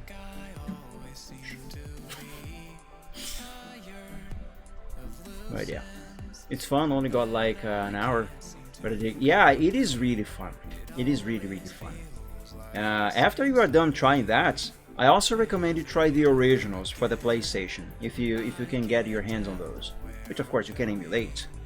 But yeah, just be warned, of course, those are old games for PlayStation. The Reignited trilogy fixed many problems that those originals had. So after playing Reignited, if you go and try the originals, you still enjoy them, don't get me wrong, but you will see some of the cracks that they have. And yes, they do have cracks, guys. They are not perfect games. And yes, I do love them. But yeah, very fun games. And if you enjoy those, I also highly recommend you try, well, not Enter the Dragonfly, because that one is literally unfinished. Like, I'm not joking. The developers had to publish the game, to publish the game in an unfinished state, because the studio wanted to make money way too soon, so they rushed the development. Which is too bad, because that game had a lot of potential. Anyway, besides the original games, I also recommend A Hero's Tale, which I am gonna play on stream also, guys, in a long series playthrough. And of course, my favorites, the Legend of Spyro trilogy. My god, I love them so much. I don't know why I made this face. Oh. I just really enjoy those. Very fun games. And the Legend of Spyro is a completely different take on the character. It kind of almost addresses the existence of the original continuity as being a separate universe at the very start of the first game also. At least that's how I understand it.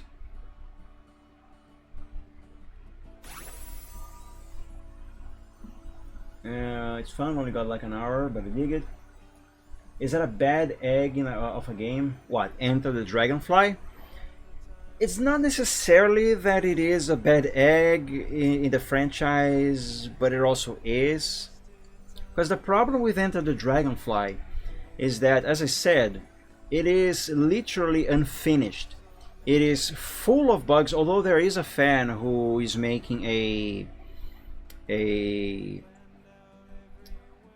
mod for Enter the Dragonfly, where he fixes a lot of the problems the game has. I still haven't tried that yet, but it's been made available. Have I downloaded that yet? I might have. Anyway, he made it available for free to download. Though of course you do need to run it in emulation, but I think you should be able to also burn it on a CD or DVD, whatever, and run on real hardware, assuming your console is unlocked. But anyway, I digress. The thing with Enter the Dragonfly is that because it is in such an unfinished state, It is full of bugs. It has many optimization issues.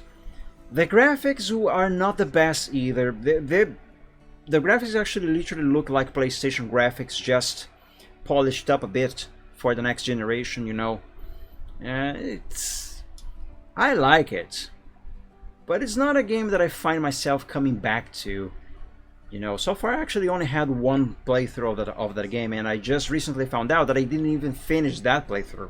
So, yeah. It is not a game that people usually recommend. Even though I like it myself, it's not one that I actually recommend. But, if you are a Spyro fan, it is one worth taking a look at least once. Just because it is part of the history. Even though I do agree when we are talking about ignoring that one as being Spyro 4, even though it is technically speaking and canonically speaking the fourth game in the franchise of the original continuity. But yeah, A Hero's Tale is far better. I'm going to buy a PS3 to play PS1 games. Nice. Yeah, I recommend you try the original 3 as well. They should, I guess they should still be available on the PlayStation Store. Assuming the PlayStation 3 still has access to that. Should I play Sim Copter and Tomb Raider 2 on occasion? I like those older but just plain fun games. Yeah, a game doesn't have to look amazing and extremely super duper RTX hyper realistic to be a fun game. A game can have crappy graphics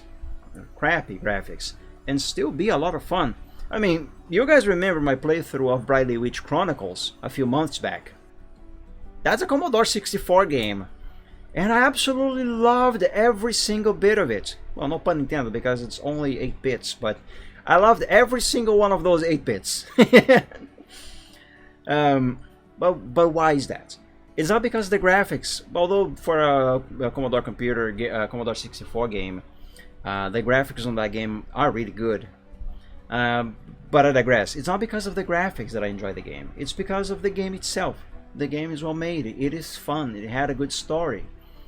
And the same goes for many other games. Like, why do you guys think NES games are still so popular these days? Because they are good. Well, most of them anyway. Not all of them.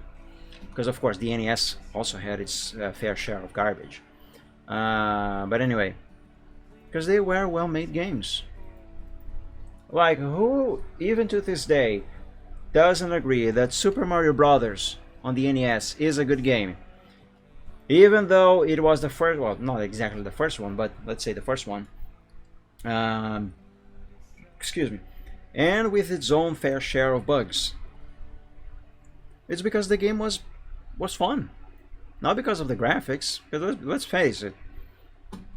Super Mario Bros. For the Nintendo, the graphics are garbage. And I say this as a fan who really likes Mario Bros, okay? But yeah, graphics are not everything. Unfinished like Star Wars Knights of the Old Republic? Kinda, but without the microtransactions. Another classic game that got rushed at the end. Commercial, yeah. If memory serves me right, Enter the Dragonfly had a development cycle of less than a year. Because I think it was Universal Studios. They wanted the developers to push the game out and into stores as soon as possible, and they literally didn't have the time to finish the game and optimize everything. There's even some cutscenes with NPCs that are missing all voiceover completely. They don't have voiceovers, and some of them have placeholder sounds, and at least a couple of them. The NPC saying one thing, but the subtitles say something else completely different, or not quite the same thing. Yeah, which is a big shame, because some parts of the game look really nice. I actually posted this on my Tumblr some time ago. Let me see if I can find that. Oh, I got a new follower. Thank you. Yeah, this post here. Oh, if only the developers had been allowed to finish this game. And Here's the... Oh, look at Silvertrot sleeping there. It's almost as if he's there. But anyway, yeah. Many parts of the game look really nice. And I still think that it is a shame they couldn't finish this game. It had potential. They just couldn't finish it.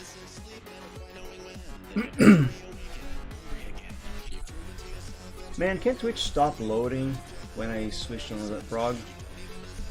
I'm all by chat, but watching, listening... Bless you, Bob. My cat just sneezed. Bless you. You know, listening and watching on Samsung Mobile TV. Mobile hasn't gone to commercial yet. I enjoy Mario Bros. On ROM with a Wii around. Yeah, right, it's a fun game, don't you agree? Even though the graphics, by today's standards anyway, are garbage. Actually, even by the standards of the era, they are kinda crap. Because if you compare Super Mario Brothers, so even Super Mario Brothers 2, let alone Super Mario Brothers 3, the graphics are far inferior. And also, all three of those games, bangers. Needless to say that, of course.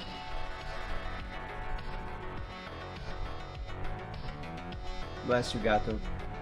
Do you hear that, Bob? Sparking said bless you. He's so adorable. Though I do need to be careful when he's napping next to my feet, because I need to wear compression stockings, and every now and then he wants to reach out to me, either to grab my attention or to, you know, just to show some of his love. But the problem is, he has claws, and you know what happens when claws touch cloth, you know? And compression stockings are really expensive. So yeah, I gotta be very careful with that, because he can destroy these stockings that I am wearing, and I don't have money to buy another one, and I physically need them. I have a soft spot for old school games, so do I. There's just a certain magic to them. I completely agree, which is one of the main reasons why I wanted to do that Bridal Witch Chronicles playthrough on stream, which I did last year. Really fun game. And mind you, I don't like RPGs, and Bridal Witch Chronicles is an RPG, and I adored every single moment of that game. I really wish I could buy the sequel, which is also available for the Commodore 64. And mind you, Bridal Witch Chronicles is not an old game from back in the day. It's actually brand new. Why did I click the browser?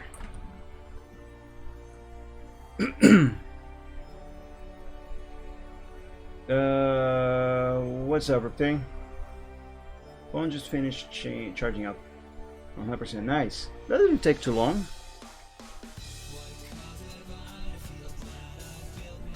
Thankfully.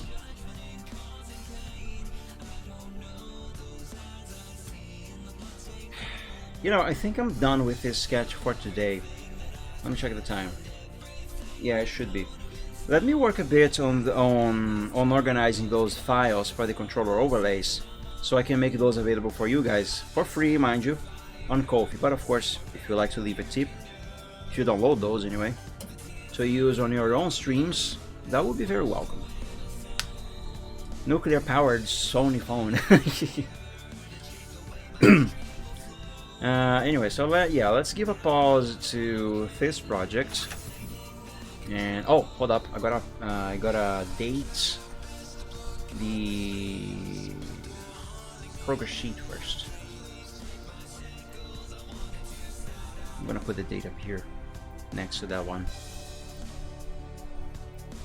I always date my works in progress. That way I know how long it's been since the last time that I worked on it. I'm joking, but I'm also being serious. I have stuff still sitting unfinished since at the very least 2011. Although I think I might have older stuff even.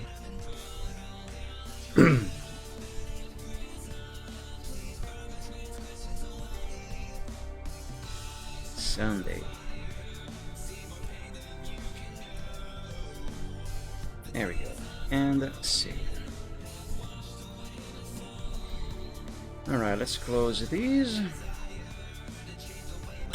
Without context, these jaw lines and beginning of a neck, they almost look like something that I'm not going to name. Anyway, they don't look right.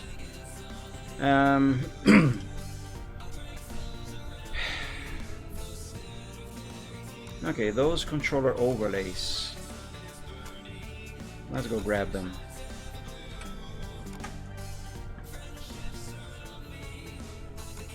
Nope, that's not it.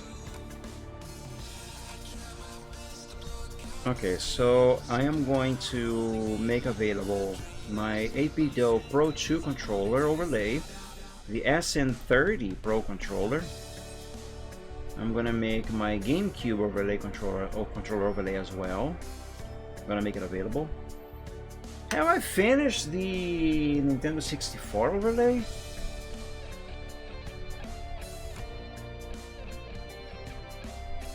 I think I have. Let me test it. I'm gonna have to add it to this scene here because I don't want to switch scenes again. So when people buy your artwork, can they print? The hell is this? Oh, can they print out and make like a framed version or poster of it? I mean, if they if they want to do that, I cannot really stop them. Like download the thing and going to a store and having it printed out. I can't really stop them from doing that. Though ideally it would still be nicer if they could buy a print directly from me. Although to be fair, I don't do prints because they would be very expensive for me to make them here and then ship them out. Or I don't know if I could just, you know, maybe like open some kind of online store that can do that for me. I have no idea how any of that works. But yeah, if you buy a commission from me, you should be able to print it out. Okay, let's turn this controller on. I'm gonna test using my 8BDO controller. Excuse me. Well, I should have asked if you do prints yourself. Yeah, I don't do prints myself because I don't really know exactly how it works and how much it would really cost.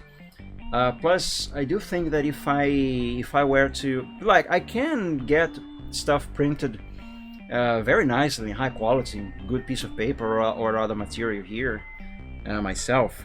All I gotta do is drive down a few blocks down the street, basically. The thing is, I don't know how much it would cost me to make, and I don't know how much it would cost to ship it out of the country. Plus, there's also the matter that the Brazilian real, which is Brazil's currency, especially currently under this current government, it is doing abysmally poorly. Even the Argentinian peso is doing better than the real. But what I'm trying to get at with this is that because the value of the real, it fluctuates so much, usually it just keeps dropping. I would be forced to be changing the price of prints way too frequently, you know, to match the costs that I would have mainly for shipping out. Because, you know, for shipping I certainly would have to base my prices on how much the dollar costs in regards to compared to the real, which right now, for example, I don't know how much $1 is in reais, but last time I checked, it was almost 7 reais, which is a lot of money. So you take $1, multiply it by 7, and that's a lot of money, you know, which is the reason why I can't afford most games. Not even Briley Witch Chronicles, which I was just speaking about. It only costs $10 on itch.io, but $10 for me, that's actually close to $100. It's too much money. But yeah, though, do prints either myself or get them done online to, you know, make things easier and more straightforward and faster also. it is something that I have been wishing to do for quite a few years. Maybe sometime I'll get around to it. But right now, currently, no, I don't really do prints myself. Although DeviantArt, if you buy a commission through DeviantArt, they can do that. I just haven't really looked into how to set that up myself. But that is an option that I have available on DeviantArt, and anyone who uses DeviantArt to buy a commission from me, it can be done through there. Actually, yeah, if I go here, cell deviation on this picture, for example. No, that's not here. They changed the whole thing. Anyway, point is the option for me to enable that here for this picture, for example, which of course this is not a piece of art. It's just a thumbnail. The option is in here somewhere. I just don't know where they hid it. But yeah, DeviantArt, I've heard of them. It's kind of hard for someone on the internet to not have heard of DeviantArt. But usually on a bad light. Even though for the fame it has, I don't really think it deserves it. But anyway, it is what it is. Okay, so let me add the controller overlay here so I can actually check if I actually finish that. Controller overlay test. What do you want, Bob? Do you want me to open the door? Meow. Yeah, I think he wants to go out. Hang on. Hang on, Bob, hang on. I'm gonna open the door for my cats. But I'm not gonna put the stream on BRB because I'm gonna actually take this opportunity, since I gotta get up and go over there to the door anyway. I'm gonna introduce you guys to my precious little kitty. Just a moment. He definitely wants me to open the door for him to leave, because he came here, he sat next to my leg, meowed, looked at me. When I got up, he got up and went to the door. He's a smart cat also. But yeah, I will pick him up over there to show you. Just a moment. Oh, you are so cute. I will open the door for you, but first I want to show you to the interwebs. Look at this unit of a kitty. Say hello to the internet. He's looking at Silvertrot walking on the screen. You do want to go out, right? All right. Okay, I'll be right back, everybody. Just a moment.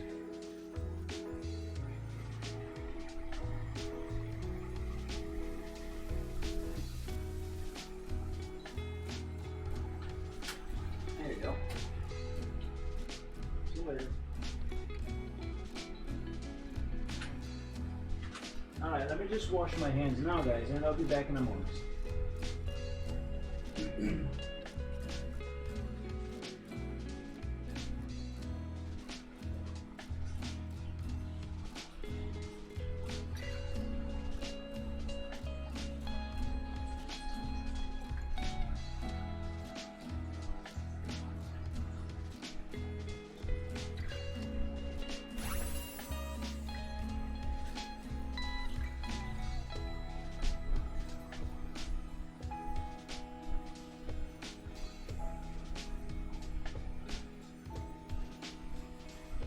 Now I hope that no cat hair has gotten into my glass of water. Oh, there is a bug in here. Stupid bugs.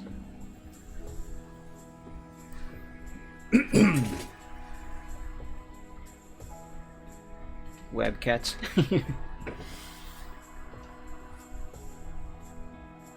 That's crazy with the real. Yeah. Yep. Actually, how much? Oops. How is the exchange rate for the... Actually, it's gotten so bad because of this government that the government, although although officially they of course do not admit it, but the government has ordered Google to stop showing the exchange rate between dollar and real. So for example, if I go on Google, euro to real, oh, they disabled that as well, huh? Okay, let's try the peso then. Nice, they disabled everything now. Real is doing so bad that they disable everything. Okay, let's do a different example then. Dollar to euro. There. You get this little calculator here, right? But if you try the real, you can't. The government ordered Google to stop showing this because of how bad the economy is doing. But if I go on Bing, I still have access to that. There we go. Okay, so currently, right now, today, $1 equals R$5.75. Yeah, so remember when I was talking about being unable to even buy Briley Witch Chronicles, excuse me, which is only $10. $10 for me today, right now, it would be almost 60 bucks. It's quite a lot of dough.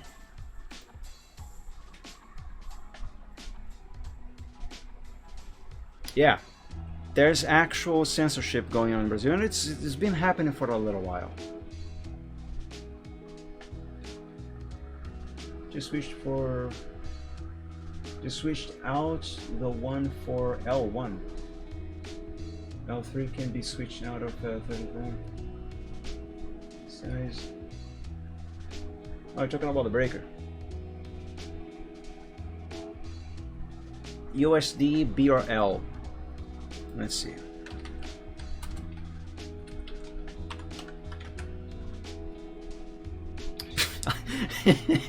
I wrote USB. Oops. USD. A bad habit. Yeah, no. You can't. But I'm sure you can do it on Bing. Bowler. USD, BRL. Yeah, there it is. See? It works. But yeah, Brazil is suffering a lot of censorship by the government. But of course, they do not admit it. And when they kind of address it, they try to change the subject, kind of make it look like something else, that it's not what you are actually saying, and of course, as any socialist dictatorship, it's always to protect democracy. It's always, everything's always in the name of democracy. Anyway, that controller thingy. So let me copy this, paste it there. Now let's add the coding. Okay, there we go. Is this actually finished? I forgot to assign a controller to it. There. Yeah, there we go. Oh yeah, I did finish my Nintendo 64 overlay. Nice. Although I'm still not happy how the C stuff works.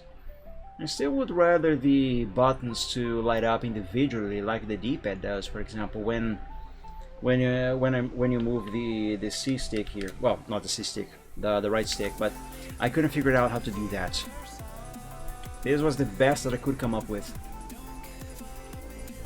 And that's an actual N64. Well, of course it is an actual N64. N64 controller. What I mean is, I drew this myself. It was kind of fun. But yeah, anyway, I'm gonna make this available for download on my Ko-fi as well.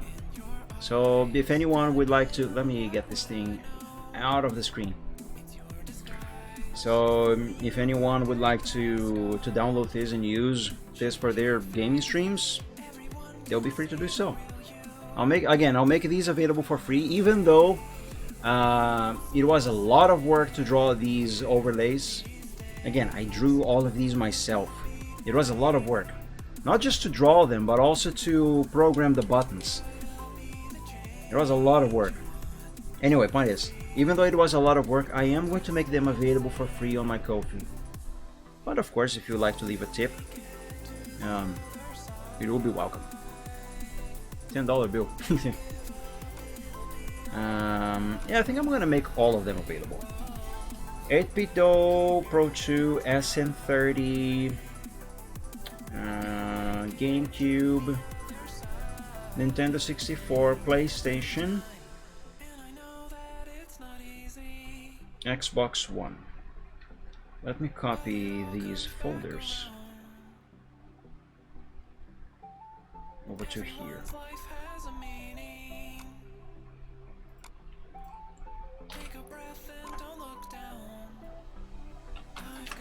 Let's make a new folder called Shop. Controllers, overlays. OBS. Controllers, overlays. Or should I call it Controllers, OBS, overlays? Nah, this is fine. Let's not complicate things. Now, I also did start on another couple controllers, but I don't think I have finished those. I think I started the SNES one. That's a default one, I didn't make this one. Maybe I thought of starting that one. I did start the Wii Pro controller, but I didn't finish it. Or did I? Well, these graphics are finished. Although I do need to update them because I decided not to go with this drop shadow anymore. It's kind of ugly. Did I finish this? Are the buttons programmed? Let me see.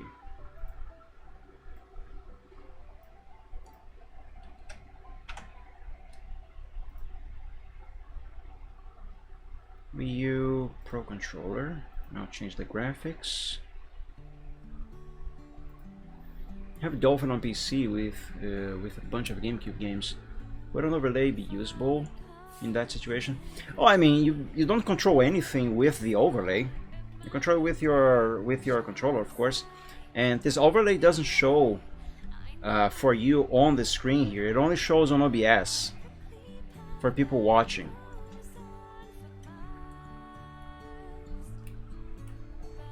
Oh, Dip! I did program this one, so this is finished. I just need to upgrade the graphics for this. Yeah, okay. So I won't make this one available for download on my Ko-fi, not yet, but eventually it will be made available there. I gotta work some more on this one. I use an Xbox 360 controller on PC. Yeah, as I said earlier, I haven't tested, excuse me, these overlays on OBS with an Xbox 360 controller because I don't have one. I only tested it with, excuse me again, why am I so broken? I only tested them with my 8-bit Do controllers as well as my Xbox One controller, but it should work. I believe it should work just fine. You know what, let me go ahead and copy this folder as well. And leave it there. Let's see, anyone else? No, that's a default one, I didn't make that one.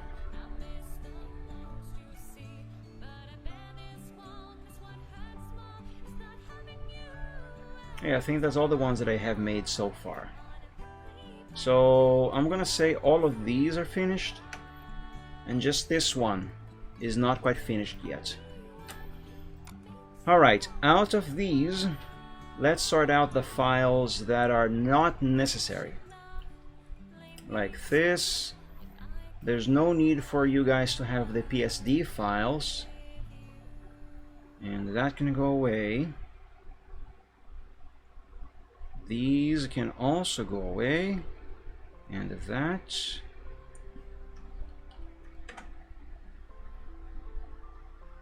Now I believe I should also include this file and this file, even though I didn't make these files, because although I did say, also this here is not going to be needed. Although I did say that I also made the programming for the buttons, I didn't write all of this code. All I did was edit the codes to, you know, to make the buttons actually match the graphics that I drew. So I'm not the author of the code, which is one of the reasons why I'm going to be offering these controllers overlay without charging anything, because I cannot take credit for this. All right. So there's that. And so there's also that. That's the original author of the code. And I see these are instructions. Mapping switch pro controller inputs. Although these instructions, they might not really match what's on the actual code there.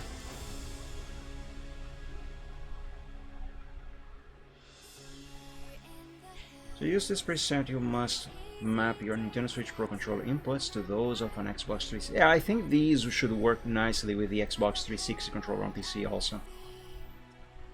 Technically speaking, the driver Windows uses for basically any controller are the Xbox controller, Xbox drivers, all the way back to the Xbox 360. Even the Xbox One controller, I think, also uses the Xbox One. The Xbox 360 controller driver.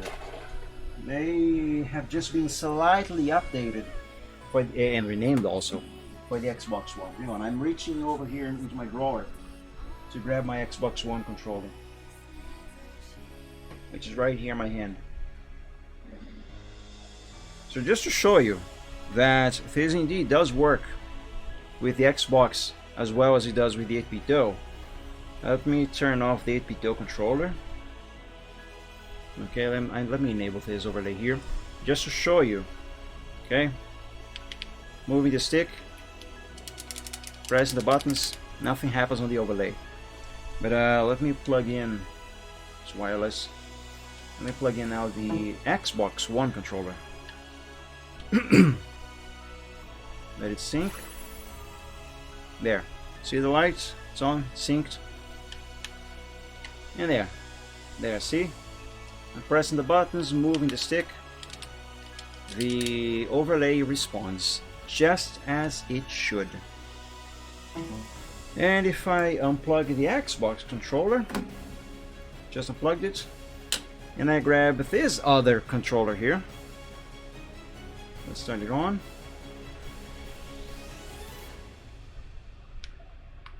There, see? It also works. But yeah. Yeah, should work just fine with the Xbox 360 controller, I believe. Turn it off.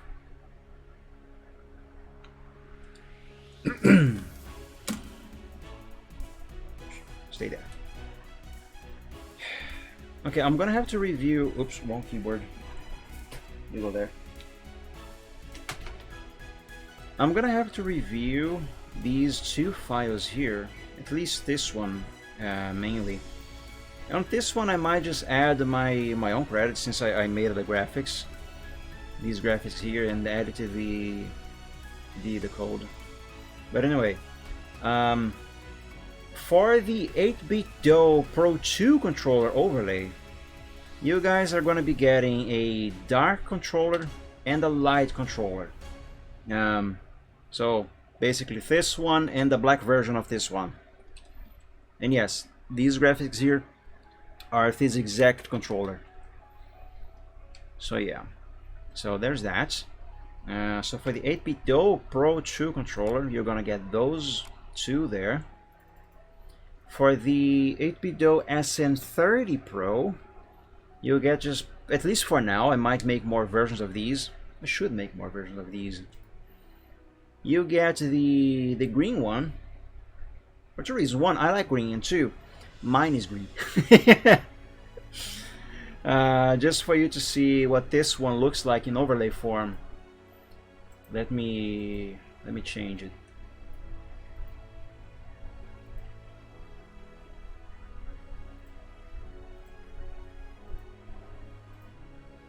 There we go. There. That's what this one looks like in overlay form. Okay, all buttons, even the presses of the sticks.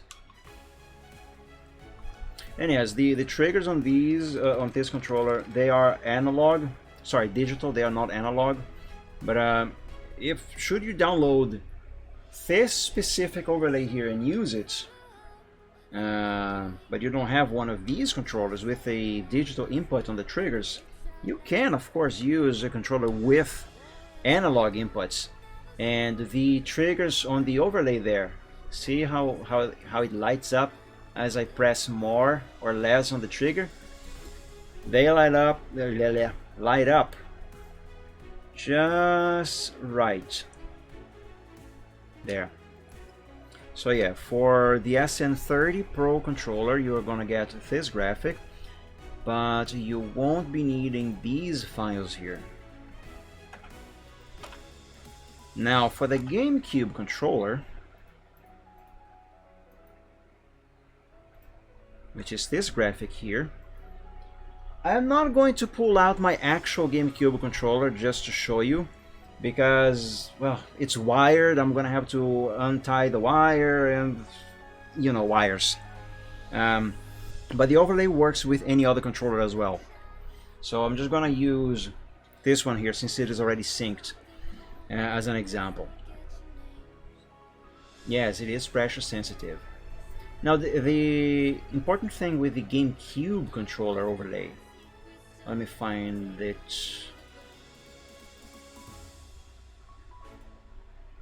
There. The thing with the GameCube controller, I'm actually going to grab the controller.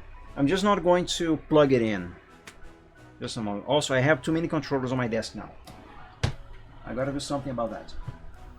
Okay, Xbox, you go back in there. Xbox dongle, you go back in there. SN30, you go back in there. And the GameCube, you will come out here. Okay, so this is a legit GameCube controller, and I actually just used this on this last Friday, on the Gaming Friday, as I finished Need for Speed Most Wanted for GameCube. I was using this controller. Have you seen prices for GameCube component cables? Rebonculous. If you think those are rebonculous over there, you better be sitting or lying down if you decide to check their prices in Brazil. Anyway, so for those of you who don't know, the thing with the GameCube controller is that it has triggers. Okay, these are, I'm not sure if the camera can show. Oh, you know, I'm gonna use my black controller because the silver one is reflecting too much light on the camera. It's making it harder for you guys to see, I think. Just a sec. Alright. My spine. I'm too old for this. Yeah. Okay, yeah, this is much easier to see. So the GameCube controller, it has analog triggers. I don't know why Nintendo got rid of these. Anyway, it has analog triggers, like most other modern controllers, like this one, for example. Okay. So if you are using one of these with my GameCube overlay, and you press on the trigger on the overlay will light up. I'm using the other here, okay, as an example, because I don't want to untie all of this wire. The analog will light up just like that, because, you know, it is pressure sensitive. You know what, screw it, I'm gonna do it. I'm not going to untie the whole cable though.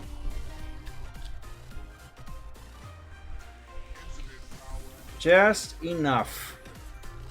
Just enough to reach the USB over there. Hang on, also, I'm using an adapter to use the controller on PC. Hang on. There. Now let me turn off the 8-bit DO controller. There we go. I might have to change a setting here for the yeah, I'll have to change a setting here. Just a moment. I have a purple GameCube and 2 controllers, black and silver. Yeah, I only have these 2 here, this black one and the silver one you just saw. The analog stick on my black controller, my black GameCube controller, it is very loose, so I don't use this one anymore. I only use the silver one. Reload game pads. Why are you not reloading?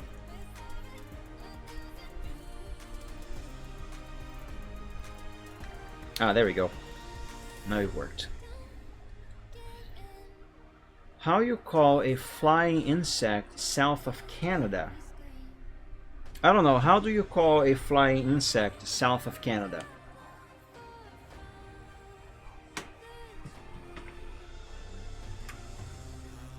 Anyway, so the GameCube, it does have analog input on the triggers. See, if I press... Oh, I saw that meme thing. Now I get it. But yeah, if you press on the trigger, see, it is pressure sensitive. But the GameCube controller, it actually has 2 buttons on the triggers. Each one of these is actually 2 buttons. So it is 1 button when you just use the pressure, but if you press all the way down, it will click. And that is the R button or the L button if you use the other trigger. While something like the Xbox controller or the 8-bit DO controller, it has those buttons separate. See? L here, I mean, that's the R. R and R2, which is a trigger.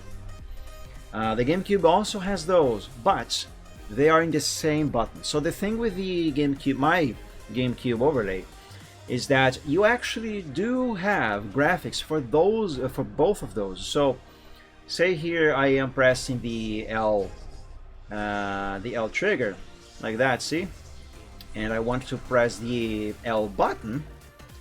When I do that, the graphic changed to green. I might change that to some other color, maybe, to make it a little easier to see if you are using the controller on the small size in the corner of your screen.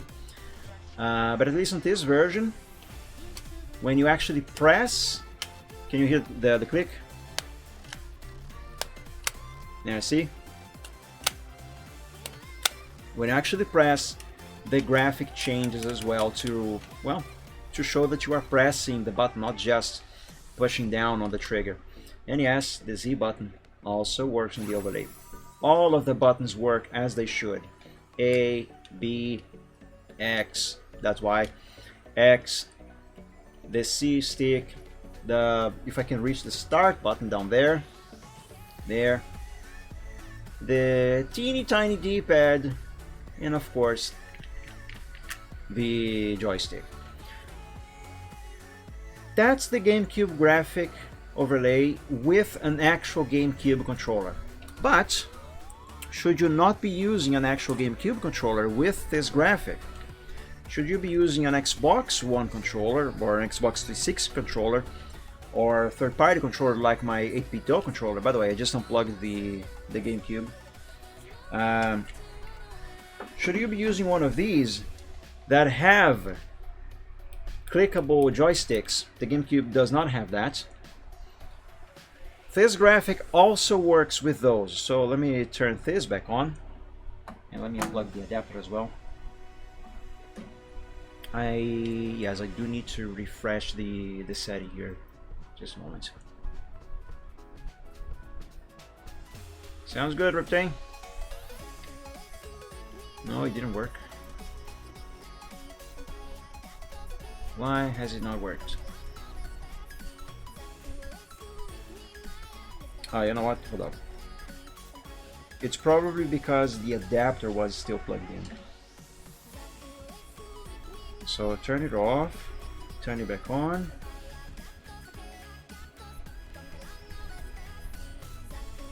Now reload gamepads. There we go, now it works. So yeah, should you not be using an actual GameCube controller with this overlay, should you be using some other controller like an Xbox controller or even an 8-bit controller like I have here, everything works as intended. Alright, alright, because the profile here is different, never mind. All I gotta do is press this button. B is B, A is A, Y is Y, X is X. The difference now lies on how the RL and the triggers work. Of course, the triggers will still respond all the same like they did with the GameCube controller, but when you press all the way down, they don't light up as if you are pressing the L button, which is expected because there's no other button on the triggers on these controllers. Instead, of course, it responds when you press the actual L and R buttons. So it lights up the same as it does when you use a GameCube controller. Just you press a different physical button on the controller. But yeah, as for the clickable joysticks, should I be using one of these instead of a GameCube controller with this overlay? They also work. See, so I am pressing on the left stick. There it lights up, indicating that I am pressing that button. And same thing with the other joystick. See? It works. And the other difference is that if you're using a non-GameCube controller, the Z button on the overlay is programmed to the select button. See, so you press that, it lights up, press start, start lights up. Excuse me. Excuse me. So yeah, you will also be able to get this one, though you won't be needing. What is this here?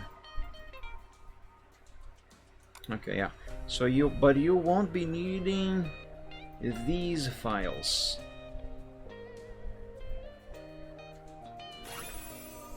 I don't remember what's the deal with.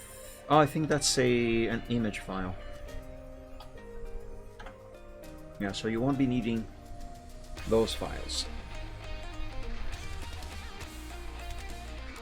And for the Nintendo 64 controller, which I have already given a sample, I don't have an actual Nintendo 64 controller, not even one that I can use an adapter with to test this, but as I showed you, it should respond just fine to a regular controller.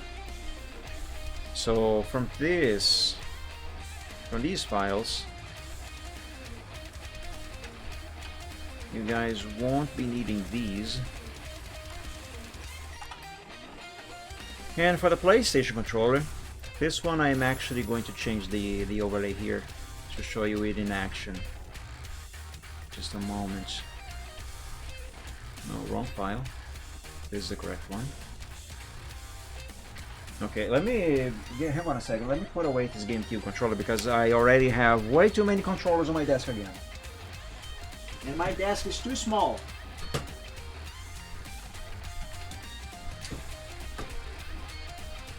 Let me put away this adapter too.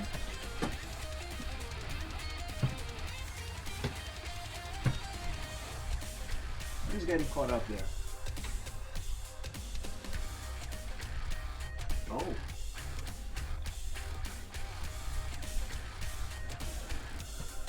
Okay, there we go.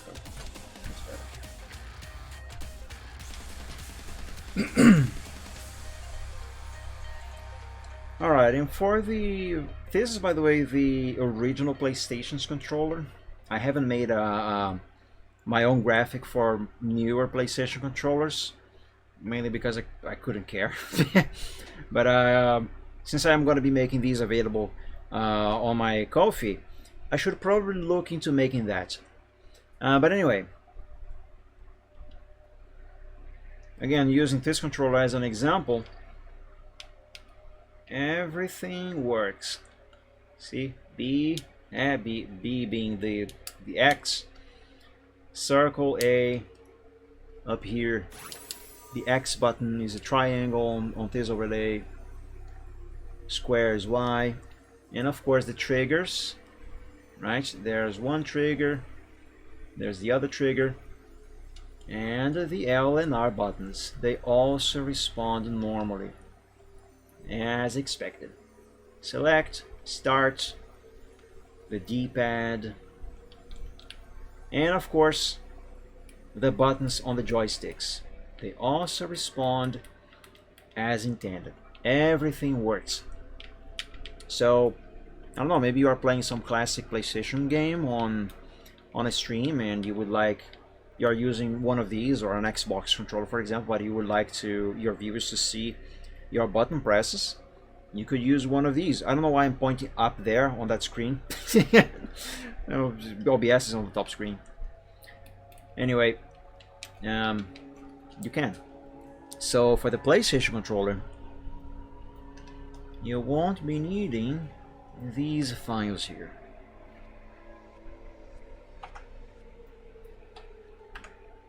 Well, only these two, which is the actual graphics themselves, plus the file with the settings. The Wii Pro controller, this isn't finished, so I'm not gonna go into that. Now for the Xbox One controller, let me change the graphics.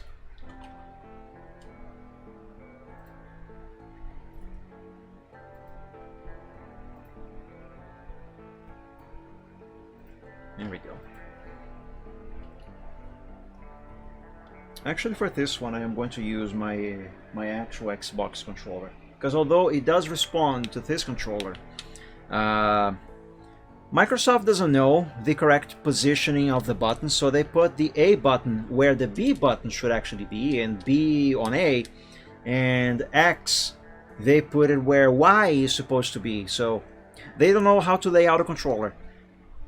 And Sony's even worse with the PlayStation controller. They don't even use letters like a normal person, like a civilized individual.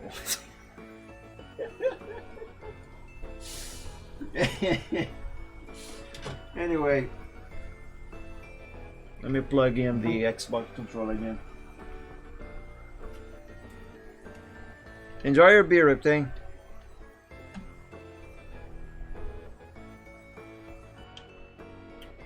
Alright, I'm gonna have to change this setting here again. Reload. Okay, now it is responding. Actually, I'm gonna keep this window here as well, so I won't be looking up there all the time. Never mind, I changed my mind. Anyway, Xbox One controller. Trigger. Right, see there? Actually, how does this look on stream? Yeah, exactly as I thought. Good. So yeah, also pressure sensitive on the triggers. L and R. I mean, R and L. The joysticks, obviously. The D-pad. See? Select, start, A, B, Y, X, and the clicks on the joysticks. There you go. So yeah, and for this overlay, you won't be needing these files. Only the graphics file and the actual programming, which is that file there. And I think that's all of them for the moment. Again, I still haven't finished my Wii Pro controller overlay. I still gotta work some more on this, but apparently I have already finished the programming of this. But yeah. And eventually I should be making a few more controller overlays. Though do bear in mind, I have not tested, should you download these, I have not tested these overlays with any PlayStation controller. I know you can use PlayStation controllers on PC. I don't have any PlayStation controller that I can use on PC. I don't have any PlayStation controller at all. So I could not test with those, but I think, don't take my word for it, I think they use the same driver, the same Xbox drivers that Windows usually uses for basically all controllers. So I think they should work just fine, but don't take my word for it. Again, your mileage may vary. I could not test it with an actual PlayStation controller. It should work fine with an Xbox 360 controller. That is an overlay I should make also. Yeah, that's something for the future. Anyway, the PlayStation. I think in theory it should work, but I don't actually know because I don't have one, so I cannot test it myself. Okay, otherwise I would. But yeah, so should I make all of these available all at once?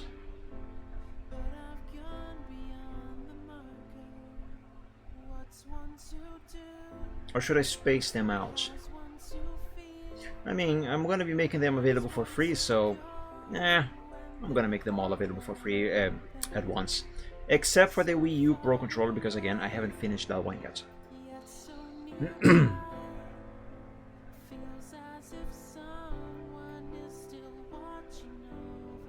And a 360 wireless clone. Yeah, they essentially use the same driver. So I'm assuming the PlayStation, like the actual original PlayStation controllers that you can buy for the console, which you can use on PC, I think those also use the same drivers essentially.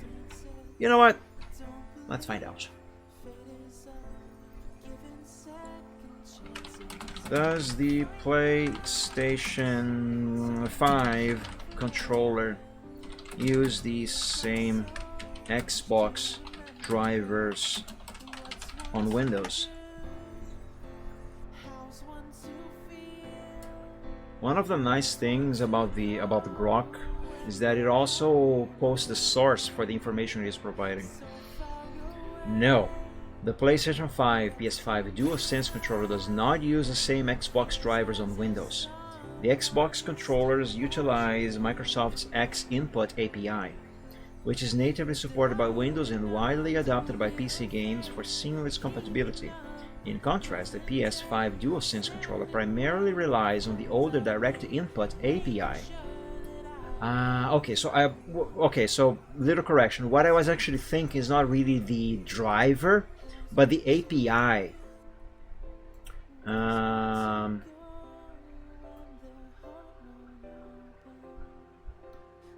Also, I just put stuff on screen here, and I forgot to disable the overlay. I am sorry. Excuse me.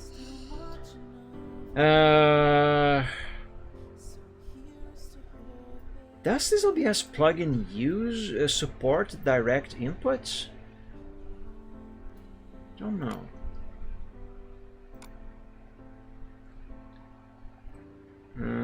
OBS settings profile, no. OBS plugins. By the way, for those of you who don't know, these controller overlays that I am showing you, they require you to install a plugin on OBS. Let me find the. That's another thing that I'm gonna have to write down before I make the files available for download. Which plugin you are going to need? Input overlay.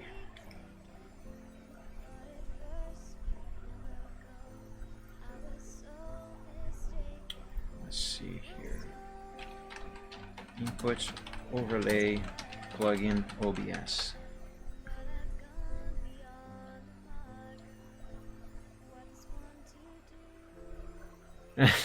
Why could this happen to me? I made mistakes. I could go for a steak. Yeah, you're gonna need this plugin for OBS, which I will link in the instructions. I'm not going to provide the link, the plugin itself. I cannot do that legally. But let's see here on the instructions and information about this plugin if it supports direct input. Because if it does, then it should support the PlayStation controllers. So you could use a PlayStation controller like the DualSense controller from the PS5 with these overlays as well. I think. I didn't even finish reading the thing here.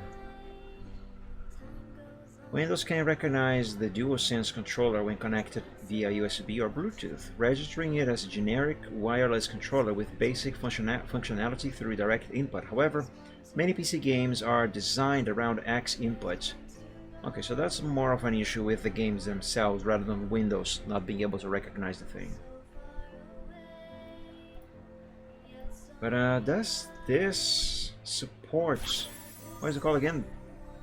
Direct input. Is there any mention of it? Let me see on GitHub.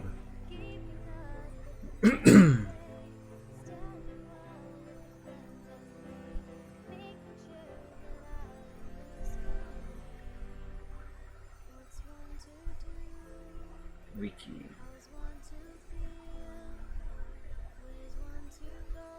Remote connection.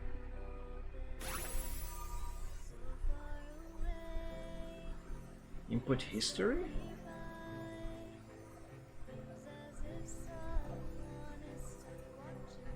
No. FAQ.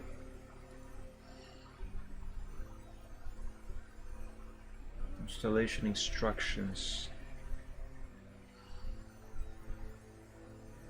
Can you add this feature? Does this work on Mac OS?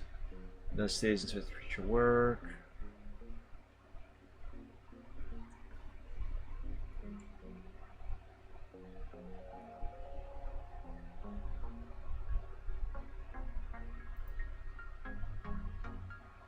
So far I haven't seen any information about direct input or only X input, but I am assuming it does support it, because I mean it's a basic Windows driver.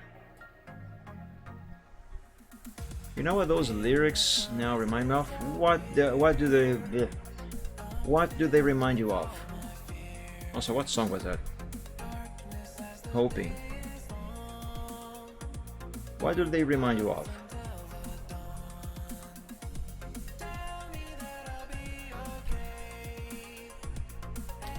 Yeah, don't take my word for it, but I think the plugin should support direct input. The direct input, sorry, the direct input API. What is IOCCT? This program lets you create config.json files for overlays, which can be... Okay, that is not important for my needs.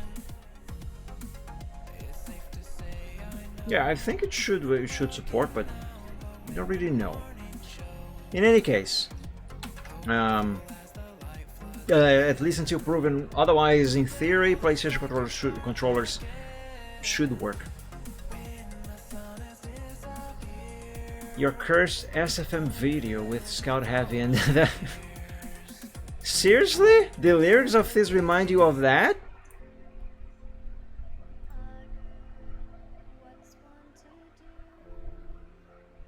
Hang on, let me open this on YouTube so I can actually read the lyrics. Hoping by Forever Free Brownie.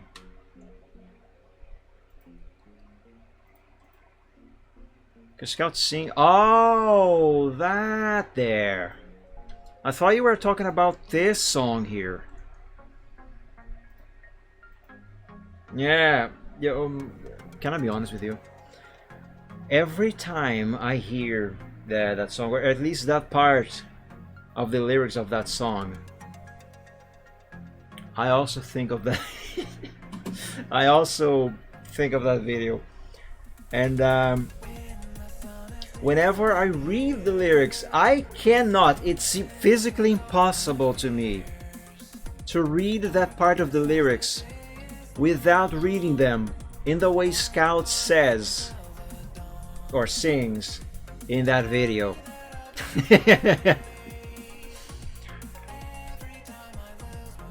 I'm gonna be honest with you, I am kind of tempted to play that video on stream. Should I? Should I?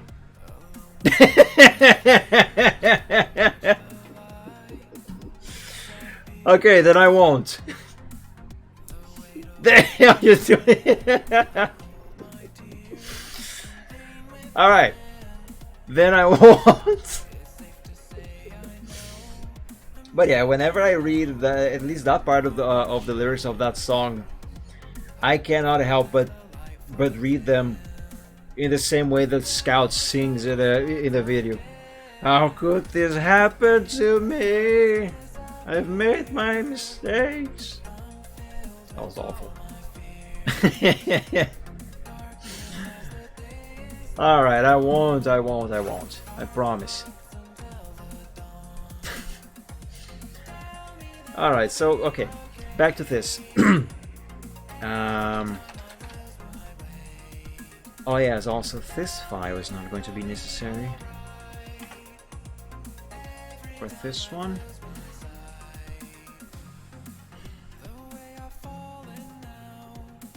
There's a bug on the microphone. Get out of here.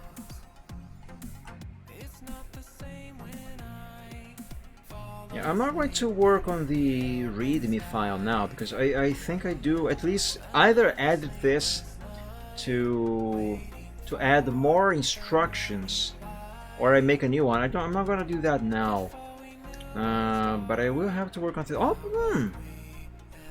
maybe this here does mention direct input or X input,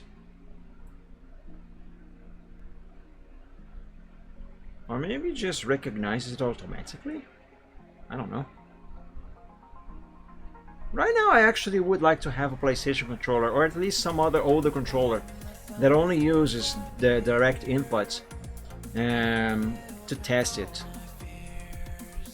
I don't have any.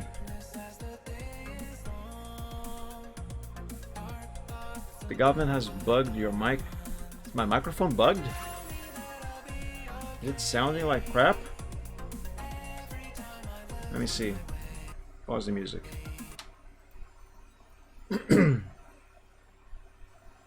Hello, testing. Hello, testing. I think sounds normal. Hello, testing. I think sounds normal. Hello, testing. No, it sounds normal. It's not bugged. Oh!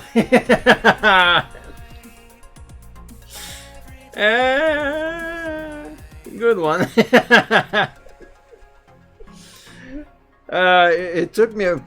It took me literally a minute.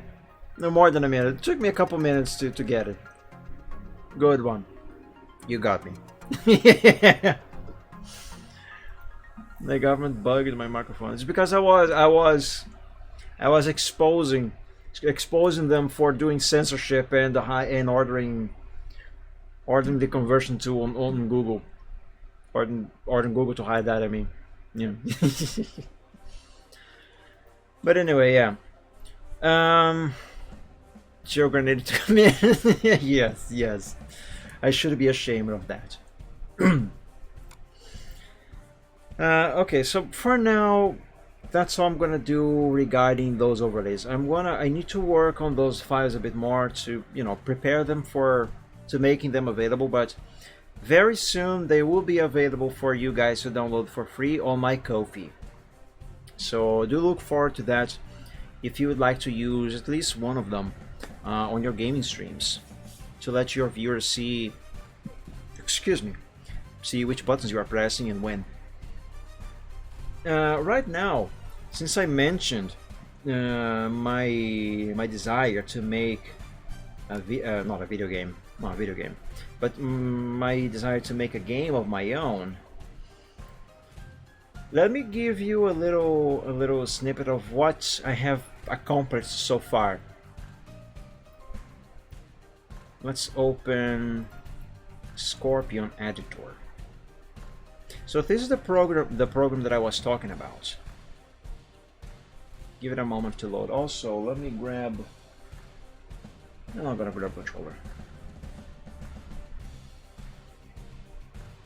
Hello, Scorpion? So apparently Scorpion is a game engine, but it runs on Unity? Or maybe it's just the editor that runs on Unity. Yeah, I think that is the case. Anyway, so as I said, this editor, it comes with a few... I should probably open the folder where that is located also. Where is that? Yeah, game development, Scorpion editor, game projects, or is it simple demos? No, it is game projects. Okay, so the editor, it came with a few sample games. So all of these, except the one that I have selected there, all of these came with the editor. And I'm not actually making anything right now. As I mentioned earlier, I am essentially just exploring the program, seeing how it works, what it can do, how it can do certain things. And I am using this sample game, Amigo the Fox, as basically as a test bed. Okay, so I opened that project. Of course, I made a copy of that first. I opened that project in the program here, and I have replaced a few sprites to start. Let me show you the original one first. How do I open a thing?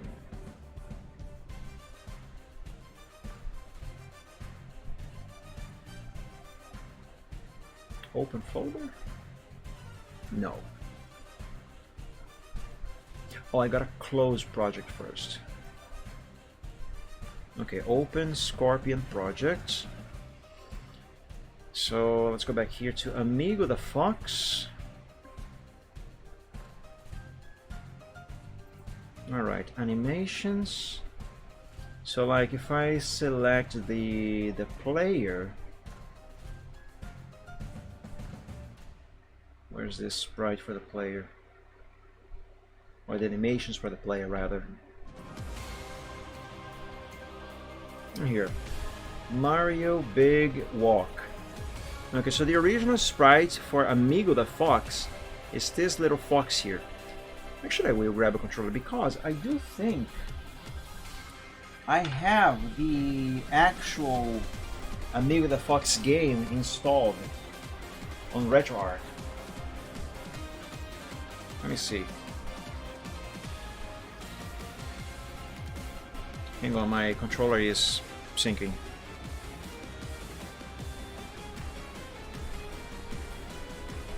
Took it long enough.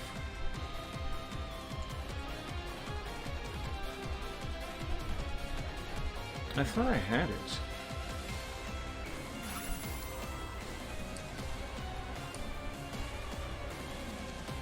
Or maybe it is the Sega Mega Drive?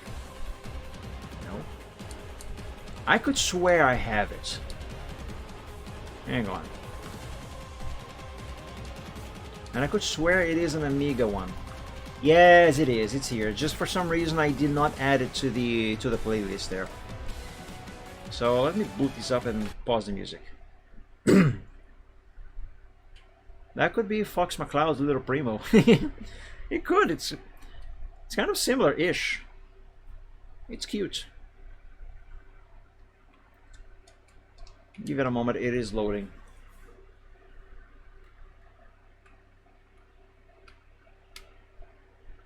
I think it is loading.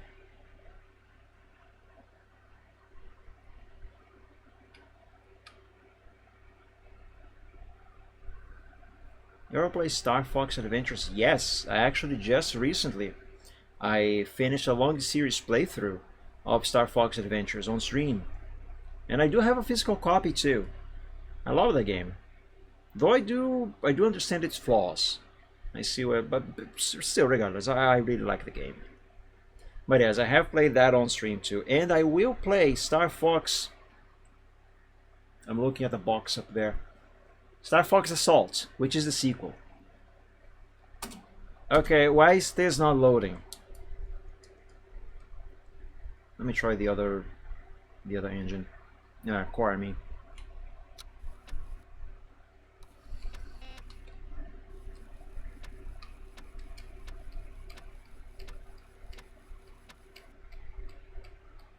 There we go.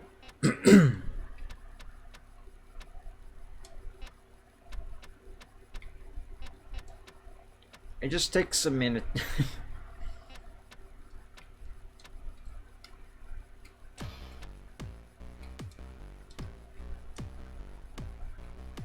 Alpha, I don't know if this is a newer version than the sample, or if this is older. I have no idea. Point is, this here is what I just opened on Scorpion Editor there, to give you an example of. And is it loading? I had a copy, but now a ROM on Wii, which is what I used to play as. And yes, are you enjoying the game? Because I enjoyed it a lot. It's very fun. Anyway, so this here is Amigo the Fox. Alright. So I saw Cherry, a snake as an enemy. I got hit. It's fine. There's another watermelon there. Watermelon here. We can go down pipe. Pipe, that is actually just a tree branch. Or trunk. And obviously the adventure. I really enjoy adventures.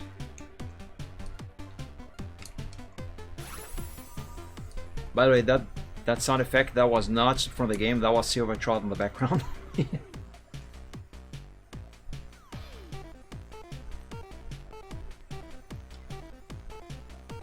Yeah, so this is Amigo the Fox. Very cutesy, very nice. Okay, so this is the game that came available with the Scorpion Editor. That's a sample, and this is what I am using to learn the program. So what I am doing is I am replacing sprites, checking what each of the coding stuff here works, how it works. It seems simple enough. Kind of learning how to do the editing of the levels, plus a few, essentially just trying to learn how to use the program to make my own stuff. So here's what I have done so far, which again is essentially just replacing sprites. So let me open Dragon Game. No, I didn't make it. I didn't make it. It came with it. I am using it as a test bed. So I showed you there the player sprites. Now let me show you my player sprites. So far, because this is just a generic, super simplistic dragon that I drew to be the player. Because of course I gotta do a dragon. The game, the character has to be a dragon. That's what I mean. Don't take it out of context. Anyway, where's Mario Big? There's Mario Fire. Where's Mario Big Walk? Since it is the same sprite that I showed.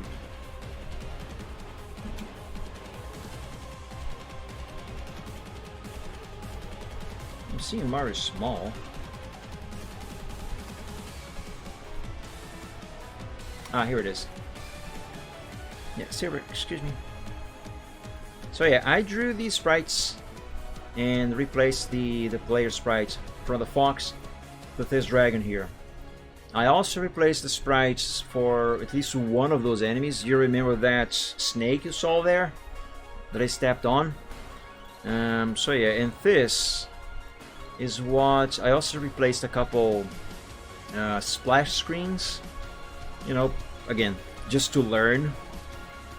And this is what it looks like so far, which again, another reminder, I didn't make the game. I just replaced a couple sprites to teach myself how to use the program.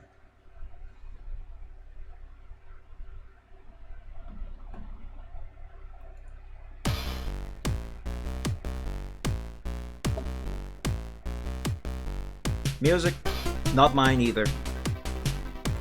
It is an extremely goofy face. I don't remember drawing this, but I did.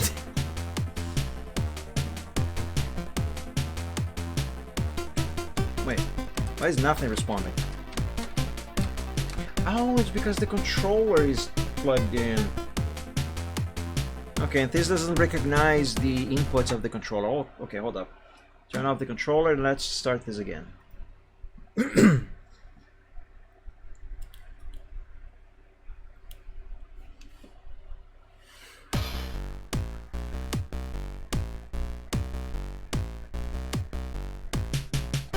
like this music.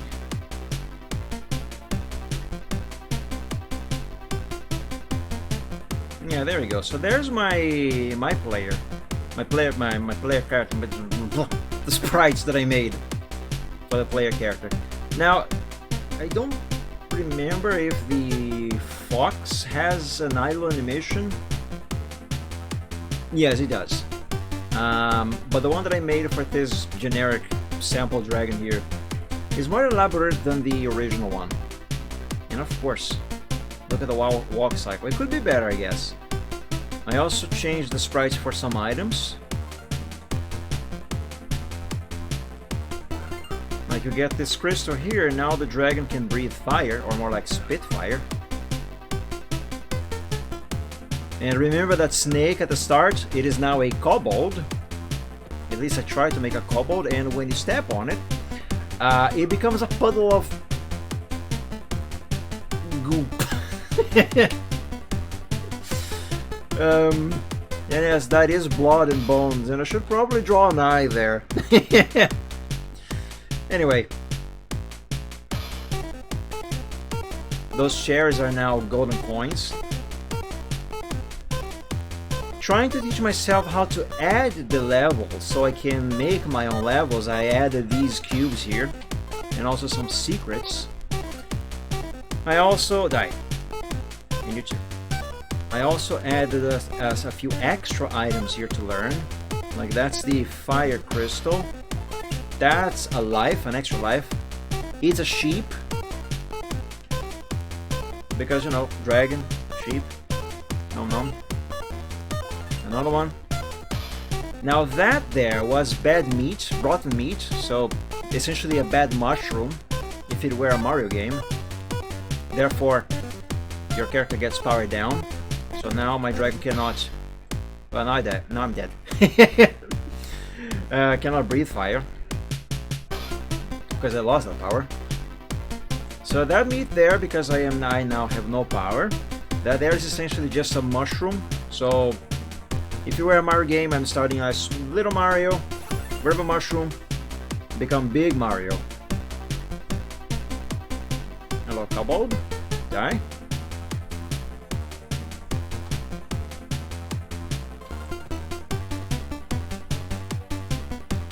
I think there was another thing here.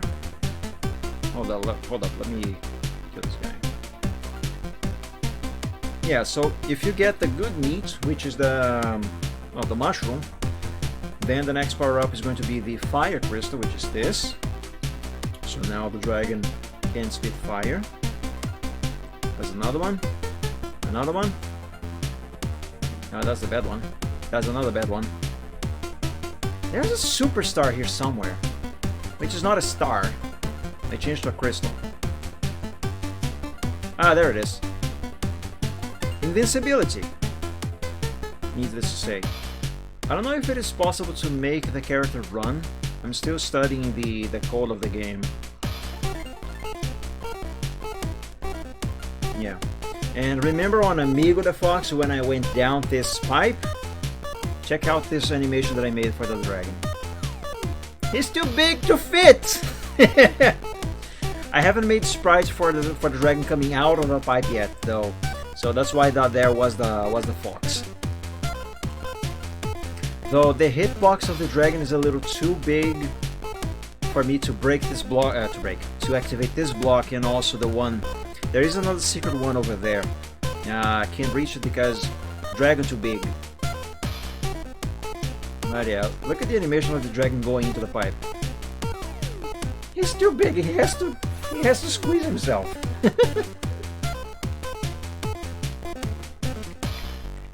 I like it. Sure, I am biased to say because I made these sprites, but yeah. I'm going to finish this level as a dragon. Oh, stupid fish. More kobolds to step on. And I got her.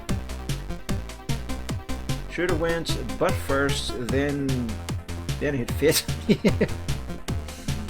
Yeah, frick, I died.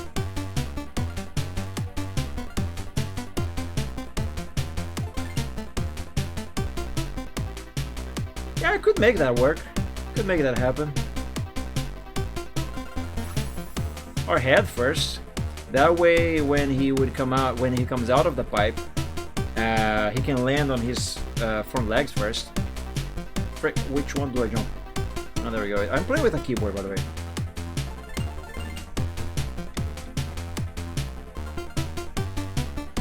Oh yeah. And on top of just trying to figure out how to use the program to make my own game. Again, I didn't make this game, I just replaced sprites. And a couple other things. On top of trying to figure out how to use the program, I am also trying to figure out what could be the plot of my game, you know? Let's close this and I'll show you the actual sprites themselves. So far my... what is the term that I'm trying to use?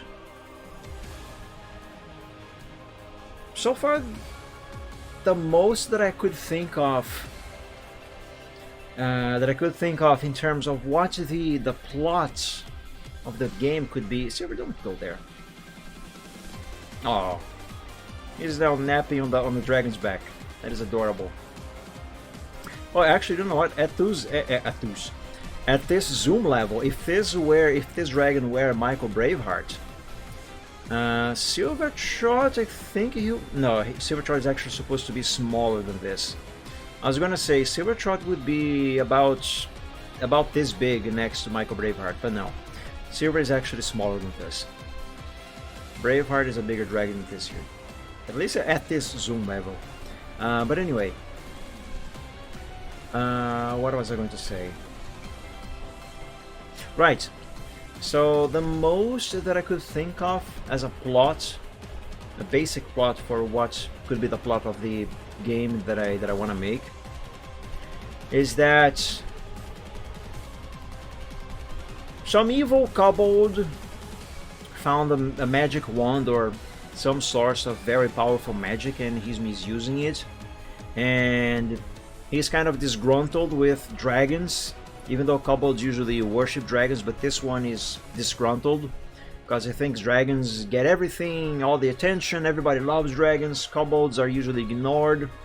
So he got this magic and now he used it to take, I don't know, maybe wings from the dragons, maybe their ability to breathe fire naturally, which could explain in-game why, as a dragon, you would have to grab a power-up to be able to spit fire.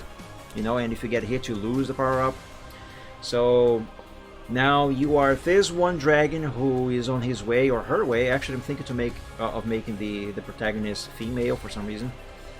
So let's say it's going to be female. So now you are this dragoness on her way to try and put an end to the shenanigans of this evil kobold and restore every dragon's ability to breathe fire normally. But let's assume I'm gonna go with that. But anyway, that's the absurdly most basic gist of what I have got in my mind so far, while I try to figure out the program so I can actually make the stuff that I would like to. I did figure out how to make the character start the game as Big Mario, so you don't have to pick up that good meat that I showed you, which would be the equivalent to a mushroom. So when you hit that first block there, you already get the fire crystal. But if you get hit before getting the fire crystal, then you lose that ability and you go down to being the most basic. So you then have to find meat to power up and then gain access to the crystal. But yeah, that's the basic gist of the most basic version of the plot that I got so far. As for the actual sprites themselves, here they are. It is so tiny. But here's a sprite for falling when you jump and then you fall. I do think this is kind of cute. I dare say it is cute. But again, it's super basic. This dragon design, it's no character in particular. It's just a basic design, basic and simple design I put up together just to learn the program. There's a sprite for just standing around, idle. And yeah, these here are the sprites for breathing. See, puffs the chest.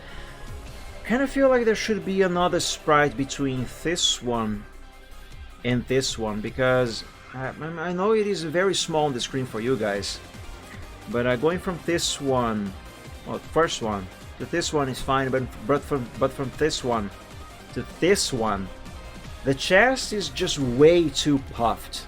Maybe make this one here with the chest smaller, or add another one in between. Anyway, and there's a little grin, you know, part of the idle animation. Another falling sprite. Jumping, so you jump, dragon goes up. That's a dragon jumping up. And now walking, there's a walk cycle. See? You know what I should do? I should put all of these sprites in a sprite sheet. I'm gonna do that right now. Actually.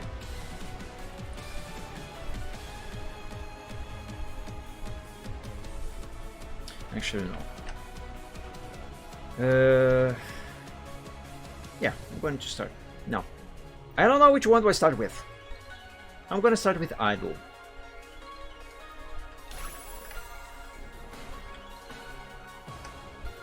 Alright.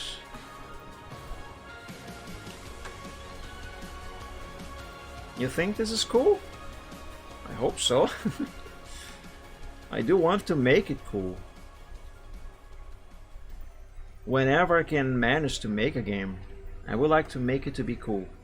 Now, of course, if I do manage to make a game, the first one would definitely be extremely simple, super short, probably absurdly buggy, maybe kind of ugly. Maybe have no sounds because I don't know how to make music for games or sound effects and stuff. But hey, as you know, as I always say on the Chill Art Sunday, basics first. So yeah, the beginning is definitely going to be very rough, but I do hope to make something at least kind of cool. Oh, hold up a second. I should be spacing these. How should I be spacing them? I know. Let me start this over. And disable transparency. So this is Scorpion Game Creator. Oh, well, it's called Scorpion... what is it called again? Scorpion Editor. But yeah, I suppose you could say Game Creator because from what I read and from what I could explore of this program so far, you can make entire games on this thing. And actually, if we go here on Indie Retro News, just a couple days ago, they posted about a game. I don't remember if it has been finished or if it is a work in progress. But regardless, a game that is being made or has been made using the Scorpion Editor. Let me see if I can find it. I love this website, by the way. Especially if you are into retro gaming, it's all about that. Where is that? that singer sounds a bit like Courtney Love. Which band is Courtney Love in? Or what? I don't know.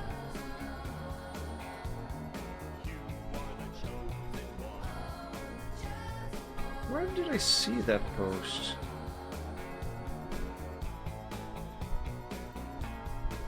Doll farts. Let me try this. I misspelled scorpion. No, I didn't. Yes, I did.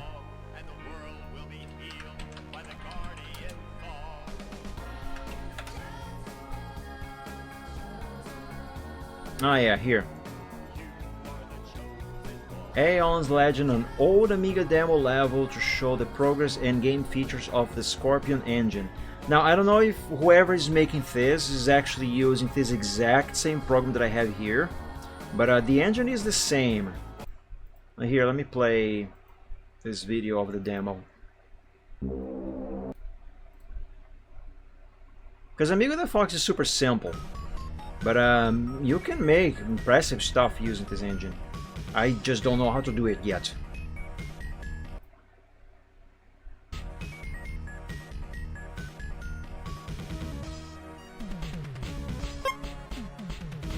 Yeah, this looks really good.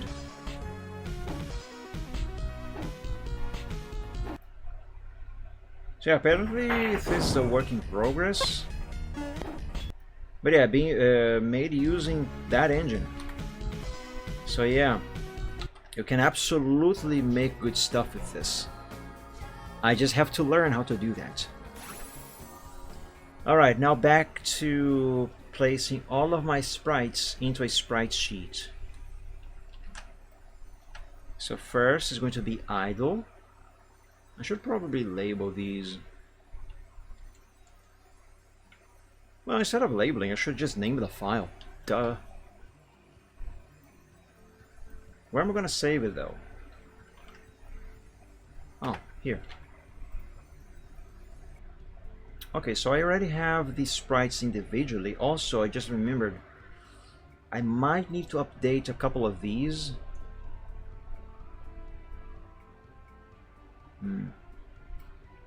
Yeah. Idle, animation, sprite sheet. It's hard to type with a pen between your fingers.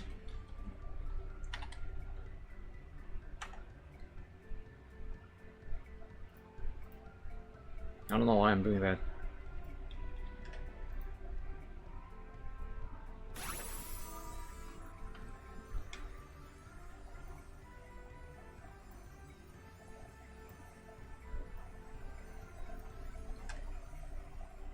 Now this one here is one sprite that would need either changing or the addition of another sprite between this one and that one. You see, that chest is way too puffed. Way too much more than this one. Either I'm gonna need one in between or to reduce the size of that chest. Assuming I even use these sprites at all on an actual game. Because need to remind you, these are just essentially just placeholders, you know, stuff for me to try and learn how to use the program. Dun, dun, dun, dun, dun, dun. And there's a little blinking.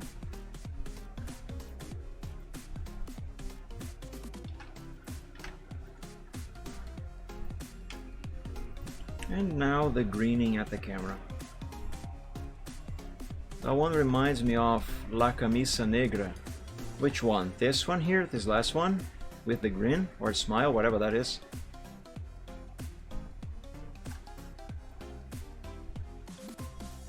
You know what, since these are just 6 sprites in total, although the animation cycle is longer than that, I'm going to move them down here.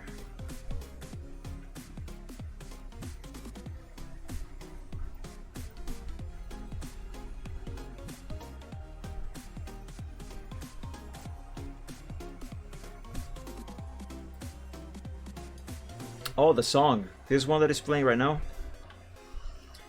That's a cover from one of the songs in the game Stray, also known as the cat game. Okay, so that's it for the idle animations. Now for the walking.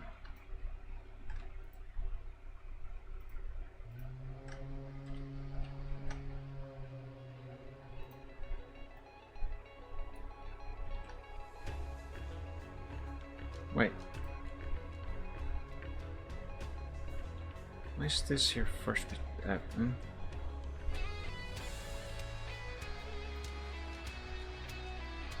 Okay, this here is actually the first one.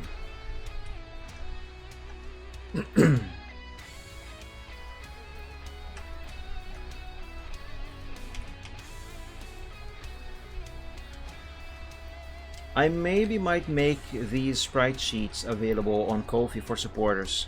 Exclusive content. Not that I'm actually going to use these on an actual game,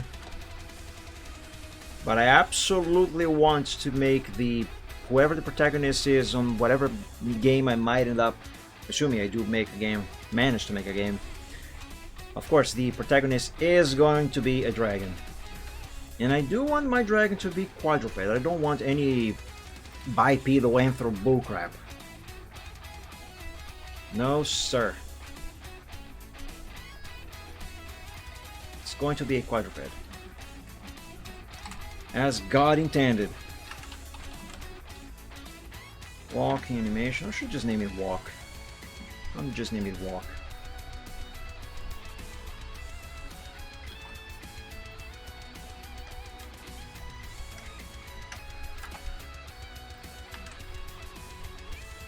I accidentally pressed F1 on the keyboard. No, I don't want your help, Windows! Unless you can make me money.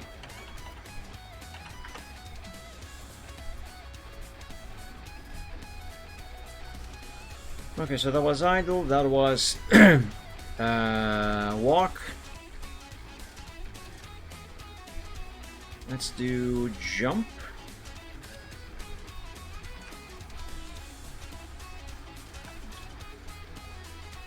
And fall.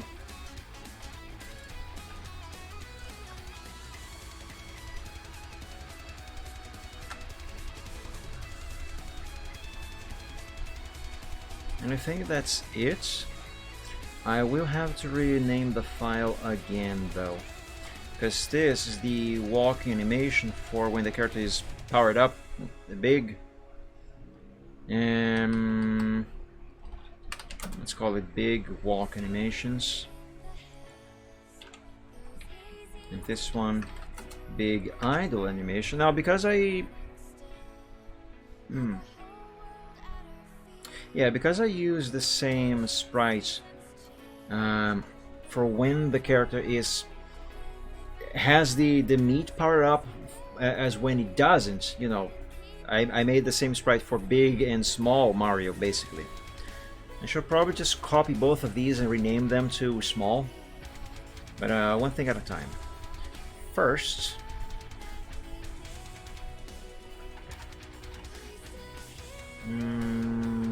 small downpipe? No.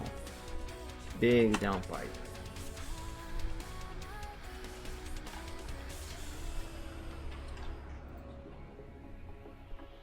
Oh, I didn't save this. Hold up.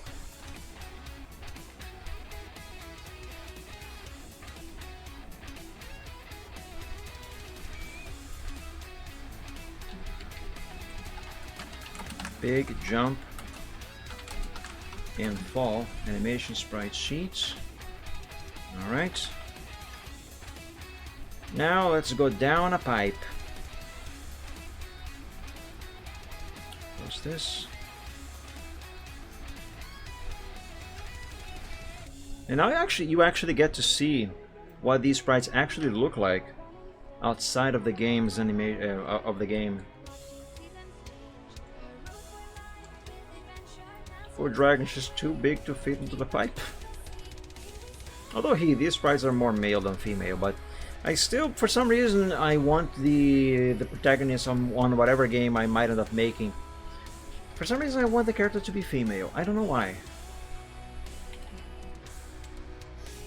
Let's save this. Big.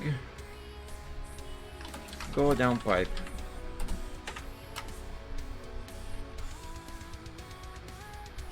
I don't know if there's going to be pipes on my game, but since I made these sprites, I might as well have them on the sprite sheet.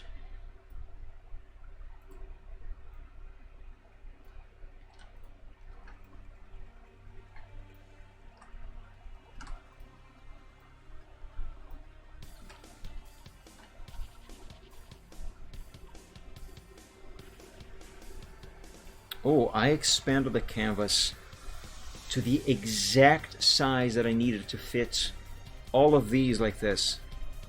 Not one pixel more or less on the side here. But I'm getting tired. I should wrap up the show, today's show soon. Anyway, but I do need more space here because I do need to fit another one sprite there.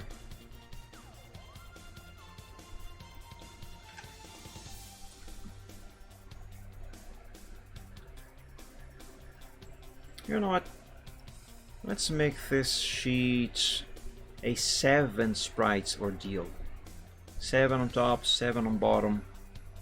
Let's do that. I like the number 7.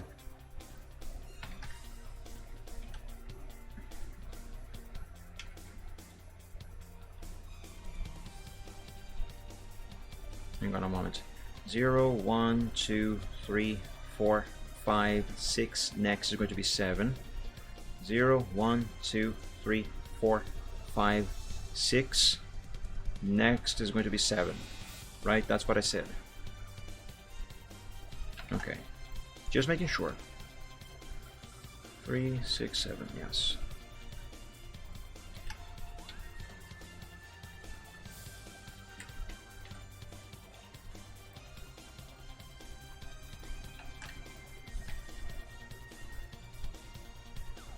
One of the things that I'm going to have to learn, should I manage to make a game using this this program here, Scorpion Editor, which by the way, let me close it now.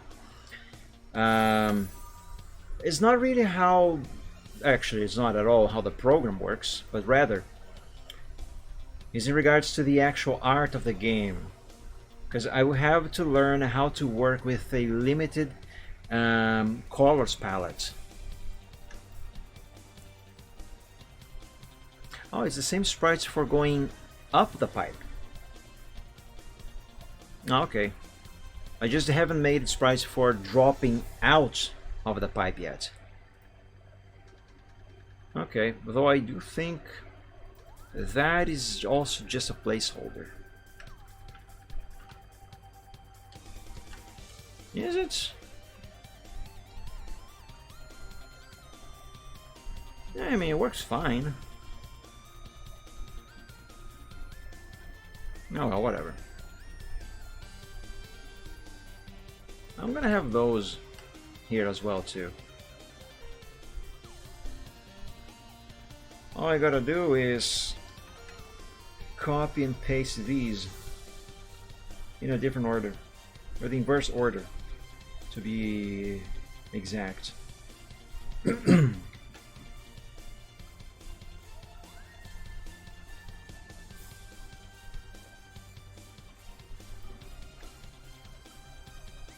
Now, since I am doing this, I'm also going to have to rename the file.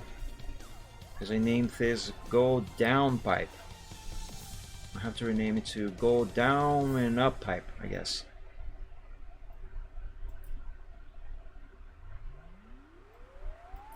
Oh, come on, select it correctly.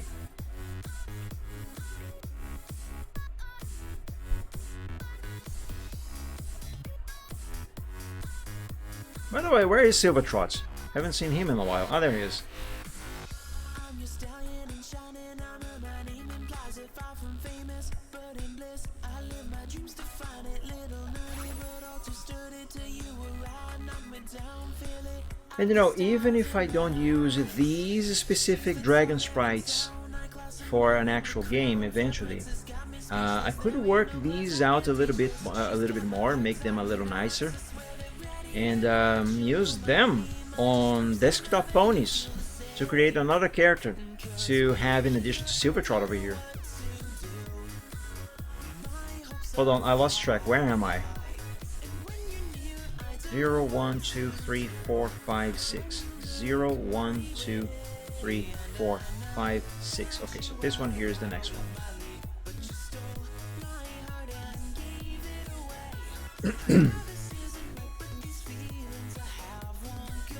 Since after all, these sprites, they are not big at all.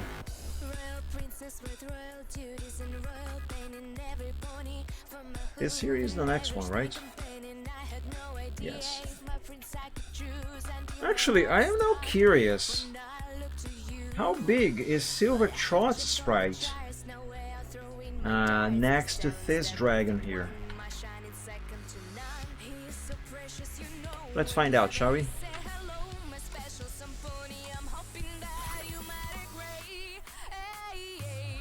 I can't remember where I'm keeping those. Yes, it's here. Desktop ponies.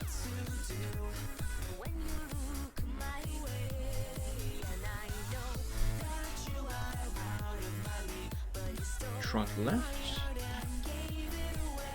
Yes. Okay, that's not him standing. I want his sprite where he's just standing idle. Oh, I didn't make it into a sprite sheet. Oh, there's a sample here. I'm gonna use this. And it won't go away. I'm on top of the world singing out my love for you. And I don't want to go away. Got a passion to go there. Yeah, they are about the same size. So these dragon sprites here, they would fit perfectly on desktop ponies. This being either a very young dragon or a very small one. Yeah, it would work. Something to think of for the future. Alright, save that, and let me close this, because I keep opening that window and I don't need it.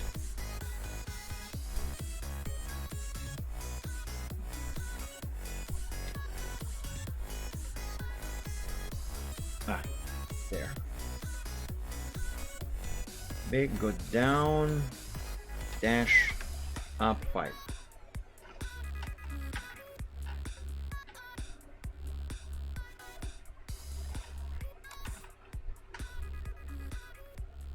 There's also the fire version that I gotta make a sprite sheet of. Oh yes, there's also the die animation, or sprite rather. There's only one sprite in the animation. Oh, that's going to be super easy.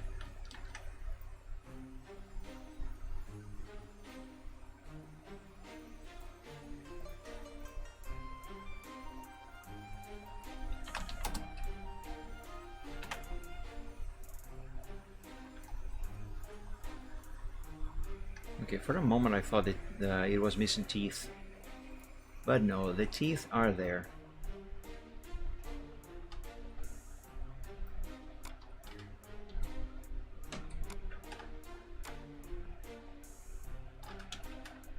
Alright, let's do the fire version now, which is when the dragon uses takes that fire crystal. I'm calling it that, but it's not really that. But you know what I mean. Let's open this file again.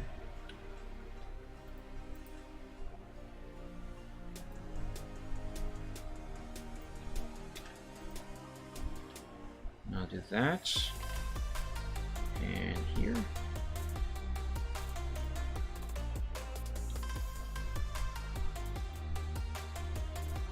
And now just rinse and repeat.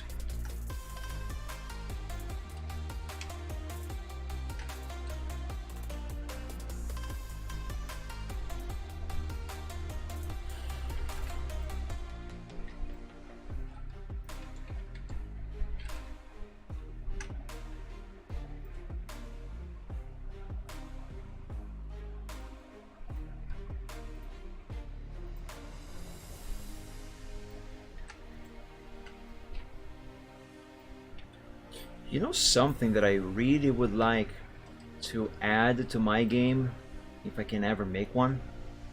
With dragons, of course. Cutscenes. Make it a platformer, but add cutscenes. Because gotta tell the story somehow. Whatever the story might end up being.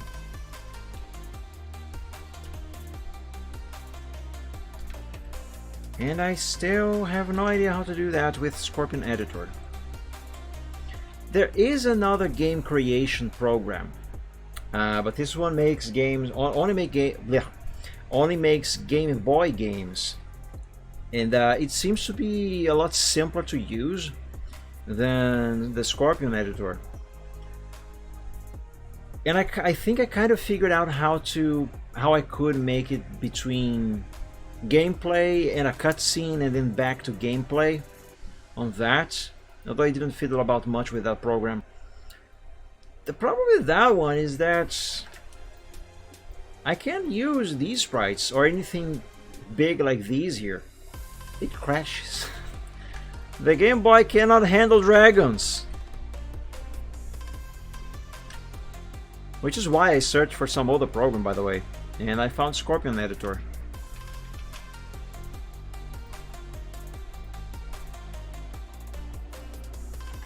Yeah, these sprites... Actually, I drew these sprites originally for the Game Boy program,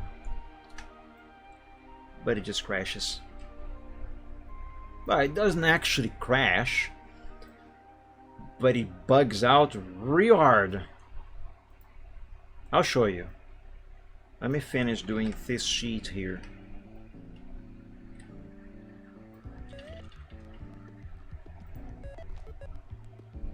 Is this music the Yoshida brothers? No, that there was the Fat Rat and Rio Hiding in the Blue, the instrumental version. The title of the song and the artist usually shows up here on the stream. See that there, that green name there? That's the song playing currently.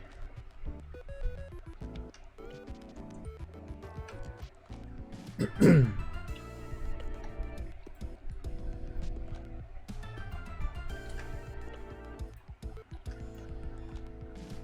Japanese sounding instrumental. I think that song does have some Japanese influence, but no, it wasn't that.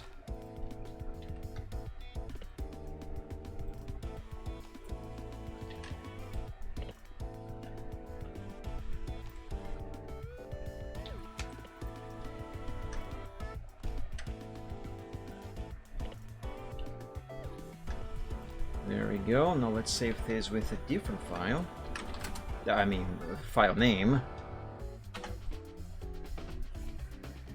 You can barely see. Oh, I see. Yeah, no, that wasn't Yoshido.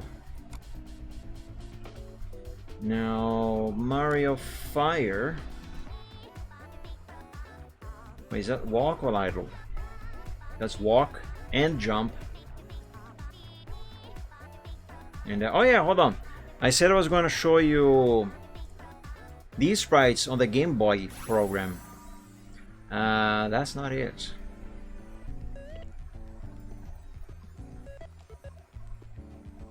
Actually, I started trying to figure out how to make a game with that Game Boy program. My original idea was to try and create my own version of Alley Cat. Here, GB Studio 4.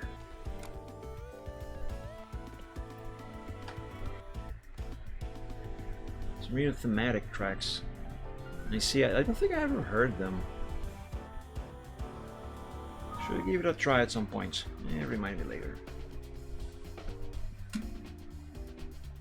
Okay, first of all, let me quickly show you what I tried to make on my own. Well, not really on my own. I was also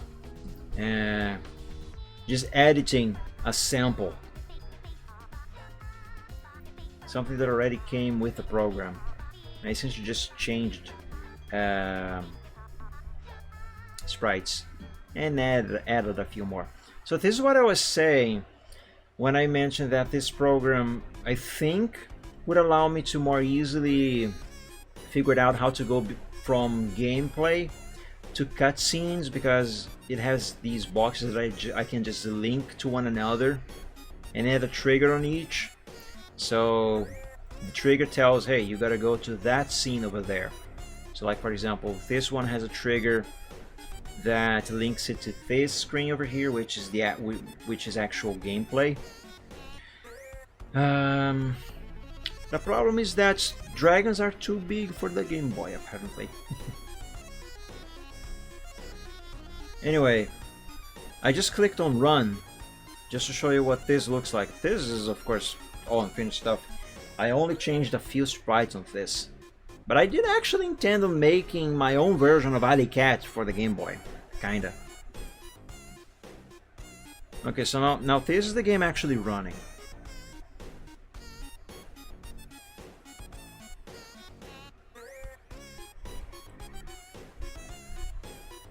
Yeah, I definitely need to end the show. My glass is empty. I say glass, but it's acrylic. Or plastic, I don't know. Either way, it's empty.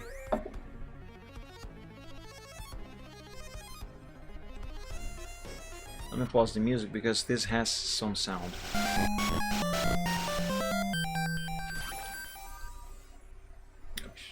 Come on. So all I figured out is how to make the Game Boy. The scene, this background, how to add some hitboxes to these barrels, make the cat jump, and how high it should jump. Now it looks like there's a trigger on this window over here, so let me try to get to that. Okay, it just sends to the next scene. Yeah, I didn't make this, by the way. It's just what the sample already had. But the cat sprites, I made that. Well, not really. I imported the sprites. I ripped the sprites rather from Alley Cat from the MS-DOS. But again, just try this out. So that was that with Alley Cat. But then I had the idea to try and make a dragon game. So I switched the sprites for a dragon sprite. I drew these sprites here. I just drew the idle and walking cycle, that is. All of these here I actually made after, when I moved on to Scorpion. But yeah, I wanted to make a dragon game on the Game Boy. And where do I look at the sprites? I forget. Game World Sprites. Cat. No, that's not mine. That's not my cat. Player platform. Yeah, here it is. So I originally drew the idle animation and stuff for this program, and in the editor it is completely fine. Even if I hit play here, see, there's the breathing animation. But when I try to run the thing with a sprite this big, because these sprites, they are much bigger apparently than the Game Boy can handle. Check out what happens.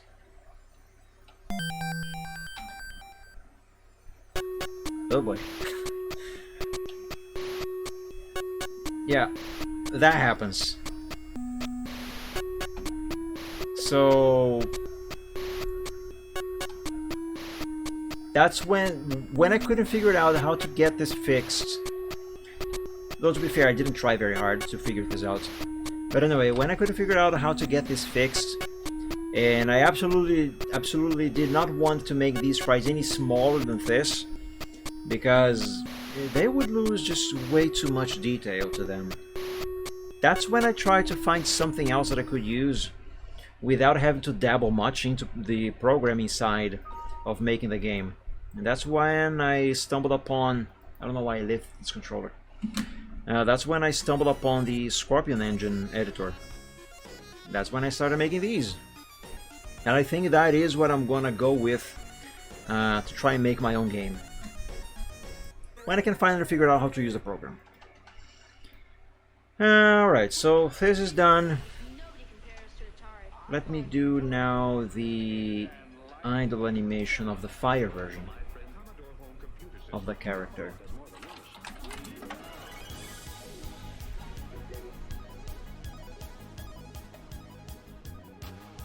Now wait a minute. Idle. Okay. For a second I forgot which one I was gonna do.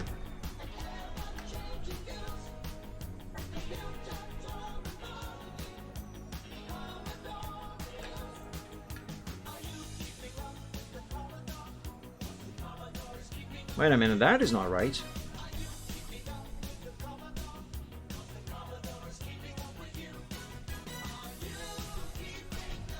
Did I repeat the sprites? Son of a gun, I did. Huh. Well then. Gotta fix that. So you are supposed to go there. And you there. And the two of you will go there. There we go. Now all's well.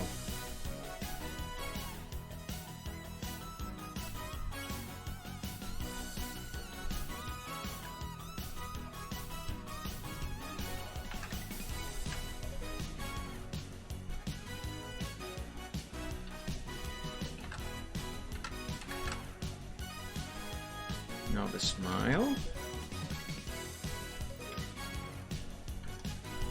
Nice. Let me now do a quick fix to this one here, because this one has a repeated sprite, as I have just figured.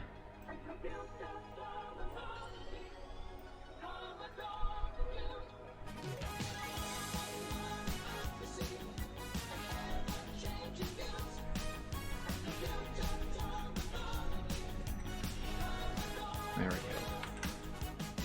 Now everything's right.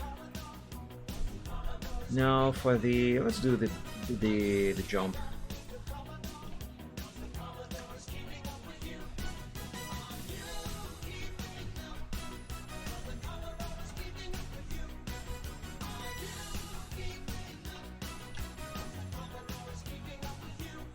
I know I am suspicious to say this, but I do find these sprites cute. There we go. And God help me, I'm gonna make them cuter. If I use these, of course. But whatever I make for the actual real deal, the game that is, if I can make a game, figure out how to make a game, I will try to make them cute. As cute as I can. I just saved this. I was not supposed to save. Not with this file name. Okay, it's been fixed. Now for the walking animation.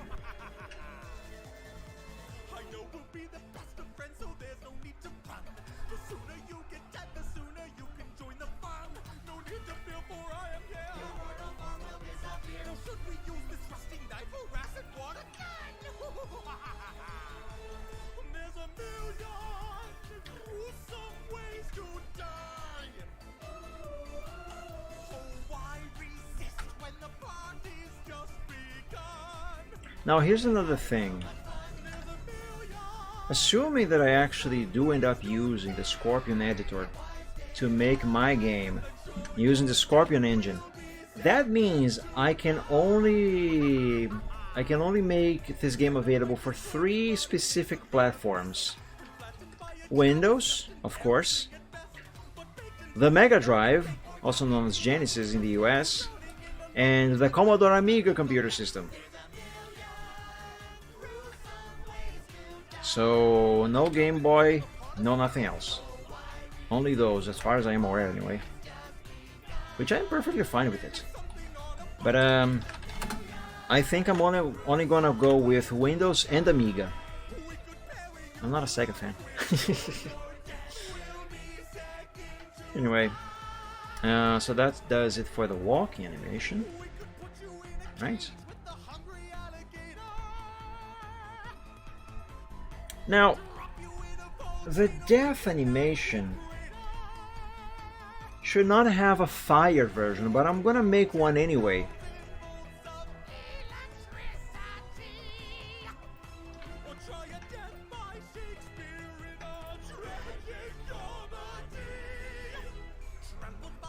Delete all of these.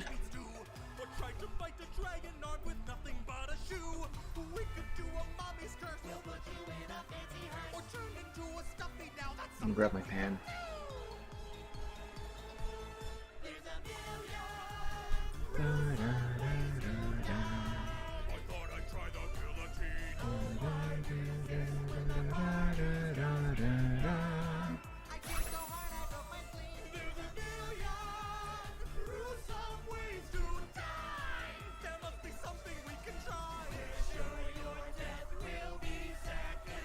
Okay, now this little streak that is going all along his body, at least up until the back legs. I almost saved. I'm not supposed to save yet. Not in this file. Where should these pixels begin? Here, maybe?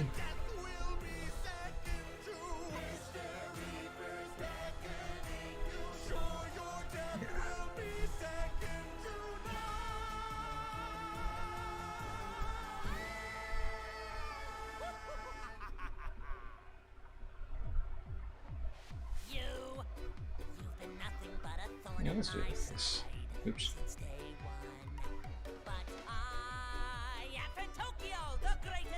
Yeah, that'll do.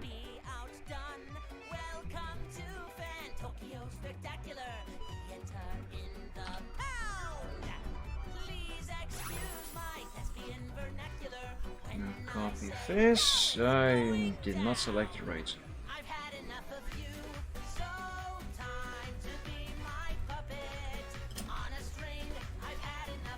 Excuse me.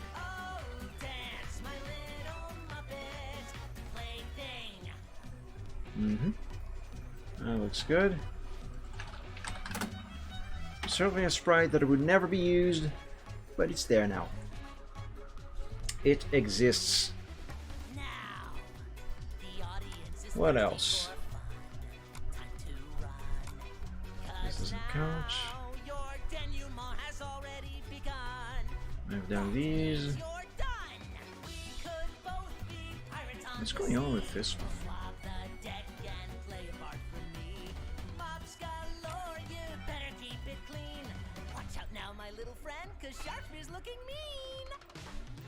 Anyway, did I really draw this specifically for this splash screen? Because that looks so goofy, and I have zero memory of reusing some sketch from some other project to do this, which I likely did.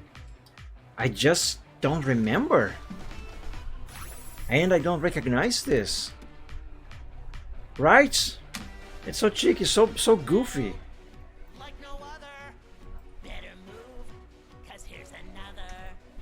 I really don't remember.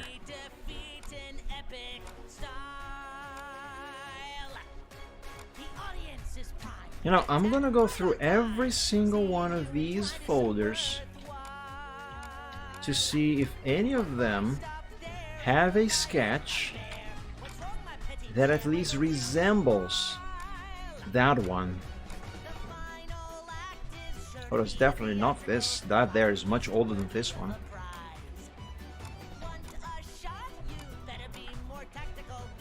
Absolutely not that one.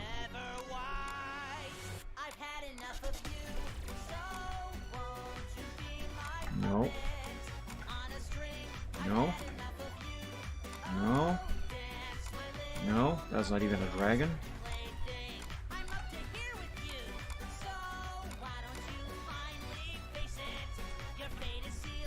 No, this is what I was working on earlier today, and I only started this sketch a couple weeks ago. This goofy face, I drew this last year. So absolutely not this. Not this.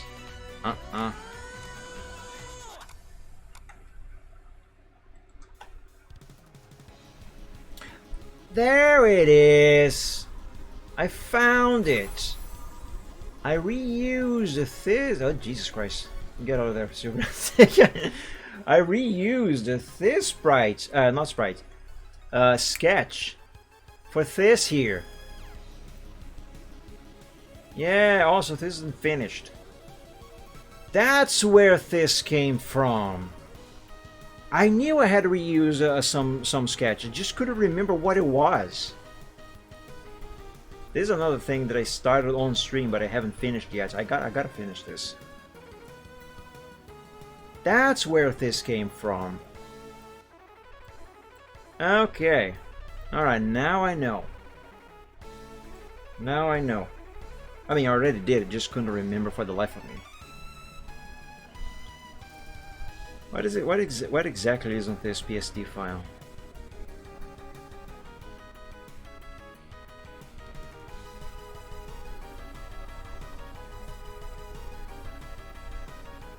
Oh, I see. The graphics that I use for those splash screens at the start of the game.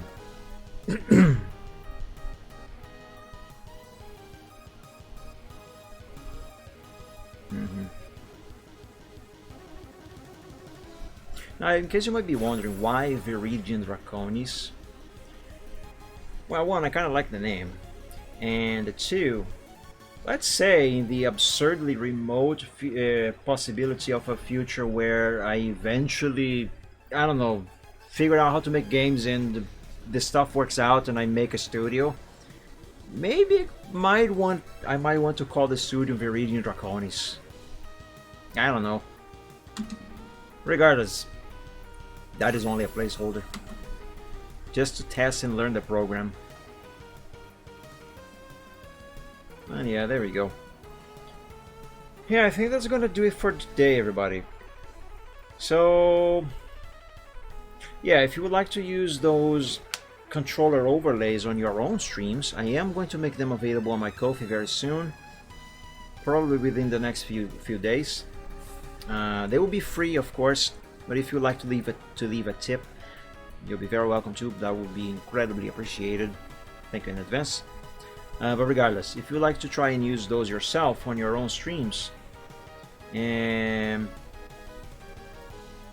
oh, there's the individual sprites that I made for the power-ups. Anyway, if you would like to use them, look forward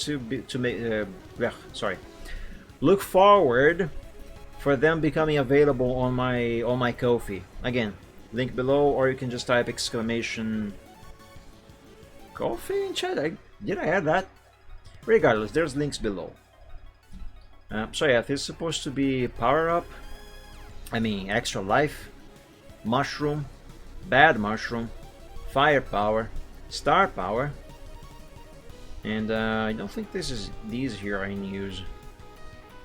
That's the dead kobold. Right on, man. That was cool to see the artwork, and thank you so much, Spartan. I'm glad you enjoyed. But yeah, also, in case you might be curious to see these sprites yourself, I might make them available on my Ko-fi as well. It's going to be exclusive content for supporters. But I might make them. Sorry, I might.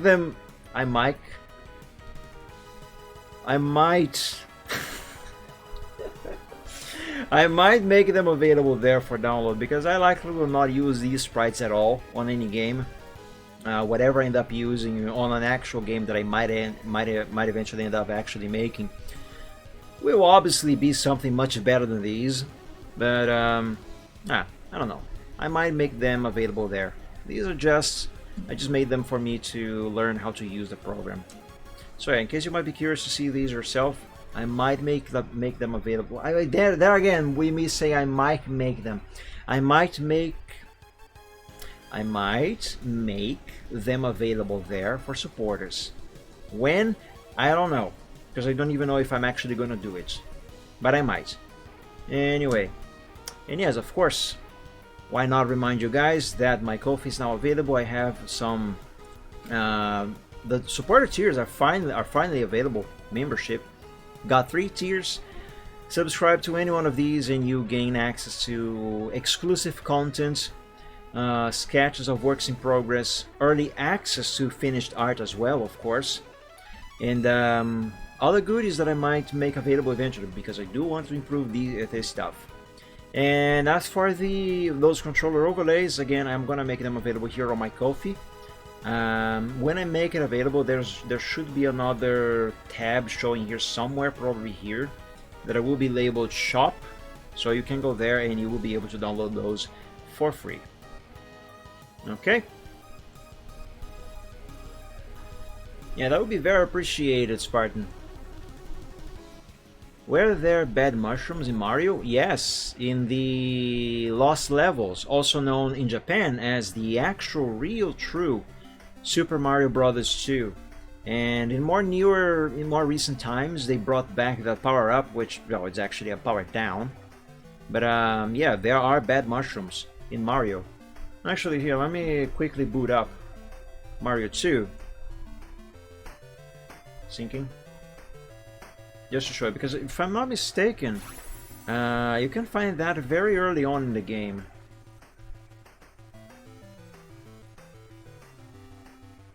Where's the Nintendo?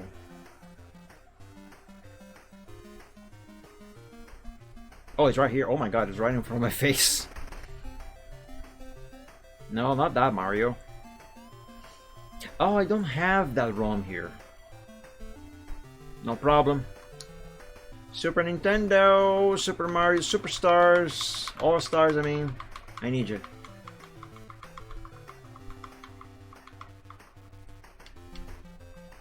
Where is it? I was playing some Mario Sunshine on Wii, because that's Christmas. Is there a bad mushroom in Mario Sunshine? I never played that game before. Not yet. I might play it on stream. Ah, here it is. Super Mario All Stars. I have to break out some Mario World next time. Mario World does not have the bad mushroom. This here does.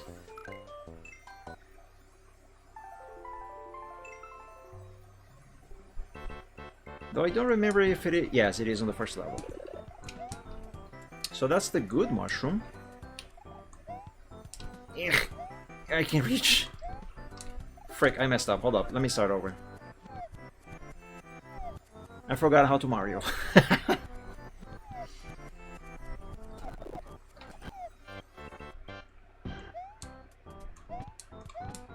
Get out of here there, Koopa.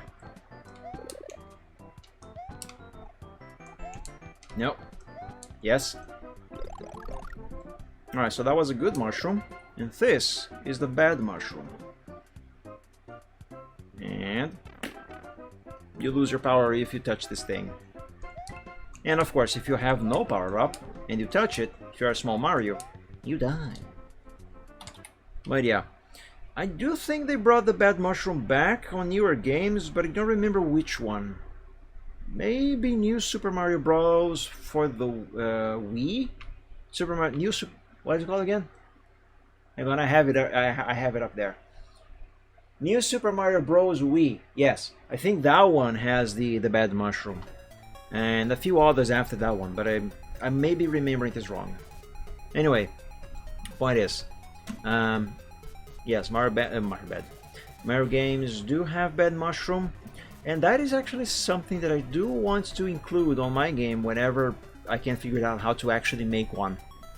Kind of like the mechanics. Start the game, sort of power it up. Only one tier before you get access to fire, and if you get hurt, lose everything, and then you have to rebuild everything back to fire. Yes, it is. I know. I am aware. I just never played it. I have it. Just never played it on. Not just on the stream. I just never played it. Period. But I might play it someday on stream as well. That would be a nice long series playthrough. But yeah. And of course, I can use my actual GameCube controller to play the thing, because it is a GameCube game. Anyway, so yes, guys. 10 o'clock! Oh my god! I went for far longer on today's show than I expected I was going to, I mean. I really gotta go. Anyway, guys, thank you all so much for joining today's stream. I hope you enjoyed. I hope you had fun. Yeah, 7 hours. Well, technically, almost 7 hours. 6 hours and 57 minutes. But really close. My record is just past 7 hours and just under 7 hours. Yes, I won't forget the outro. Oh yeah, it does count as well towards the time. Regardless. Roughly around 7 hours, a little over 7 hours is my record. Anyway, this show has gone for far longer today than it was actually supposed to. Anyway, so yeah, guys, look forward to hopefully me making a game. I don't know, God knows when. I don't know when. But if I can manage to make progress towards that, I will be making posts on X and Ko-Fi specifically. And I might make some content, you know, some development content, like maybe works in progress of sprites and such like that, available exclusively on Ko-Fi, however. Okay, I might make it available there, so if you guys might be curious to see that, maybe consider subscribing to my Ko-Fi. Yeah. But regardless, if I can ever make a game, I will make it available for free. I promise you, that is a promise. At least the first one will be free. Mainly because I will likely have no idea what I'm doing, so it's probably going to be garbage, but yeah. Anyway, any art in the game, sprites and everything, of course, it will be all made by me. I still don't have no idea how I'm gonna do about the sounds and sound effects and music, because I obviously don't want a game without any sound in it. But one step at a time. First, figure out how the hell to make a game. Then make all the sprites, make everything, build and stuff, and then I can think of the sounds. Anyway, regardless, that is something that you maybe might want to look forward to in the future. Maybe not the near future, but the future. Regardless, consider subscribe to my Ko-Fi or on Ko-Fi. Yeah, because that's where you find Ko-Fi. You find Ko-Fi on Ko-Fi. I gotta go. Yeah, exactly. One step at a time. As I always say on the Church Sunday when I'm drawing something and it's unfinished, I say basics first. First, let's learn how to do the stuff. Then we try to do the stuff. Anyway, look forward to that. Maybe, hopefully. Look forward to those controller overlays if you'd like to try any of them on your own gaming streams. Those will also be available on my Ko-Fi and for free. And yeah, and hopefully on the next Short Sunday, which hopefully will happen on the next Sunday as well, I will continue that sketch that I was working on early on the show today. Or maybe something else, I don't know, we'll see. Regardless, everybody, I have gone for far too long today. I gotta go. And you too. It is late, go to bed. But pet your cat first. Anyway, guys, thank you so much. Spartan, Ripting, everybody else, I don't know who's watching. Thank you so much for joining today's stream. I hope you enjoyed it. I hope you had fun. And have a great week, everyone. And hopefully I will see you all again on the next stream. And oh yes, don't forget, Juice WRLD on the next Gaming Friday. It's a weird game. It's gonna be fun. Hopefully, I don't know. Anyway, have a good one, everybody. Have a great week, and until we meet again on the next stream, God bless you all. Stay safe and healthy. Sleep well when you go to bed, and as always, Dream on Dragons. Goodbye, everybody. Hopefully I'll see you again very soon. Bye-bye. Dream on Dragons. See you.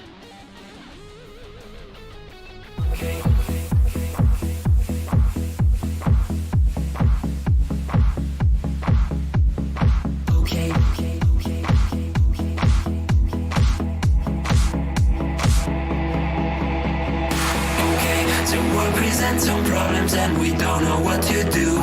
You've come to find your feelings and exactly what you knew. The odds are stacked quite poorly if without a winning hand. But bear in mind your bearing's only worse if you pretend.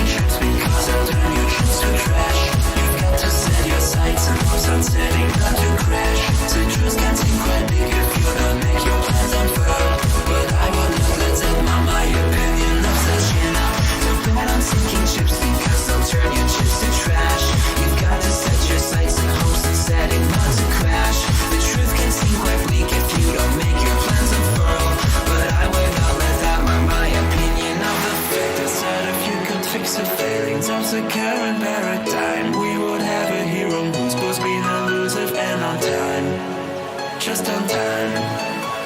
And then we would all contrive new conflicts, you know. So bet on sinking ships because they'll turn your chips to trash. You've got to set your sights and hopes and setting not to crash. The truth can seem quite bleak if you don't make your plans unfurl, but I would not let that mar my opinion of the ship. Bet on sinking ships because they'll turn your chips to trash. You've got to set your sights and hopes on setting not to crash. The truth can seem quite bleak if you don't make your plans unfurl, but I would not let that mar my opinion. Stipulations placed before you to get all the things you really need. Mr. Big may make things hard, but you have got to plant your seeds. Go to war, fight more. Your dreams thrive by competition. You'll find no one famous ever got there just by flinching at their foes. Cling against the torment, claw with all your might at what you know. Don't let go, just glow. Don't wait or play to indecision. Don't bet on taking shifts because you've got to be more grand. You got to think ahead and carry out the things you planned. The truth can be your fears when you can see where fossils lay. Don't quit on hopes or dreams when you have simply got to gin up. Don't bet on sinking ships because they'll only drag you down. You've got to keep on sailing even when you want to frown. The world will keep on turning without matter where you land. You might as well be running when your feet should hit the sand.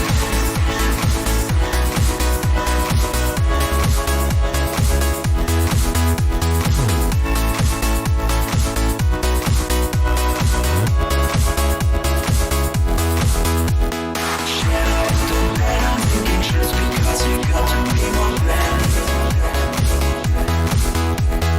Chin up, don't bet on sinking ships because they'll only drag you down. Chin up, don't bet on sinking ships because they'll turn your ships to trash.